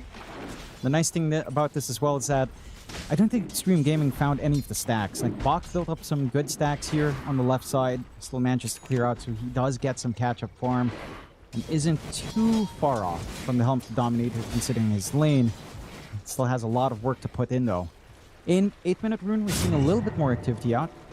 Oh, quick grab from Nothing to Say with a slight again. Very nice. Not the most important, but at least has a safety net if he is caught out somehow. Again, just a very passive, overall a little bit more passive game, but you can feel that momentum here for Xtreme. Like, look at this position from XXS. It's so hard in this spot. Because it really is a revolting lane. Bushwhack into call. You know, the battle hunger spam, like, even just maxing out this battle hunger is just so nice. Because you've got a hoodwink that can just attack from a mile away and really utilize that battle hunger. It's just great gameplay so far from Xtreme Gaming, who just appear to be having zero struggles during this game number 1. And I'll tell you what, we were kind of talking about this last game in the previous series, but this draft from Vici, it doesn't transition the best going later on. You know, you've still got an ALK that needs to hit some earlier timings. You don't really want to have to rely on these Aghanim Scepter build-ups that we've been seeing. You know, not very fun. No, I don't think Shiro's going to gun for that either. I think it's just too risky. He knows he's going to have to try to keep pace with, say, our Monkey King here on XM. And he needs to jump in and join his teammates. And I mean, I guess there's tags for Bach if they'd want, but I mean, then XM can't even get the chase down just yet in X-Nova.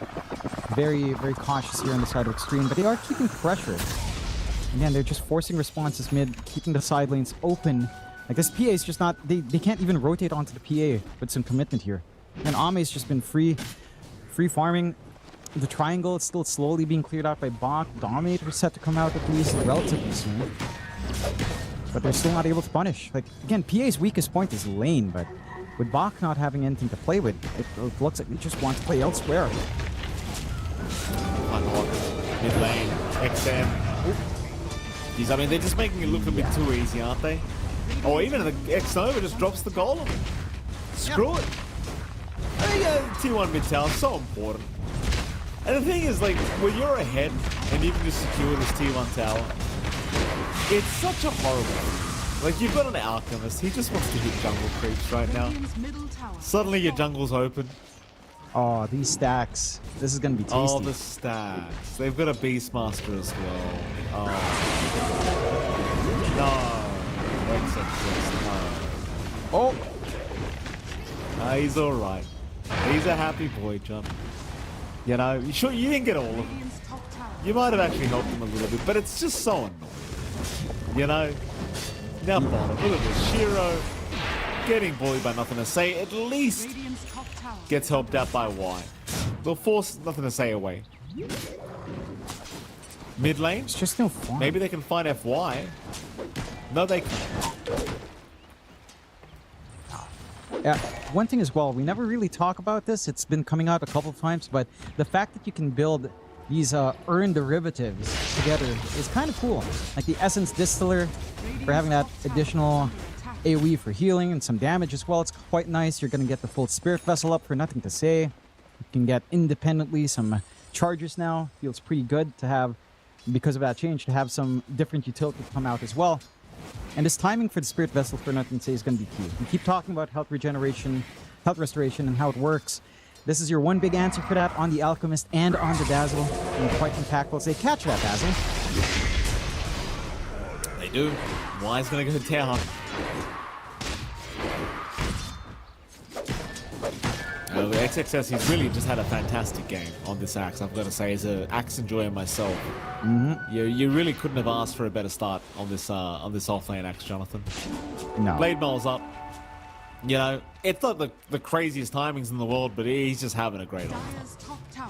And it's just getting... I mean, he's completely suppressed Shiro. Like, we've seen this so many times with the Alk hitting jungle, just trying to get the Sacred Relic into Radiance. The timing just doesn't feel good. You're having to share farm with your off lane, and even to an extent with your mid, although at least XM's eating up a lane instead of camps. If you lose another tier 1 tower, your bot jungle's completely exposed now to some deep dives here from Xtreme if they'd want. They can start setting up some vision here. And there's really no play yet on Vici Gaming. Yeah, they have Dominator and Bach. It's something. They're almost going to have Diffusal up on XM, and the damage can start to ramp up at that point, but it just doesn't feel like you're ready with control. Right? Like, at minimum, you'd maybe want, say, a blink on Bach just to get some jump, just to get some way of following through from XM with his mobility. Until someone can safely connect with the monkey, it just doesn't feel like a safe bet to try for any sort of pickoff. Unless they overstep. Xtreme Gaming are fairly deep here in the jungle, but there are 4 heroes here as well. Sure is.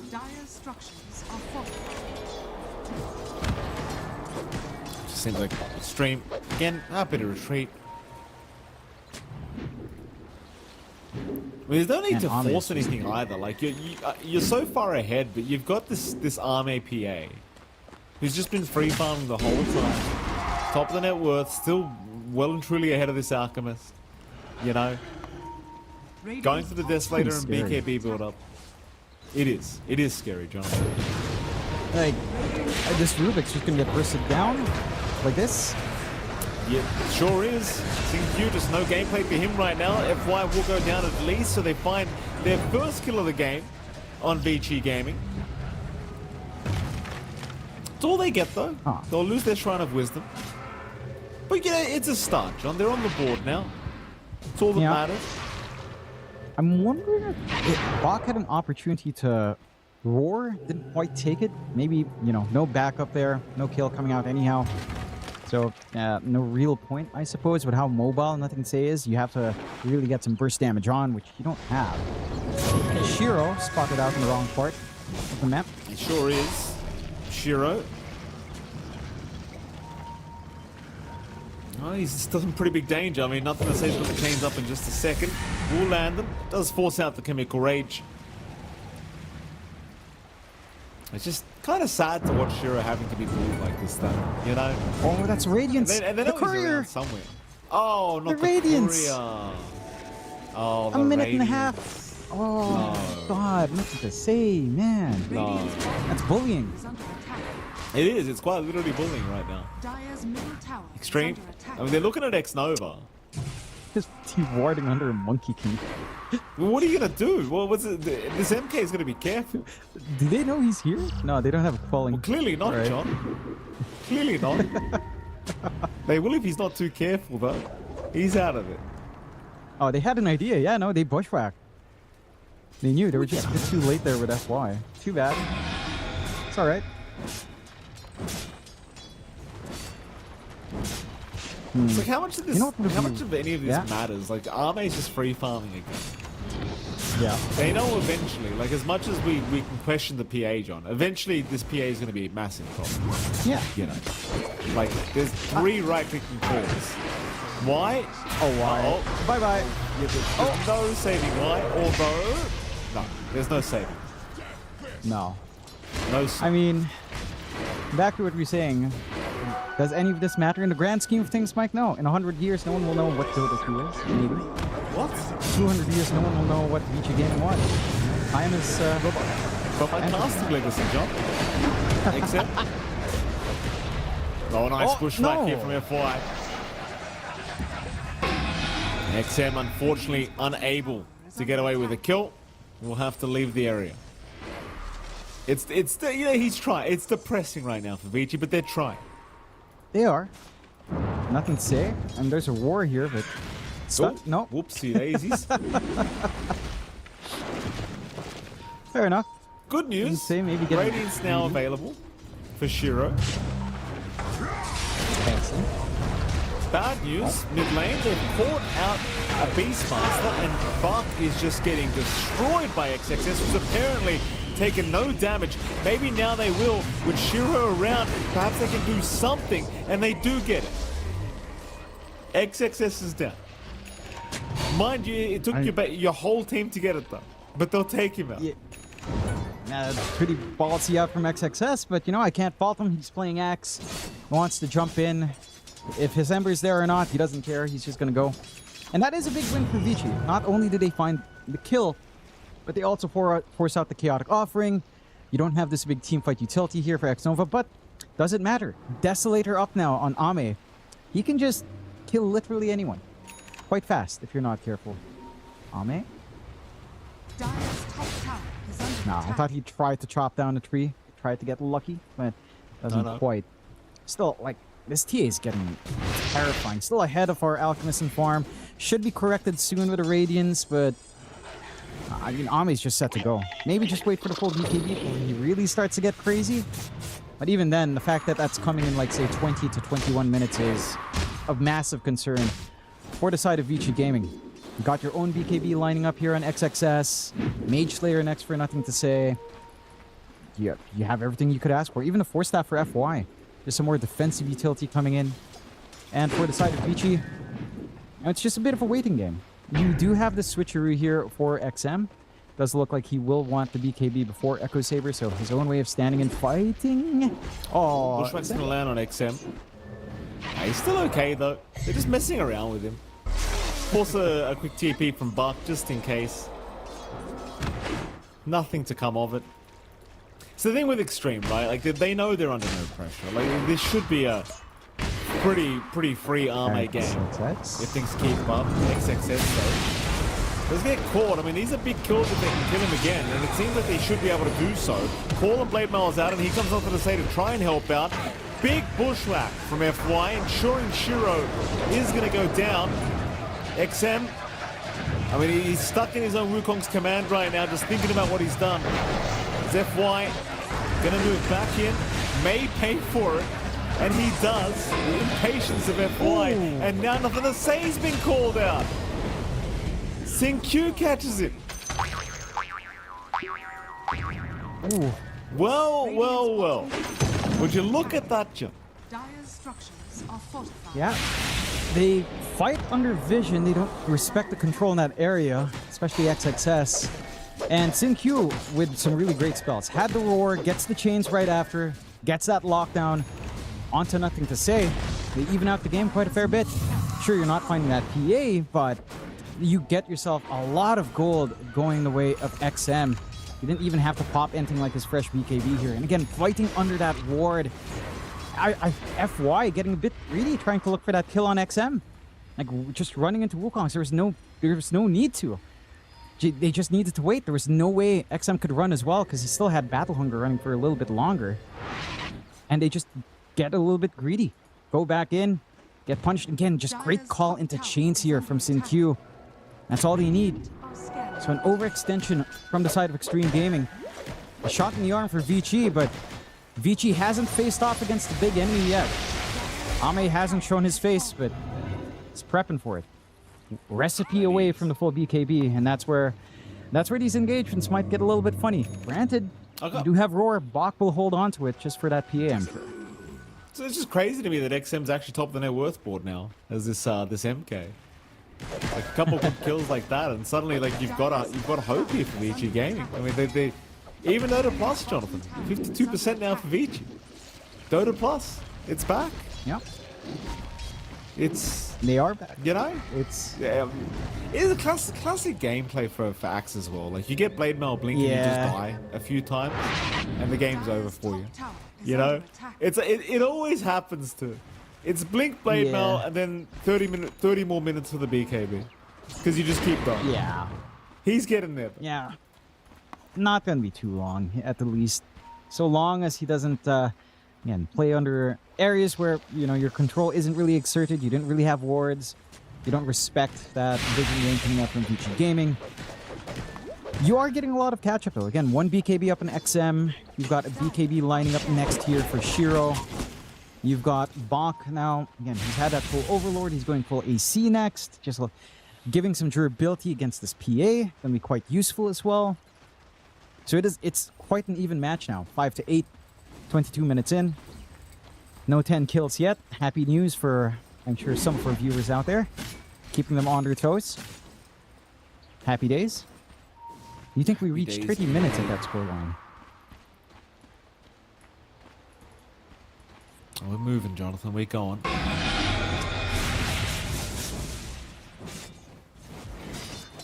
The lull period now. I mean, XXS again going to be farming that BKB. Was not interested in anything before that. I mean, Bach had a pretty horrific game up until this point, so he's just taking his time to farm an AC now. Obviously, very effective against the PA. Speaking of that PA, Army's going to have his own BKB coming right up. Hasn't really had any impact in this game apart from the laning stage thus far, but once the BKB's up, I imagine we'll see some PA rotations happening. It would be a real shame, though, if you end up dying that first team fight as Army with a BKB. I mean, that would be pretty concerning. And it can happen. Yeah, it's not impossible. You just get roared and suddenly you're in trouble. Well, to be fair, she has 75% evasion.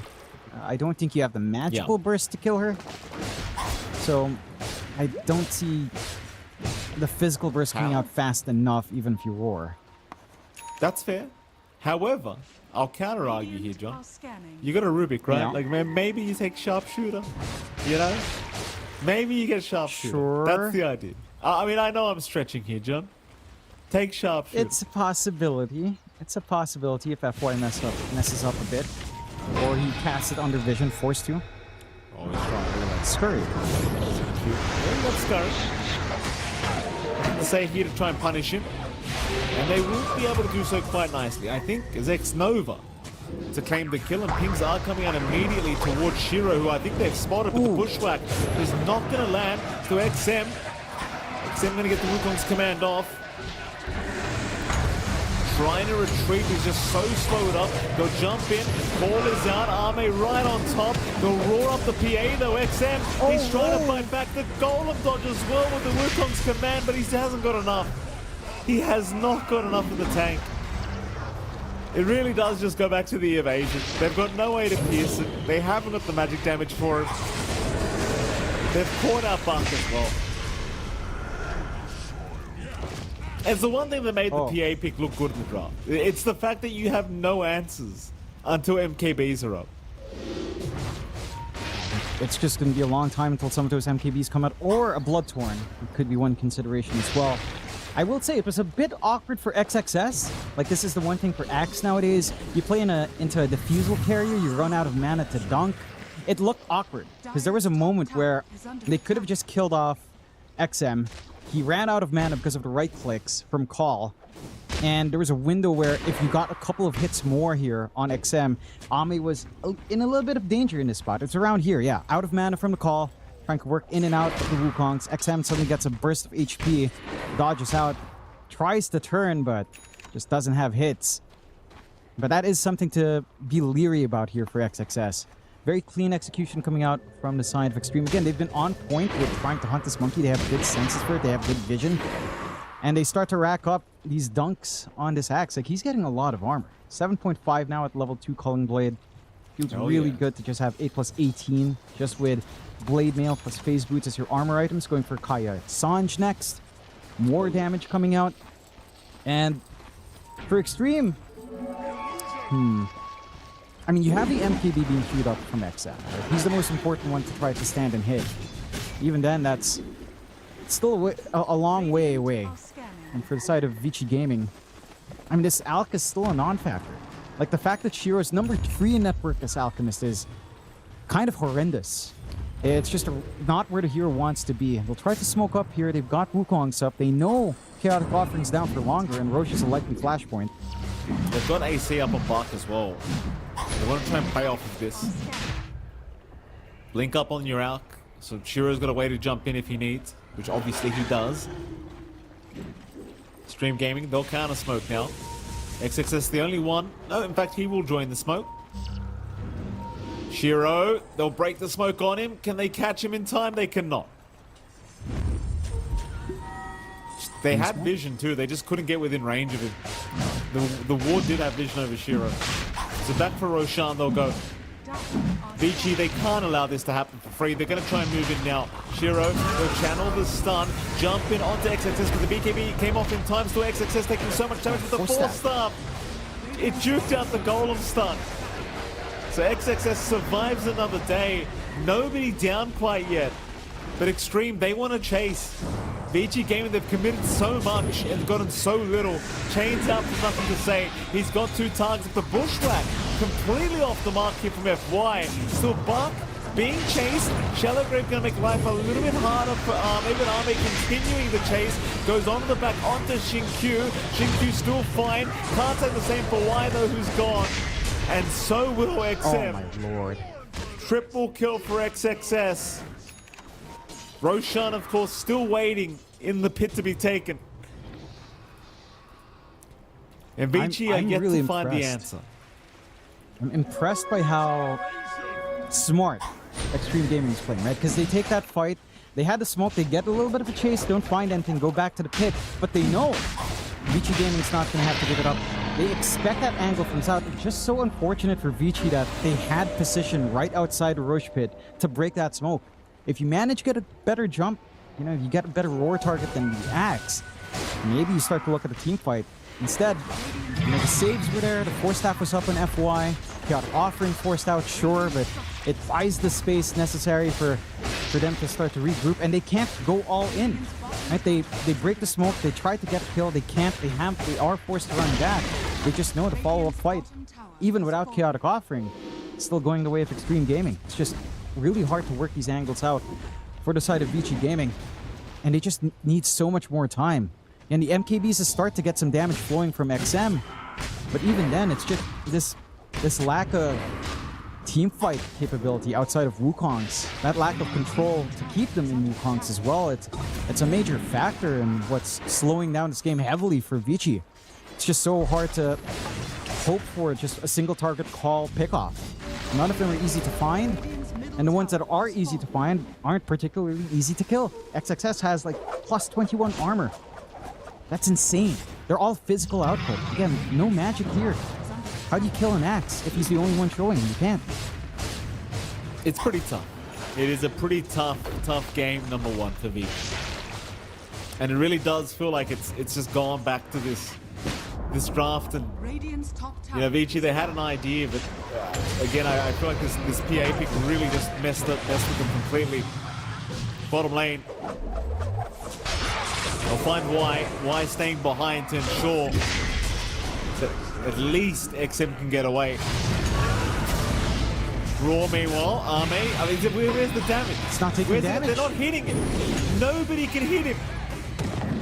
Maybe now they'll turn again. Arme, he's still just blink striking. He still has the Aegis. He's not dying that easy. And now the Golem up as well. The hill's coming in. Arme, he's just not going to die. Surely they can get the first life. They'll get him once. He's not that invincible. Maybe a second time. In this Wukong's command, they're doing some fair damage. He's out of it. He's okay. But they showed that the man can bleed. And that they do. It takes him diving behind tier 3s, but I don't know if you'll find that situation again without that Aegis. Tier 3 faults, Rack set to go as well. And chances are you probably don't even stop here. You know Roar's down, you know Wukong's down for a minute. That's more than enough for another set if you want. You know, just go for it. Just no way to counteract that unless you have that Roar Wukong combination once more. And just so much is staying on Ame. And mind you, that was Ame by himself for a good, what, 5 seconds at the very least? This time around, his entire team's right next to him with the call saves, with chains, with bushwhacks. Much harder to see that opportunity. Go for the full megas? Why not? Take that risk. Roar is up, but Wukong's down for a little bit longer. 20 seconds without that big damage aid for XM. Bot T3 tower. will be going down. The channel is stunned here for Shiro. Shiro, only looking a little bit suspicious here. Half his HP gone. Does not want to stick around. That Spirit Vessel really ruining his day. His channel's got the stun. He needs to go sometime. They'll make the jump in onto Arme, but he takes no damage. Force staff again. Force, I mean, these 4 staffs are just the MVP. It's just they're fire with a 4 staff. They can't handle it. Look, it's just, what are you meant to do? MKB is still a while off for Shiro as well, by the way. Like, he's got no way of right clicking through this PA. No. There's your mix.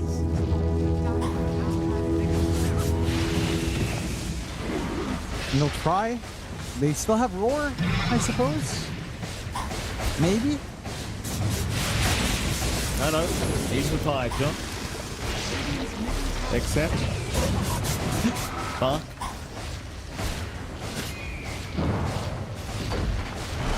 Tier 4 towers under siege. Smoke is up again. Vici, they've got to try. Like, at some point, you've got to jump in and commit. Arme's got an MKB. I mean, he's just rubbing salt into the wound now. Why did he get an MKB? But hey, guys. This is what you need, guys. Radiance. You know, just he doesn't. He hates that Radiance. He should just drop it right in front of the fountain. Can he kill FY? Shiro. He can't kill FY. They've got to call. Shiro's just gone. Shiro's just dead. Jump in for more. Nothing to say. They do roar him up at least, and they do get it. But Arme's the big problem. Arme's going to jump in right after. Wukong's command completely wasted. It does nothing. Lift up. Sync Q. Trying to do it himself. Gets a call off with the lift. Really setting up with the Wukong's command, but the call from XXS was just that much better. GG's call. They try their hearts out here, Vici Gaming, but there's just no way to make this one work. Well, there you have it, John. I mean, laning stage did go pretty well for Xtreme Gaming. You can't take that away from them. But it really just felt as though they weren't quite ready for the last pick PA. That's all she wrote, really. Like, you fell too far behind. You just had no answers. Yeah, it was the PA, and I'd say even this Axe pickup. It felt like they kind of overcommit to these solutions they have on Vici Gaming, right? Like, they go for the Rubik, they go back to the Dazzle. They want to play this game where you're just hyper-sustaining your Alchemist, but they left Ember, a very natural Spirit Vessel carrier. Sure, and maybe that answer back is like, all right, but we get Monkey King mid up against Ember mid, you're going to be able to run down the lane, but your side lanes were just so weak that you couldn't capitalize on this Monkey King. This was one of the only good moments early on where, you know, XXS is playing under a ward. They get kind of crazy running into Wukong's here, like FY is just, you know, dipping around, suddenly decides, all right, let's give it a try to find a kill. It just gives a little bit more. That evened out the game just a bit for Vici. Gave him some hope, but not enough to sustain true. And really the key thing was, throughout the first 20 minutes of the game, we didn't even have Ami joining in. Right? Once Ami joined in, this was the first fight we got Ami in. Things went pretty rough at that point going forward. You know, which is honestly really good to see from Ami after yesterday being a little bit touch and go, just a bit, especially with that one lone druid game, just didn't feel great. This is what you'd expect from Ami. And XXS. Like, that was one of the best Axe performances we've seen in a while. Nothing flashy, just good calls coming out. Good way of managing lane, going for the 1-3-1 build, applying that pressure with FY, and ensuring this Alchemist would just be playing from behind. And it's like you were saying earlier, you know, we've seen a lot of these carries play from behind. We've seen Alchemists having to come back from atrocious laning starts, even though he can flash farm. When all of your lanes need to farm the jungle, when your offlane needs to share those stacks with you, you're not going to get that strong start you'd want. You're not going to get that catch-up you'd need. And I don't think Shiro ever reached that point where he was massive on the Alch anyhow. I'll tell you what, I'm getting really tired of these Alchemist pickups. I mean, I already don't like the hero as it is, but it just looked abysmal every time we watched it. It's looked really sad. It's just every single time it gets shut down, it just cannot catch up. We've seen it once again, this time from Vici Gaming, we've tried to run it. MVP-wise, standout player, Jonathan. Don't tell me Arme, right? I don't want to hear Arme's name in standout players. He didn't do anything apart from farm. Who have we got? I want to say either XXS or FY. I think FY really showed up, especially with those 4 staff saves. Looked pretty sick. Prevented any opening for Vici Gaming. He did it like, what, 3-4 times? Just right out, you know, Wukong's down with the sun, no problem. Get out of here. And just constantly saved. So either FY or XXS, he really set the tempo for this game. It feels like this Axe timing was, you know, like you said, it wasn't insane, not the fastest thing we've seen in the world, but just highly oppressive. It was a very good Axe game overall. And I wouldn't fault either one for getting it. It is XXS. He had a great time on the Axe. He had, 11 coats of blood at the end? Just so much armor. He didn't need more than just blade mail face boots. That's it. It was a fantastic performance from XXS. Happy to see Axe still performing very, very well as well in this current meta, Jonathan. I'll say it again. I don't know why teams are picking Alchemist. I think it's time to forget about this hero. It's complete trash, as we've seen over and over again, Jonathan.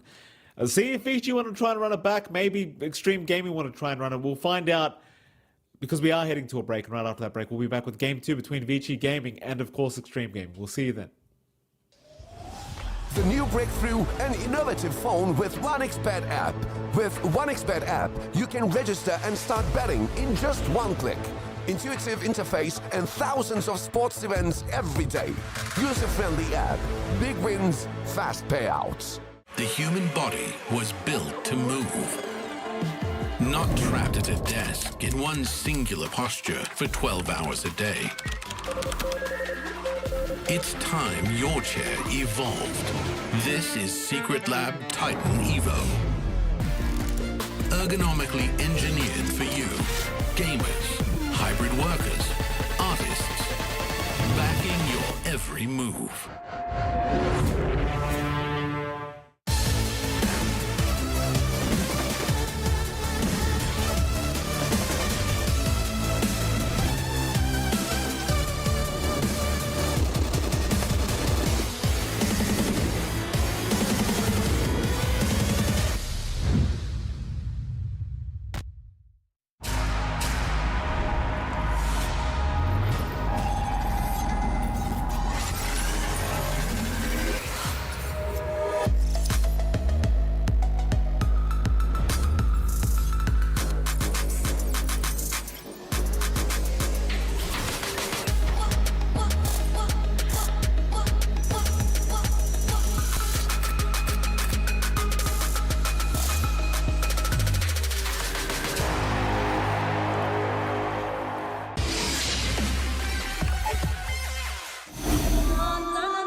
welcome back, ladies and gentlemen. We are going into Game 2 between Vici Gaming and Xtreme Gaming. Jonathan, I've got to say, Game 1, a very one-sided affair between these two sides. Of course, Xtreme Gaming, I think we can easily just say they outdrafted, you know, in that game number 1 against Vici. Vici just kind of drive themselves into a bit of a corner. Game 2, hopefully, we don't have 3 right-click calls here for Vici Gaming against the PA and the Nax for that matter. Personally, though, I might add, Jonathan, I really just don't like Alchemist. I don't think it's good. No, it hasn't felt great, at least from the series we've watched. It hasn't looked great. I think it's always had this feeling ever since, like you said, for some time now, maybe a year now, maybe even 2 years since we've been seeing that Alch. It has its moments, but it does need to keep winning, right? Like from behind, it just doesn't feel like the recovery process has really been great for Alchemist whatsoever.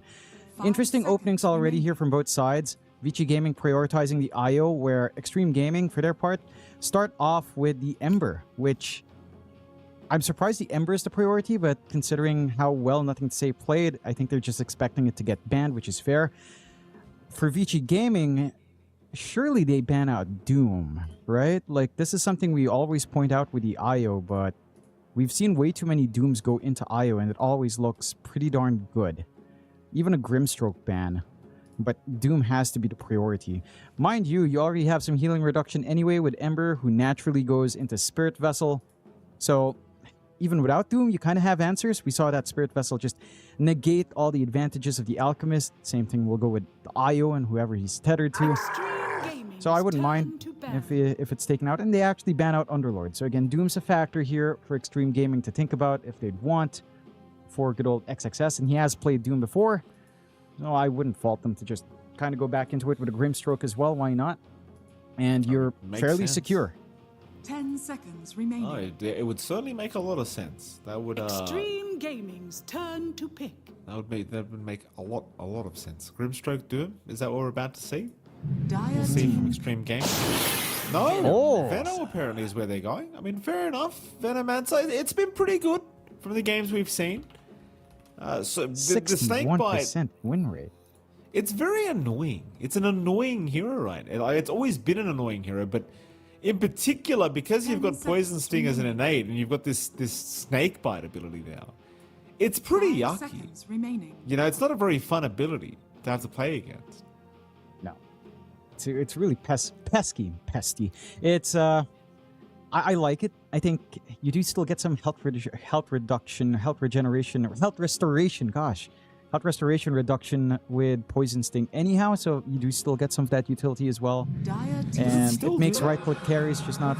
I'm not sure. I'd have to check, because I haven't seen too much of Veno, and I haven't moused over it. But we'll take a look in the game, or I can just search it. And Rubik coming out, very safe support for the side of Vici Gaming. We've seen them rely on this quite a fair bit with Sin Q, which is fair. There's some decent spells to steal. Stealing Snakebite would be nice. 5 seconds. I didn't expect the win rate to be that rough for Sin Q, but you're also in a very rough spot anyway for Vici Gaming. I mean, to reach this point, so it does kind of make sense that they pulled out an emergency uses only. We'll have to see if it will pan out here, because they need this win on Vici. Otherwise, they're booking a ticket back home early, which is not what you want to see. You'd want to at least try to drag it into Game 3. Maybe you could consider picking the Doom yourself here on Vici Gaming. That's a bit of a block pick as well. Doom IO is not too bad. Later on, relocate to Doom someone, chase down.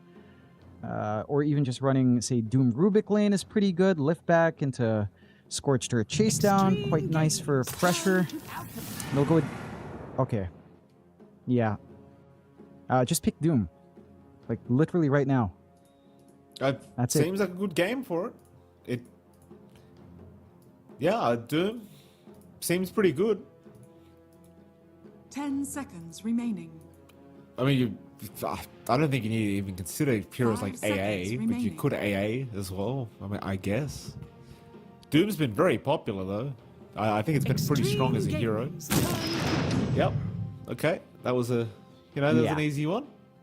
It'd be kind of weird if they didn't choose it, to be honest. Now you just Grimstroke. I mean, surely you just Grimstroke as well. The support duo would look kind of weird, though. Like, Grim Veno is kind of yuck. as a support duo, but like, but the value is good. It's insane. Double Noxious Plague, double Doom. You still get the health restoration reduction on Veno as well. I think it's a talent now, if I was seeing that right. I'm not sure how accurate the wiki is, but it does state that it's there, 15%, which isn't massive, but is quite fine. You know, it's a nice thing to stack with, say, Spirit Vessel from your Ember. So it's more than enough. It's but level 10 talent. You are right. yeah. So you'd still have it. And again, it's some good answers here. Even just Snake biting the Alchemist when he wants to twack away at someone is not going to be fun. He has high attack speed. He'll reproc it a lot. And the funny thing with Venom was, what, clips of Wind Ranger carries trying to kill a Venomancer with Snake Bite and they just die? It's hilarious. It's like, all right. Why does it keep biting? It gets angry. The snake's on you. You're ignoring it. You're attacking someone else. It'll bite back. Oh, this is an interesting one instead. Okay. The Dark Willow does come out. This is not a hero you and I have seen too often. It kind of faded away in the meta. It's not been in the tournament at all. So it's the first time coming in, but it makes a lot of sense. You have a lot of good magic damage coming out. It gives you some AoE control with the Brambles. You have good ways of breaking up relocate plays, right? Because once you see it coming in, you throw out the Bedlam, or the Terrorize, they run away. You waste that relocate if you're not ready, and you kind of buy time for yourself. I don't mind this too much. So it's pretty cool. I'm keen on seeing what the ideas are for Xtreme Gaming with that, but say if you run Dark Willow 4 with a Doom, that is a pretty good lane. That's a lane we used to see quite a fair bit of back in the day. You just have this chase down area. Now, I can't believe you pick Wind Ranger into Veno. I mean, it is a bit of a noob trap, to be fair. I don't expect them to fall into that trap, but this... I don't like this draft. 37% win rate for Wind Ranger. Like, well, the first time I read Snakebite, I'm like, so it doesn't imply it only takes initial damage one time again, right? I was like, there's no way it just keeps happening. Xtreme Gaming's but it just keeps happening. Yeah. Well, that's just ridiculous. Yep. I don't like this. Oh man. I'm trying to think. Are you gonna run?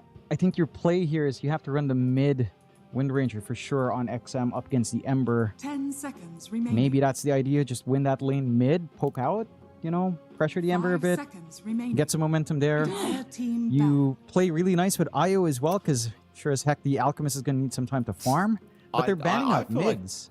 I was going to say to you, I'm pretty sure this is like a POS 1 Wind Ranger, and they're going to do Alchemist 3, because I think they don't want to play against the Doom. So I think...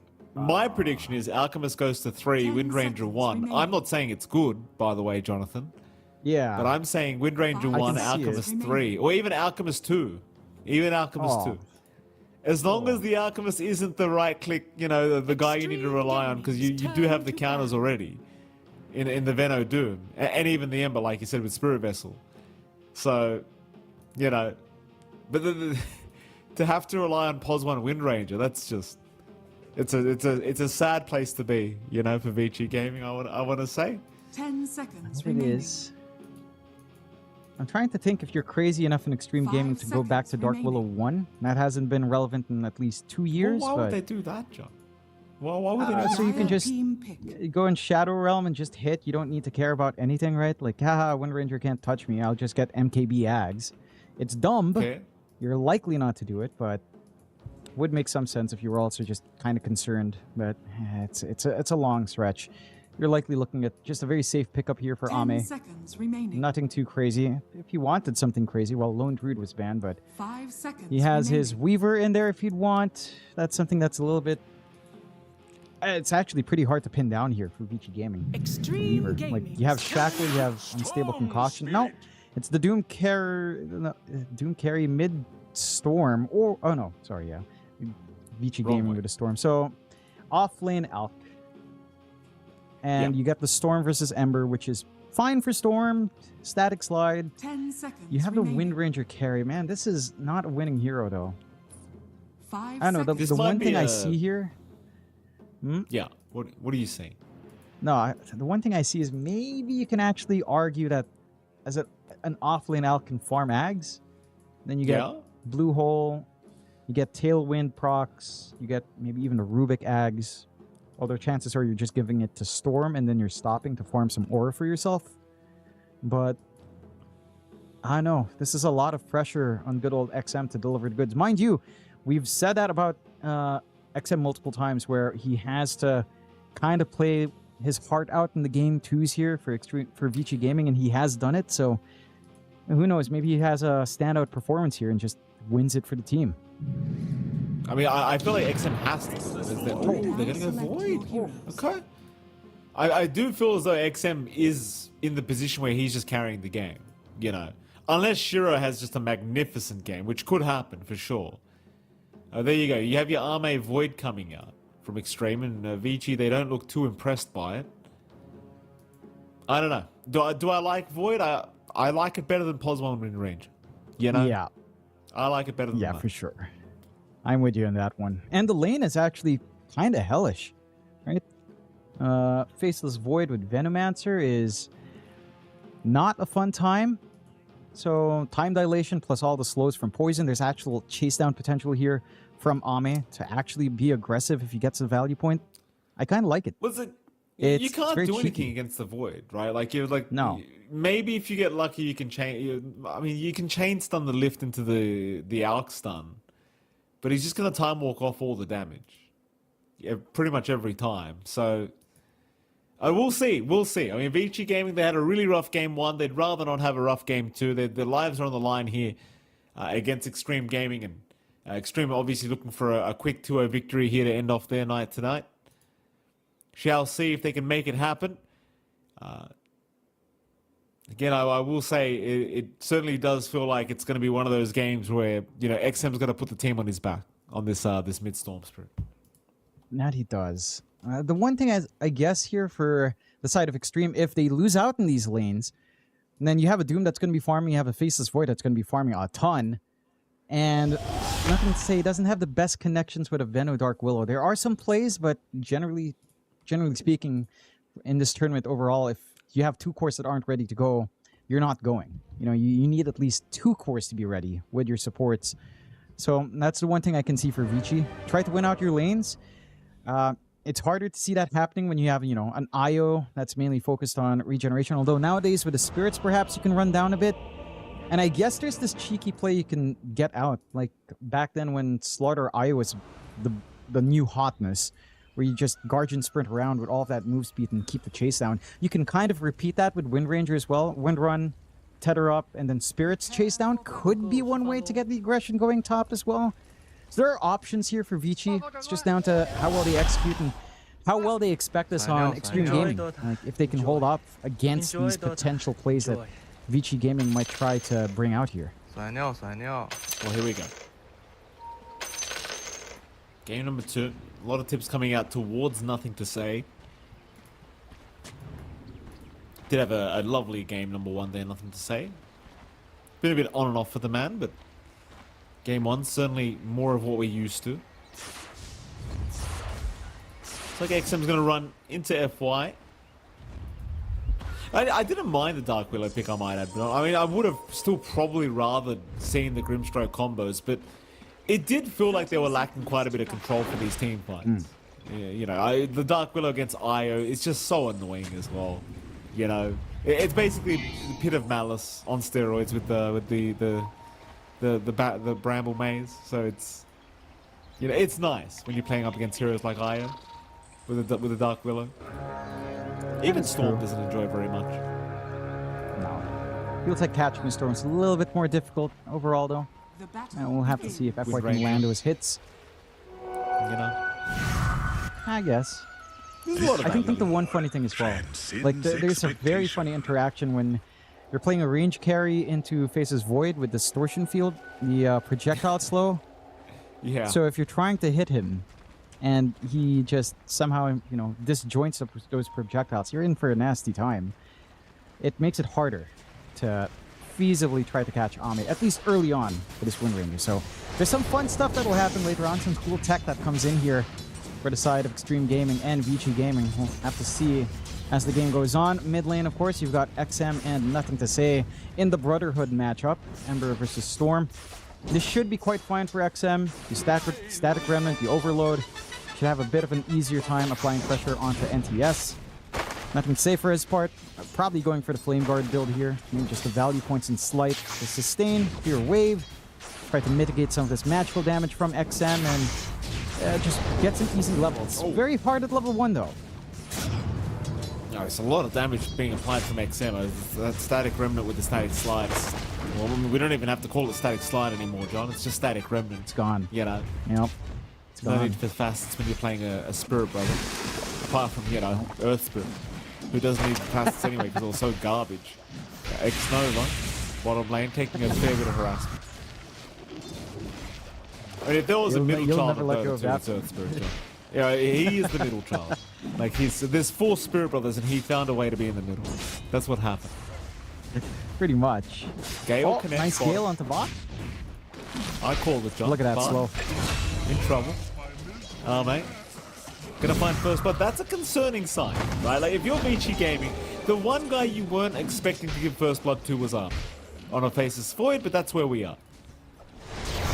It's just the lanes. You know, it's how do you play up against Time Dilation plus Gale plus free Poison Sting? It's just a lot of output, a lot of slows, not really a lot of counterplay here for the side of Vici Gaming, and they're just gonna have to cop it. Seeing a little bit more poke in the mid lane as well here. Nothing to say, starting to find a grip with that level 2 Flame Guard, much more sustainable for the Ember. Water runes for both sides. No contest, or too early on. XM should be topped up. Last lane we haven't really taken a gander up is up top. And this is the lane where it's quite fascinating because we have seen a lot of these IOs start to level spirits more, especially level 3. You got level 2 spirits up, and you have this potential chase down with a Wind Ranger. There's a lot of sustain. This is your most passive lane here for the side of Xtreme. XXS is just playing with the pulse, so just looking to soak up. We do have some room to try to stack up, I guess, here with FY if you'd want, just to build some catch-up farm. Not quite going for that investment yet. Again, the pressure down bot is the most concerning part, right? Not only, you know, you lost Bach. He's already going to have to try to play a farming game here in the Alchemist, but the aggression from Faceless Void here is just insane. Aeson again bottom lane. Healing Lotus is going to be handed to Arme. Meanwhile, SyncQ, he just can't get over. I mean, this is just disgusting. Bottom tower is under attack. It's not nice. Like, I saw SyncQ reapply that initial damage from Snakebite. I saw that. He didn't even mean to right-click, John. It was probably an auto attack. It's great, isn't it? I mean, you know what? I will say, I am happier that Venomancer is this way than what he used to be. Yeah, exactly it. I'm sure he's having fun somewhere with that. Mid, a bit of a rotation. It's your time. Where are you? Nothing to say? In trouble? Brambles Maze, though, going to make life a little bit challenging. They'll have to leave Nothing to Say alone. XM's had a fantastic time, by the way, in this mid lane as the Storm, but you kind of anticipate that. I mean, they are on parity with CS, in fairness. SyncQ. FY. Nice little deny there from SyncQ. May cost his life for this, though, but he does have some stick charges. Gale will not connect. And that'll be the end of that. FY now in danger. FY being chased down. Another blood grenade thrown out onto SyncQ. He'll be okay. So many shots being fired at this poor Ruby. Yeah, there's so much emphasis on that mid. It's like we were saying, they know XM has to be that key playmaker, so they have to secure this lane, they have to pour all these resources out, and just keep the Storm alive, keep him happy. It is going to force a little bit of a reset out for Nothing to Say. He does at least have the bounty to top up with, so it's not as bad as it could be. They've left Bach alone, but the solo threat from Faceless Void isn't quite enough. Snova's back, though. Here you go. It really is. Bottom lane. Bach. He's just hitting. Gosh, it's just rough. It really is that. It's just rough to watch. Like, Bach just can't lane. You know, at this point, it just leave. It's jungle time, Bach. Welcome to the jungle. Could easily get that done. Let's see if that's something he considers. Maybe level 4 is a little bit easier. Some bugs. Bit of a disconnect for XM. I will say, I was having a gander at what XXS was up to. He was pulling the wave. He was getting harassed by the IO, right? And then he has the troll Hill Priest healing. So he just pulls the wave, heals, keeps walking, heals again. It's just so dumb to watch. He's just walking, taking damage, and he just heals. It's like, all right. That's all right. some heal amplification to play with as well. It's like, all right. Remember, it used to be like you really had to abuse it. It was 15 HP at a time, if I remember correctly. Yeah. I actually appreciate that they cooldown. buffed it to 100 on a 10-second cooldown. You know? Because it's like, I don't want to sit there spamming it over and over again for 15 HP. Just give me 100. Yeah. Just give me the 100. But it was, you remember some micro plays, like some Chen Enches would come in and just keep spamming the heal on a lane. It's like, I was one of them. I was one of them, John. I Everyone in enjoyed it. chat. It was so funny. Everyone It's in so chat funny. and you get that stupid creep. You know? It's like, all right, this is what I'm doing now. This is my idiot But it was carry won't funny. complain that I'm jungling. You know? Oh. Just leave it there to heal him up. Well, Courier's going down. 2 of them, in fact. FY. Finding a lot of... I mean, both Couriers had some valuable items on there. I saw some brown boots. I saw some other things. Not very nice from FY. No. Again, just kind of getting everything you want in this lane. Like, why isn't able to really try to play around these spirits build with IO? You know, you try to tether, run down the lane. Can't really do that against Doom, who's, again, really tanky, especially with that self-heal. Maybe try mid. XM doesn't have the most mana, but does have a soul ring. Should be stable enough. Did he get lucky with the runes, FY? No. Not lucky. Not lucky at all. Nothing to say. Gets an illusion rune for himself on the end. Doesn't really need to do anything. I mean, this is kind of a similar story to game. Like, you're having Arme having a free time. Shiro's also having a free time, but it's Posmon with range. I don't think anyone really minds too much on Xtreme Gaming about that right now. You know? It's an interesting time.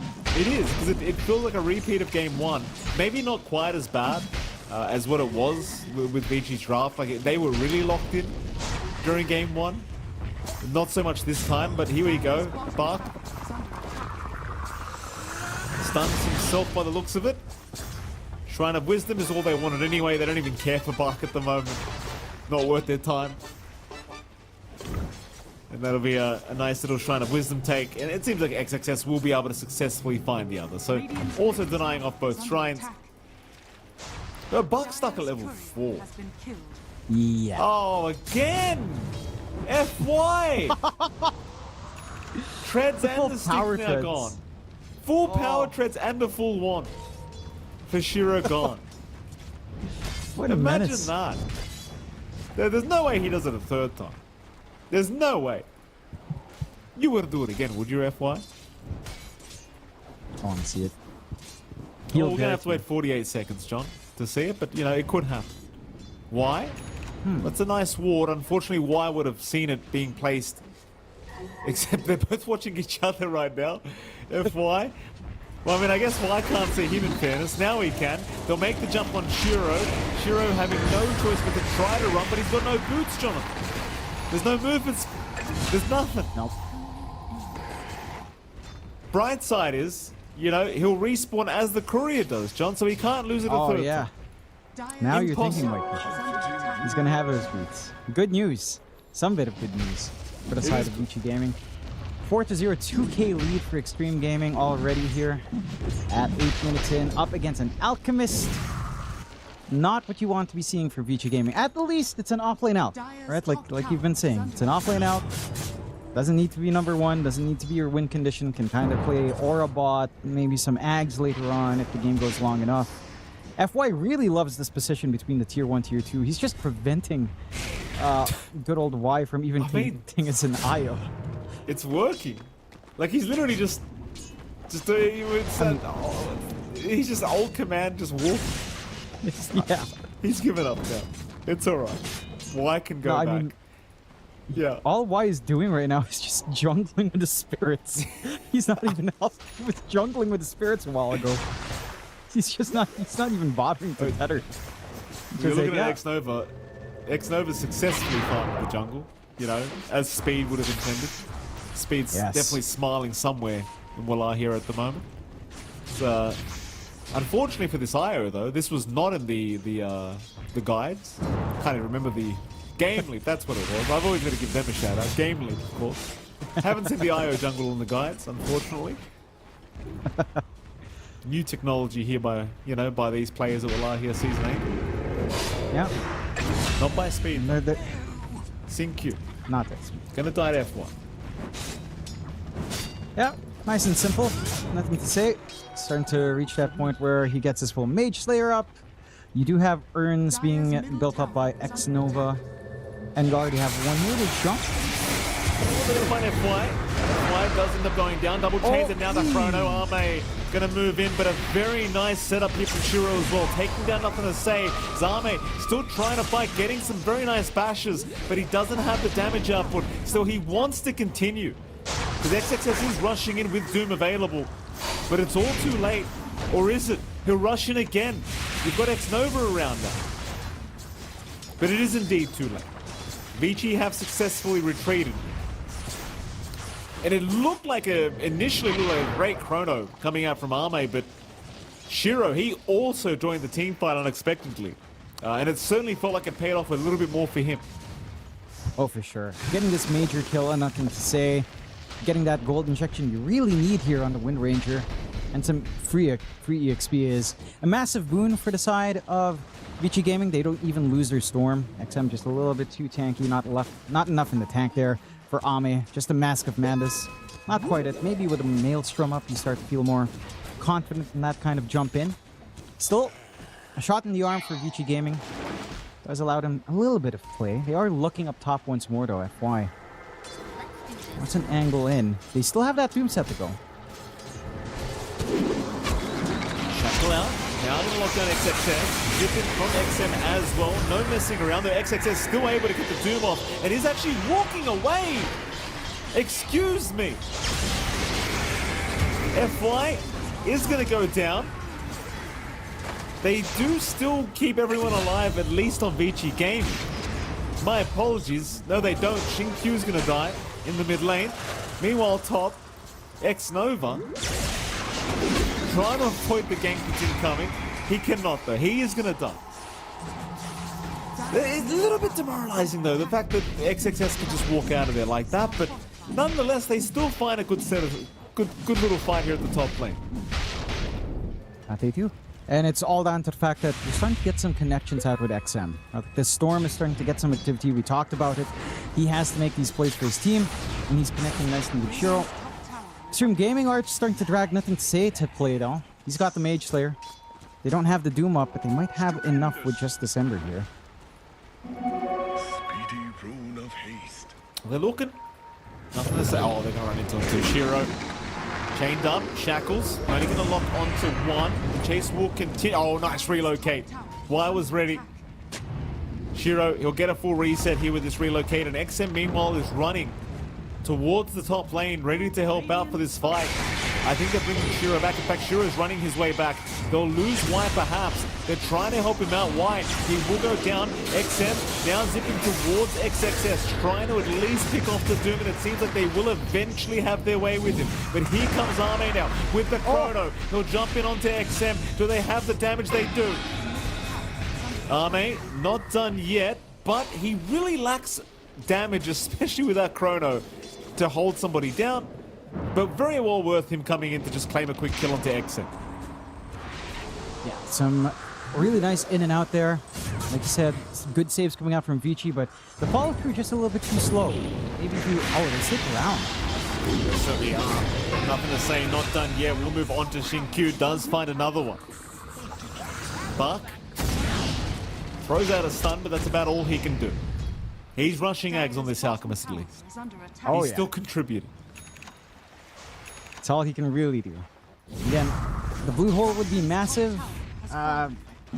Getting it on Shiro is not too bad with Tailwind, but that AoE Vortex just feels much more important. There is a lack of AoE control here on the side of Vici Gaming, and that will catch the side of Xtreme Gaming off guard, especially since, again, it's been a bit of a struggle to try to lock in XM.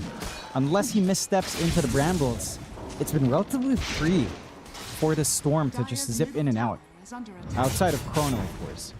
I have to see what the priority is for Bach, but he's only one part away. And our Alchemist farm is going. He will eventually hand the Ags over. 10-5, 3K lead still standing for Xtreme Gaming, despite a little bit more of a back and forth.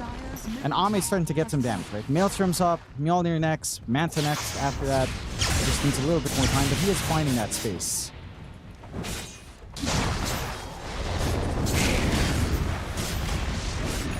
And now denying off the triangle here for the Dire. Smoke up immediately as well here from Xtreme Gaming as 4. They've got an amp damage available and nothing to say, so they'd love to play off the back of that. And they might run right into XM. Chains are out. That's a great pickoff, because that's the guy I still say really wants to set up this game for his side. You know, Shiro's doing great work, but ultimately he's still only able to target one person at a time. So FY now running into Buck. Buck will stun himself like a real man would. Terrorizes out just in case. But, well, he's 150 gold off the first. You know, it's a bit of a shame he's going to die like this. But he's getting there, Jonathan. First Ags will be up soon. At the least. Again, very curious to see who it goes to. Would hope it's XM, because he is that win condition right now. I feel like there are targets you can go for on Vici Gaming right now. Maybe if you just try to hunt down Ame, set some vision down bot. This Faceless Void has not really swung around all too often outside. Except going through the loop. That's really good, although. Jump in, all they got. It's going to be Shinkuman, a nice remnant away from the Rubik. Problem is XM also got caught in the now the Chrono. Oh. No messing around. He caught the IO. XM was going to be there too, so it should have been a two-man. Won't really matter. It's just more and more one-sided of a game as it goes on. Like this Void's really getting into uncontrollable territory rather soon. And the damage is no longer an issue either. Like with that Hyperstone up into the Mjolnir, he's not having any problems with this Void. No. But there's an Axe. Oh, it is Tailwind. They handed it to Shiro. He's got the extra move speed.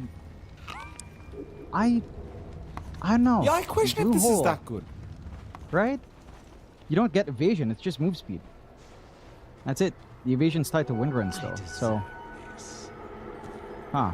Yeah, I don't know how I feel about this Ags. I really don't. It's not bad, but it, you know, is it as good as the AoE Vortex? I don't know. I don't know.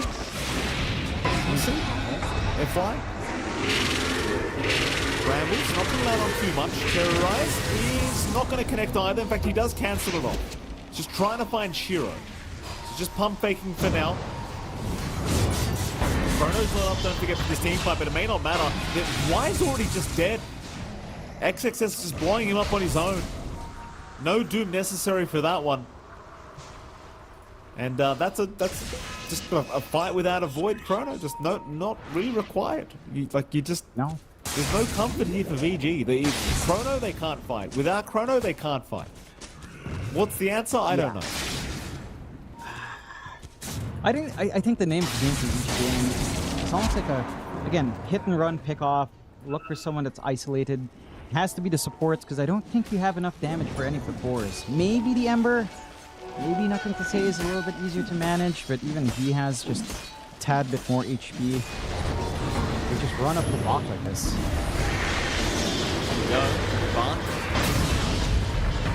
He is working towards a pipe now at least. Shiro actually going to show up here. They didn't want to go for that Doom, but they don't end up going for it as Ame now showing his face, but 5 seconds is what he needs for the Chrono to be back up. Shiro is still playing with fire. This is very dangerous for Vici. Chrono now officially available, but the fight's over. I say that. Shiro's still hunting. XXS. Shackle won't latch. Mid lane, who have they got? Xingqiu. Well, at least throw out the Terrorize before he dies, but doesn't really do anything as Ame gets the two-man Chrono. You can see it coming in slow motion. Yep. It's just, you know, I don't want to be anti-hype, Jonathan, you know, but it's just one of those, like, so what are you meant to do here, John? What are you meant to do for Vici? Farm? Where's XM? Where is XM? Farming top. Farming. It's building up. trying to get his Kaya BKB, and he is the hope. I mean, there is farm in Shiro, to be fair, but it just doesn't feel like it's. Run accept. He's alright. He's gonna be just fine. He's the most important one. He is their hope. Like, they can get pickoffs with him, but I don't know. Like, I'm looking to build here from Shiro going Manta, which is fine. You're universal anyway. You can use the Dispel, but I don't know. Some damage needs to come in. He's okay. He's okay. Just wants to curry. FY has been a terror. I wonder how many creeps he's killed this game. 4? 5? He's killing multiple. Enough to say though. In trouble. Shaku holding him down long enough, and they've got him. It's a big pickoff now for Vici Gaming. What does it lead to? I mean, you've got Roshan you could play for. You could try. Probably not a great idea, but you could try. No. Not really an objective they can take too fast.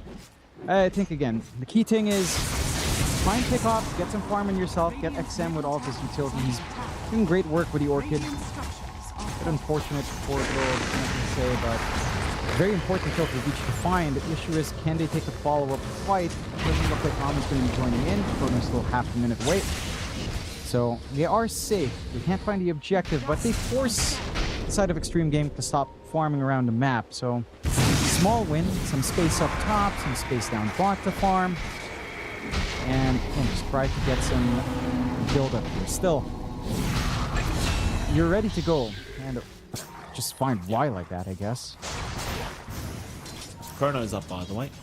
Ready to move on. Vici Gaming rather being hunted down right now by Xtreme. Oh, not XM. Oh, nothing to say. Whoops. TP away. He's going to make it. Well, now you're going to blink on XXS anyway. You know, next time that happens, XXS, he's gone. It just buys out the blink as soon as he sees that error happen. Yeah. Should be no problems going forward. You do have a pipe on Bach. So you are blocking some of that magic damage coming in here from, say, your Dark Willow, Veno. Can be quite nice because there's no one ranged outside to apply some physical damage on Chrono, so that might be a little bit of a saving play here on Bach. And he's going straight for his Shard and Blink. So once some utility, he wants to be able to jump in, start these fights with the Unstable Concoction. Maybe Berserk pushing up, I don't know, your Storm at this point. Just Berserk pushing up XM. They're trying to hunt again. They've been very successful at these bot jungle hunts, but it's not as big of a target in FY though. Really getting max value from this ward. Is under attack.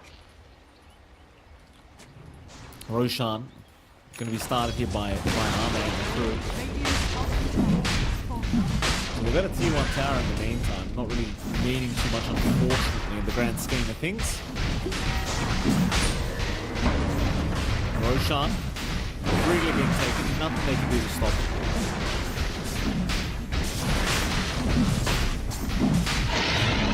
Of course, Arme will go ahead and pick up the Aegis for himself.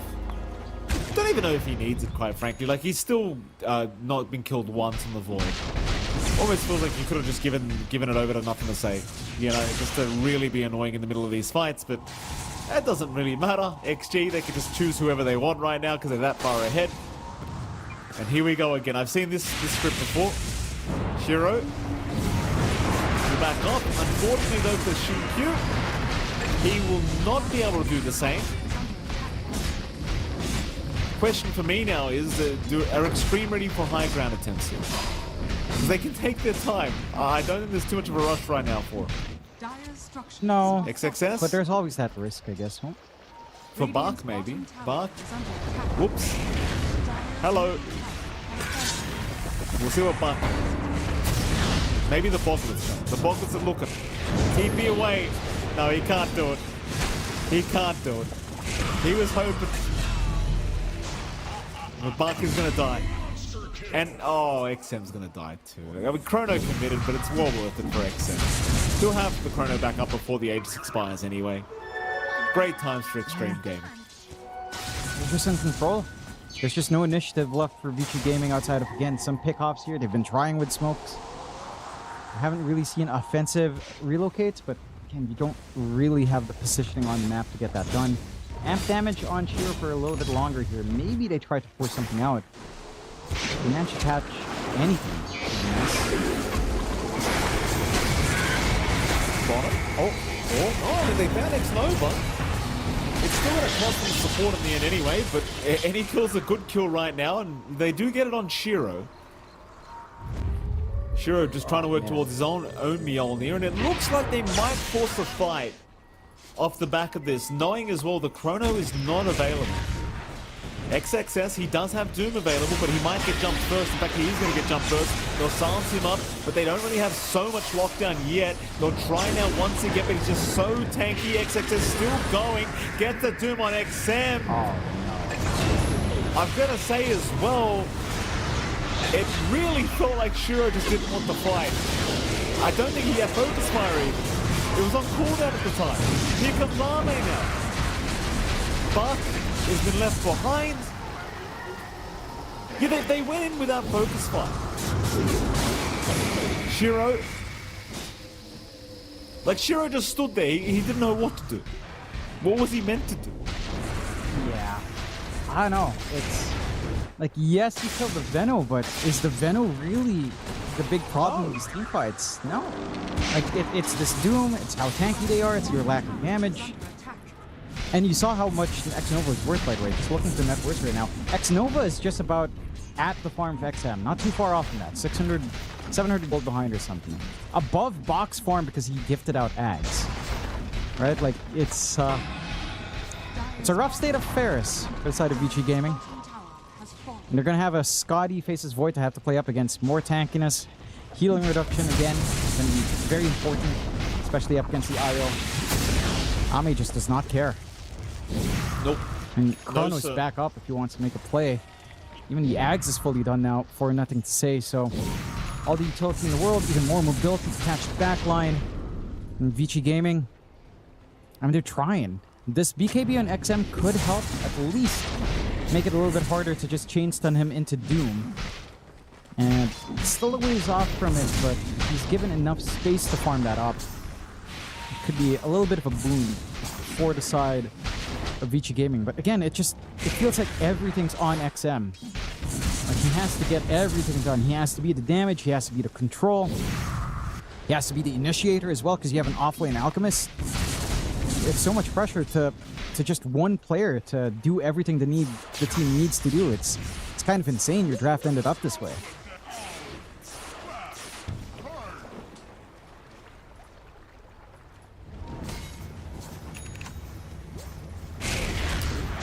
BKB now on XXS as well. I mean, at least the agency is going to expire. They're not going to have to worry about that because Ame decided he'd rather have the Skadi. Still is yet to die in the Void. 9-0-5 is the performance he's currently having, and looks like Shinkyu's about to run into Ame. Oh, he sees him. Won't run into him. Happy days, at least for that. Have they ever found a Shrine of Wisdom? They found the one trade, right? Vici Gaming? That's it. One shrine. I genuinely don't know the answer. It's been pretty tough for the side of Vici. Not very fun at all, I'll tell you that. No. What else is coming out here? I mean, Mjolnir and Shiro is nice. A Daedalus maybe starts to make this better, or even a Hydra's Breath, honestly, at this point. Just some sort of damage to come in here for Shiro to really wreck face somehow. Got some spell slingers at least, some mana regeneration coming in. Some regen. Again. Why play with? Hold on. Right. Y can do nothing. T2 tower at the top lane is going to be forced down. Of course, Vici Gaming don't really have much of a way of defending this. I think at this point we're all accepting the fact that they're relegated to just defending high ground. Pretty much. Oh wait, Box changed his mind. He's going for an Ags instead of blink. So I mean, to be fair, I don't think him blinking and stunning really does anything at this point. Nah. Because you really just want XM to just zip and vortex someone anyhow. So hopefully this Ags goes to XM. And then you have the blue hole. And then you can maybe look for teamfight control, look for the burst, back off somehow. And kind of go from there. Doesn't take too long with Alchemist to farm this at least. Only about, what, 1.2k gold away. That pacing is there. Just needs maybe a minute or two here to farm. Issue is your jungle has been warded up deeply now by the side of Xtreme Gaming. Some nice wards up top. Some wards to watch on the gate in here.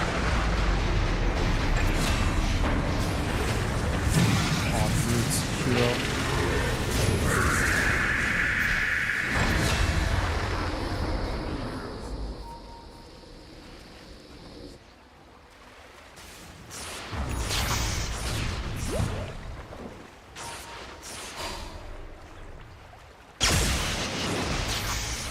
Nope.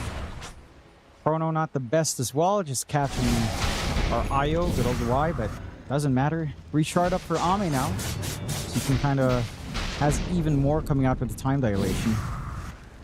Just more attack speed to play with, which is going to be quite useful actually in that Chronosphere. 30 to 7, 21k. Yeah. There's not much to say. There's nothing to say, would say. Or not say.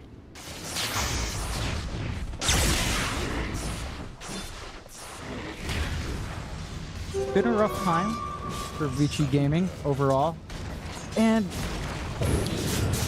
it's just so hard to see the angles because it's still down to XM. We'll have to see. Hello, Mikey. Just pondering on life, pondering on what to do. There goes the Ags. Who do you give it to? I mean, it must be XM. It is. It certainly is. Like it's no. There's no other players left here. Like you just need a bit more.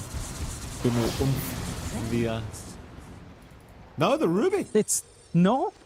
Huh? Okay. What can he steal? What can he steal that's that great on Rubik right now? Doom with double. Okay, Doom's pretty pog. Noxious Plague. Shadow Realm. Somehow, Nah, if for some reason FY doesn't cast anything, it's probably Doom. But yeah, I don't know. That's just such a risk if you can even steal Doom because. If you have XM, he can at least always pull off the Vortex. We'll have to see. Maybe this pays off.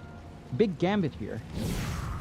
I mean, it does allow him to stand further back as well. I mean, you do get an added cast range. You do get 2 spells to steal. I mean, there are more bonuses than just the Ags, but it certainly doesn't feel anywhere near as impactful as... Well, Shiro, hold that thought, John. He's been caught by the Congregation of the Deep.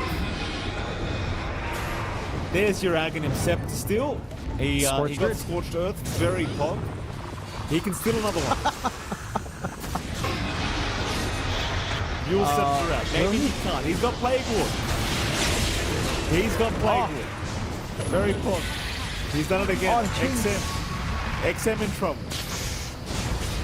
He's okay. Look at that Plague Ward go, John. It's going. Going with him to the airport, it looks like, perhaps. No need for that, John. Would it count as baggage if you brought playboard? No. I suppose I think you'd have bigger concerns with the playboard. I just... Okay, so now Doom's used. You don't have a Doom to steal for 60 seconds. So what? I mean, I don't know how the flowchart went that the call was to give the Ags for the spell. Like, I get it, your points are right, longer range, you can grab spells from the back, but if you're not catching the big ones... Well, I mean, in fairness to Bob, XM was not posted, so maybe he literally just did the classic pump thing of come get your Ags, and after 10 seconds it's just like, alright, you don't want it enough. Just like why doesn't put this game winner. He's dead, John. He's down. Lift back onto Shiro. NTS, chains out. They'll man to that off. Why? He's been having a very good game here on this Dark Willow. He'll lock down the Rubik. The Rubik can be perfectly fine right in front of the fountain. Shackle's going to be very nice from Shiro, but what do you follow up with? Focus Fire was on cooldown anyway. XM, he's going to jump in, but just doomed up immediately. Keep in mind, you've still got Chrono ready to go. Scorched Earth. And Chrono, still that maybe. Oh, he can't, it's on cooldown. Oh, it just gets worse.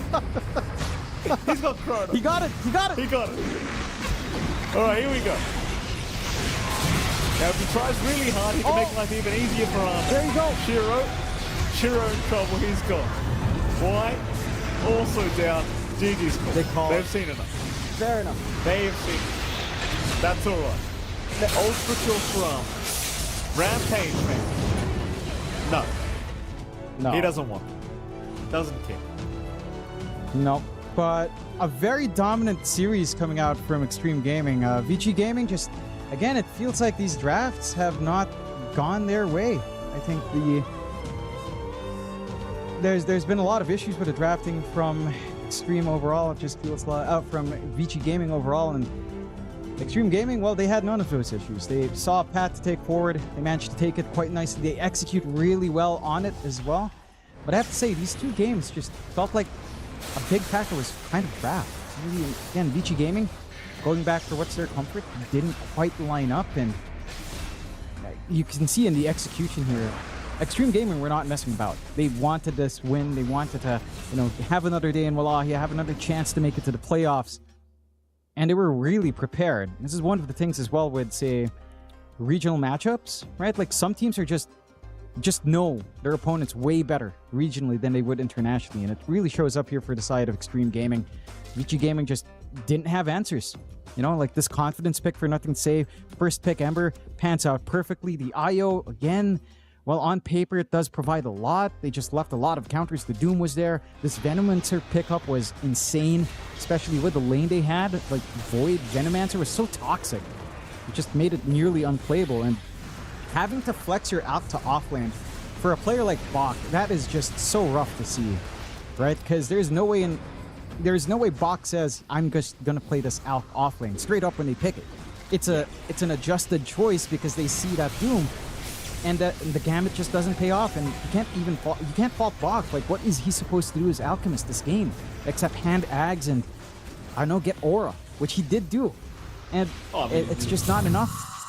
In this kind of game, you can't really blame Bach. He just did what he had to do, and that was a lot of the games Bach had to play throughout Wallachia Season 8. He was just doing what he had to do for the side of Vici Gaming, and unfortunately it just didn't matter. Jonathan, standout player, who is it? Hard to say. I feel like they all played extremely well. Maybe Nothing to Say. Maybe Nothing to Say. I think he played perfectly on the Ember. You don't deserve it. Okay, Ame, sure. You made an extreme I'm happy with Ame. What's wrong with you? I didn't even recognize, Mike. I'm not doing this on purpose. You don't deserve these choices anymore. Ame is the standout player of this game. Congratulations, Ame. You've done fantastic. 16-0-8. On the Void, and I'll tell you what, he made Faces Void look really good, and there's your consolation prize, John. Nothing to Say, we'll get it. They felt sorry for you, John. They felt really bad for you. They will just chuck it in there. Don't make him look stupid before he's gonna, before he's gonna leave. Go back to the birds, back to my people. There's no fixing John X5. Trust me, you can't save him. I tried. I've tried for a long time. Believe me. No, absolutely not. Nothing to Say he had a great time. They all had a great time here in Xtreme. And one more, XXS as well. Heck, everyone's a standout player. Handing them all over the place. Just give it to everyone. Yes, that's exactly it, baby. FY as well. How hype is that? Oh my goodness. And of course, X-Nova. He deserves it. For playing Venomancer alone, that deserves an award. We should anytime a Veno is picked, you just have to hand it to the Veno player, Mikey. Everyone in Xtreme, they're outstanding players. They made that series just look easy. To be frank, there was just no play from Vici Gaming. They deserve it. They all deserve it, Mike. They do. And we deserve a break, Jonathan. We're going to head off, I think, because we've got T-Panda and Lelis coming right up with our third series of the day. And, they're good casters, John. We'll let them take care of it. We're off. It's MLP. It's John X. It's been a pleasure. We'll be back with our third series really soon.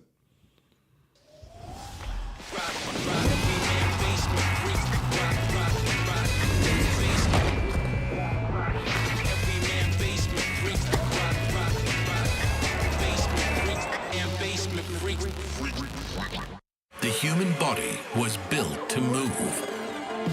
Not trapped at a desk in one singular posture for 12 hours a day. It's time your chair evolved. This is Secret Lab Titan Evo. Ergonomically engineered for you, gamers, hybrid workers, artists, backing your every move.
Să-ți va de păcat